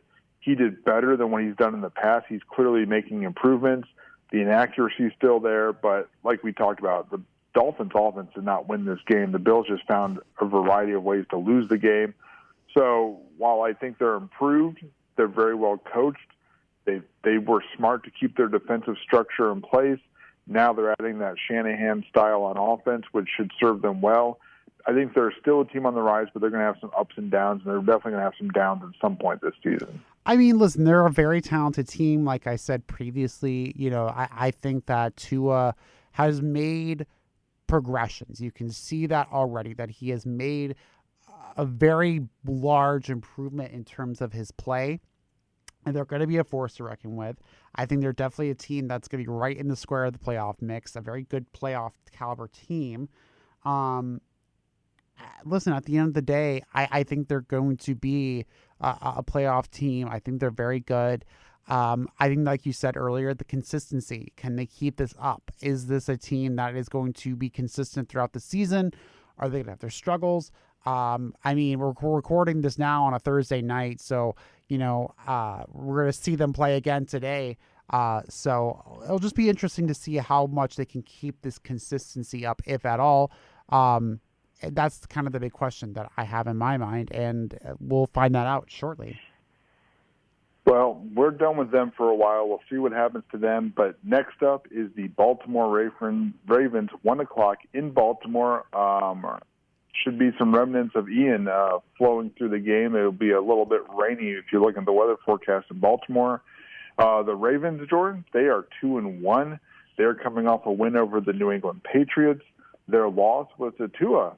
Tua got 6 touchdowns in a comeback win against them. They barely beat the New England Patriots. Mac Jones had a 300-yard passing performance, and Devontae Parker, if he was on your fantasy bench, he had himself a day. I think it was 154 he got receiving. But nonetheless, this is one of those marquee matchups. The top 2 NFL MVP candidates in Lamar Jackson and Josh Allen are going head-to-head. Interesting quote from Josh Allen basically saying that, yeah, I would make Lamar Jackson the highest-paid quarterback in the NFL. Lamar appreciated that, by the way. I'm sure the Ravens did not. I'm sure you would, yeah. He said, yeah, I appreciate those are kind words. And I believe the also quote was that Lamar respects Josh Allen, but they will be rivals for the foreseeable future because he expects both of them to be AFC rivals. But they definitely get along very well as they're from the same draft class and all that.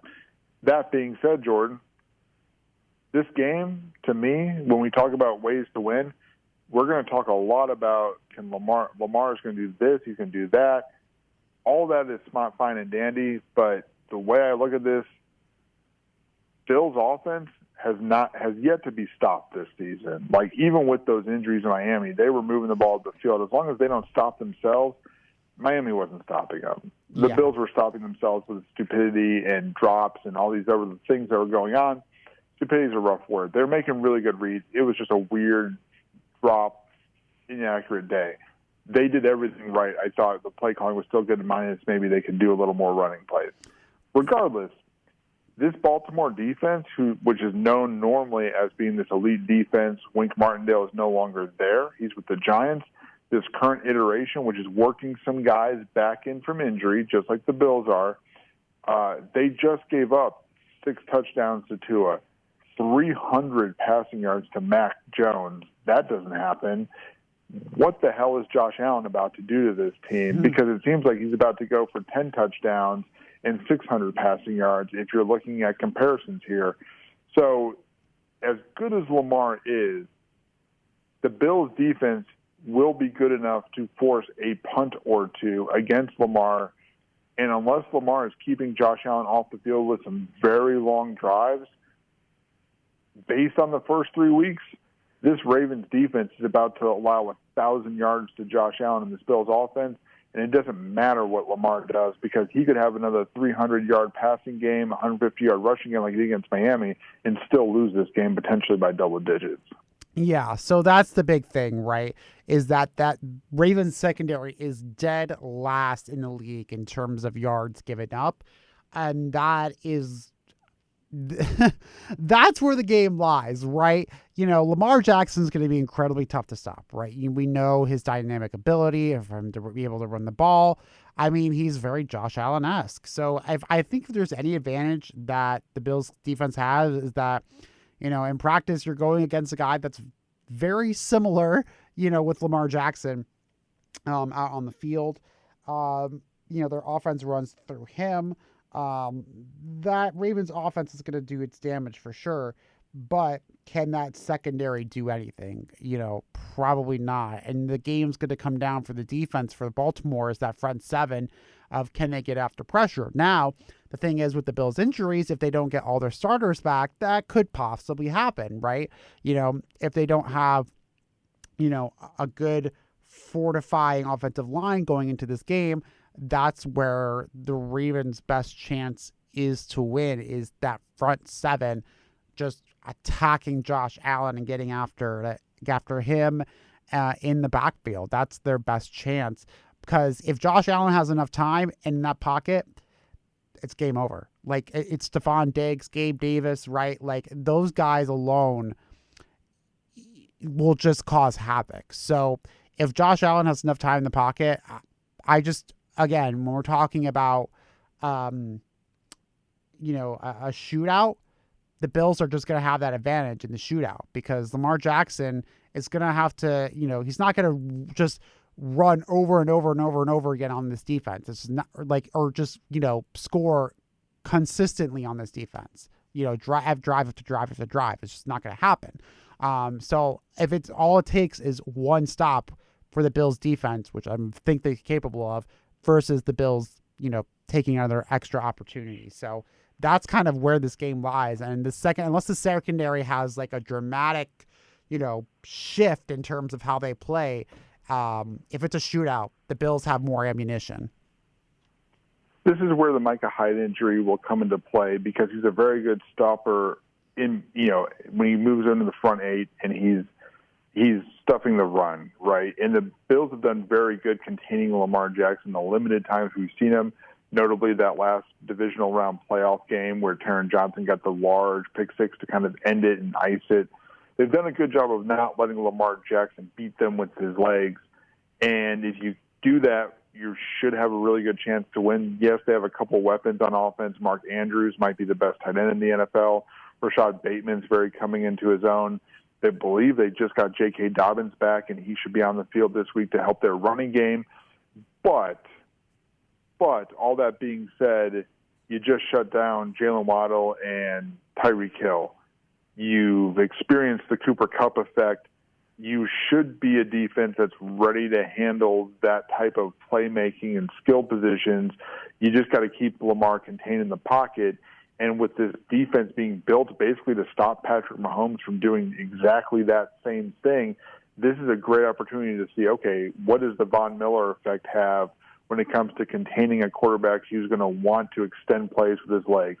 Can we keep Lamar in the pocket? Because you're going to want to do that here in a couple of weeks against Patrick Mahomes too. So the Bills' defense is kind of being built to take on this type of offense, this type of quarterback threat, because that's what they're building to beat Patrick Mahomes with. Just the weapons around him are different. Mahomes is obviously a better passer than Lamar, but don't sleep on Lamar as not being a good passer. He still can beat you in the pocket. It's just a little bit different. But the other things to watch for me, what's the weather report? If it's high winds and rain, maybe that grounds the Bills' passing attack a little bit where you can't be as effective. That, to me, would be a tactical advantage for the Ravens, just the fact that they're taking maybe the Bills' best asset out of the field a little bit. Josh Allen's got the arm strength to throw in just about any conditions. But if this becomes a running game, you're Baltimore, you probably feel better about your running offense than the Bills do. But we'll see what happens. The Bills are favored by 3 here, Jordan. I don't want to make an over-under. How many times does Sam Martin come on the field to punt? But he's 1 for 3 so far in punting in games. So we don't know if we're going to see him or not.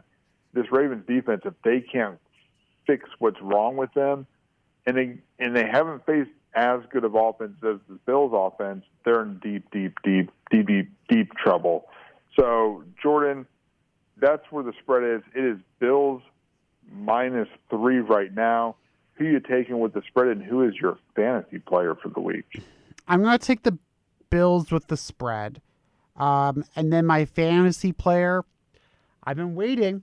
I'm going to say Gabe Davis. I want, selfishly, because he's on one of my fantasy football teams. And I think he's due for a breakout game. And especially if this is this week of a secondary, the Bills receivers are going to eat. They're going to get points. So if you have a Bills receiver in your fantasy team, this would be a good week to start them. So I'll take the Bills with the spread, and I'll take Gabe Davis as my fantasy player to watch. I'm going to take the Bills with the spread as well. Like you, the injuries definitely concern me. The weather also concerns me. But, based on what I know of the Ravens, that secondary is porous, and this is the toughest challenge they're going to face offensively, so it's going to be a long day for them. So I'll take the Bills with the spread. My fantasy player is going to come on the Bills side. I'm going to take Zach Moss. They're definitely going to need to not have Josh Allen throw the ball 60 times. If they get in the red zone and they get kind of inside that 5-10 range, I'm looking to see if Zach Moss can come around and get some touchdowns. One note we didn't touch on in the Dolphins game, by the way. I'd like to say this, Jordan. Bright spot, James Cook. Looked like he was starting to settle in a little bit more in this offense, getting a little more involved.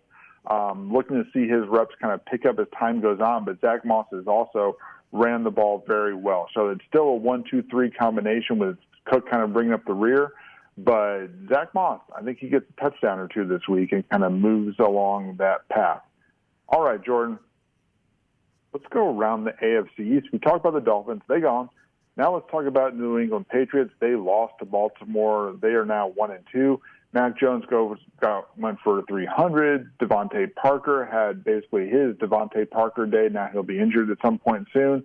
But Mac Jones, high ankle sprain. That's usually a week-to-week injury. The Patriots haven't ruled him out yet, but not good for Mac Jones. High ankle sprains, like I said, takes a couple weeks. Next up for them, Green Bay Packers. No big deal in Lambeau. Is New England better with Brian Hoyer? Because it looks like Hoyer is going to get the start. Nope. They're screwed. I'm just going to go and say it and put it on a limb. You saw Mac Jones, the videos and images of him being kind of helped off the field. And screaming. Screaming in pain. I'm not, again, we're not doctors, but I'm going to go on a limb and say that that's probably not a good sign. So they're screwed. But you know what? That corpse of Brian Hoyer, why not? I mean, I would say it can't get worse, but it's about to get worse for New England. Tua didn't scream like that with his ankle injury. So that's the only I'm saying. If it was a true ankle injury and Mac Jones is the culprit, that's a huge bad ankle injury for him. So, and he was screaming. All right, let's go to the New York Jets now. Jets, they lose as well to the Bengals, but good news for them, maybe.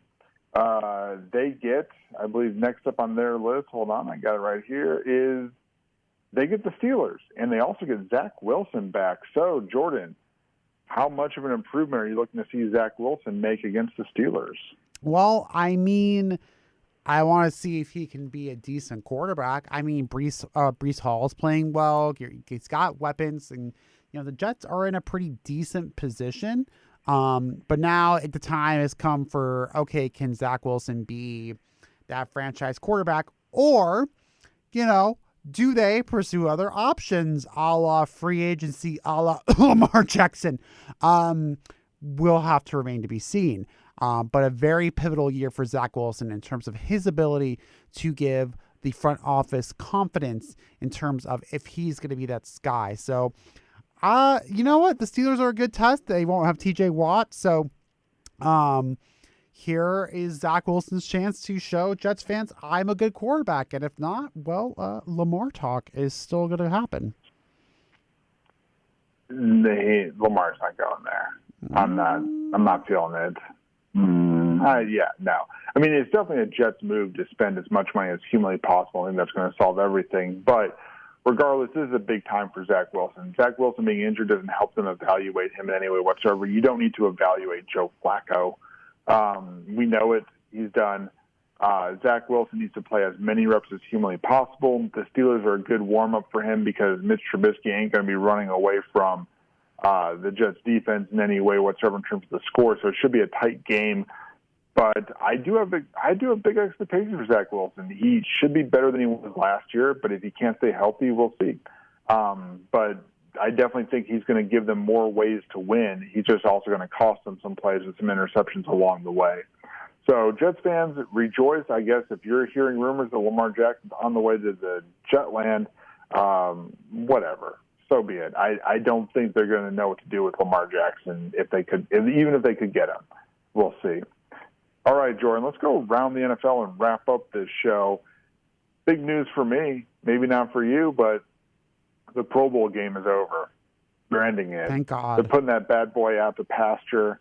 Now it looks like there's going to be some flag football with Peyton Manning as one of the coaches for the AFC. And there's going to be a skills competition that will definitely involve offensive linemen. They're making it very important to let us know about that.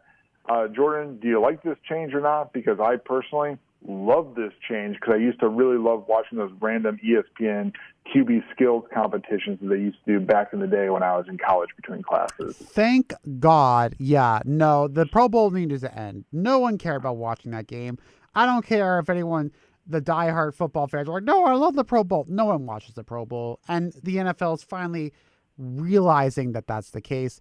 I full-heartedly agree with this decision because, dear God, you know what? That Pro Bowl sucked. It just sucked. No one liked the game. No one liked the game. Do the skills competition. It's way better. Agreed. It sucked. And it's over. Thank goodness.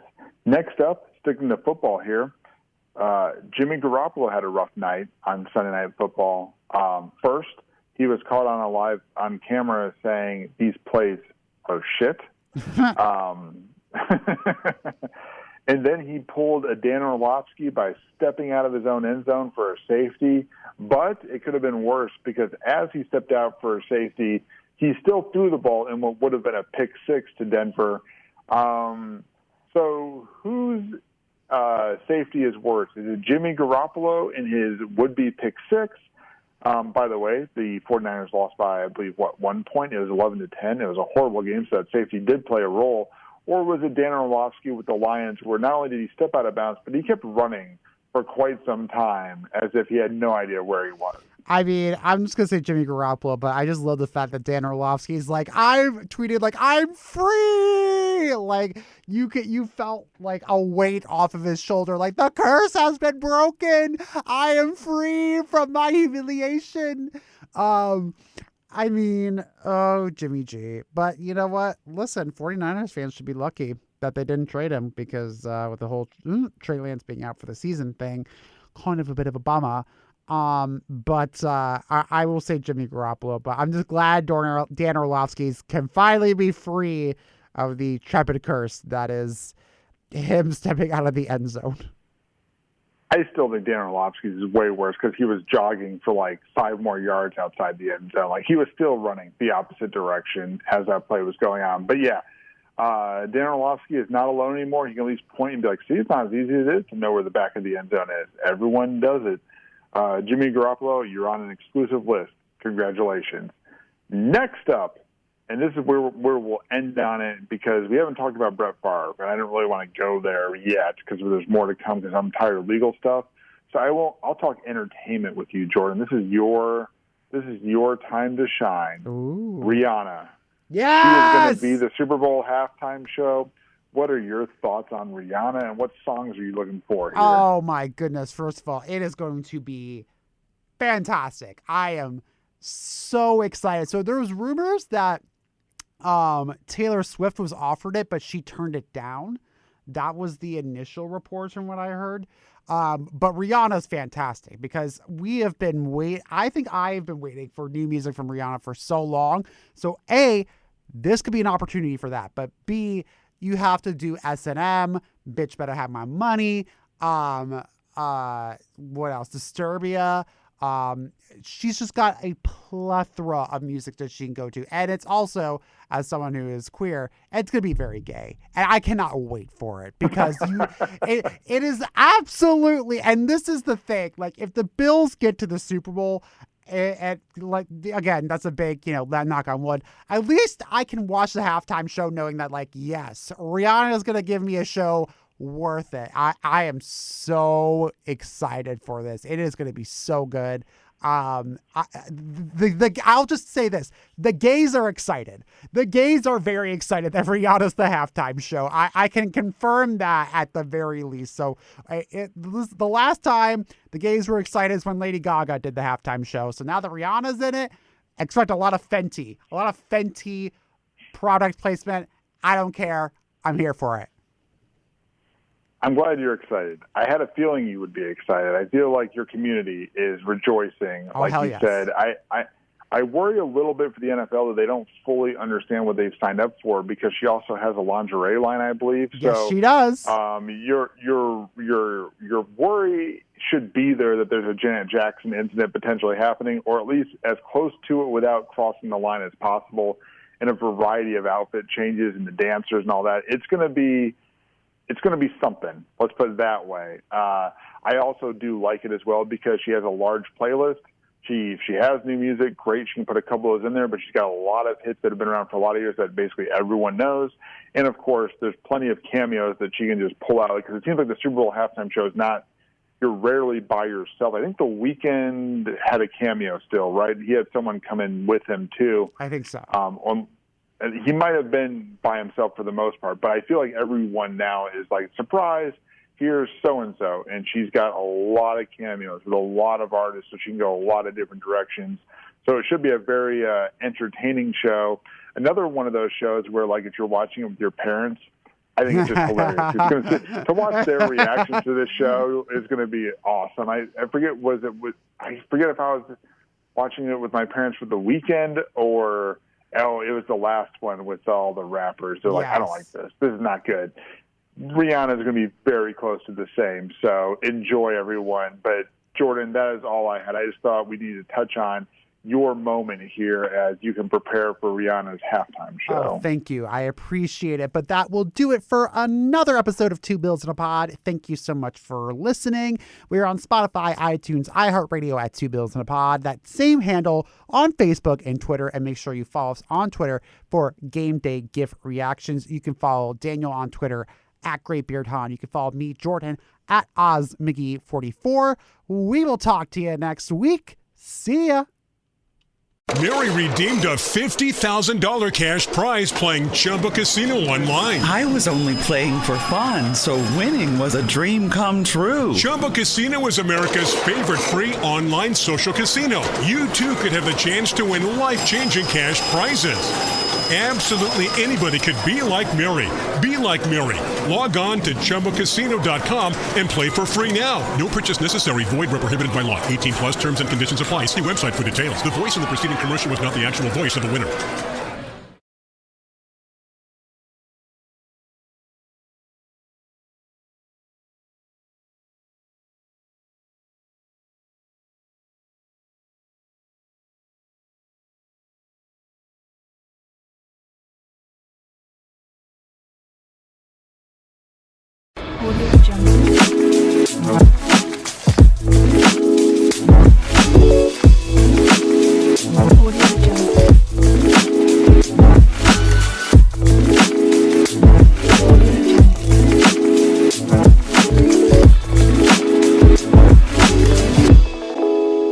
Audio Jungle.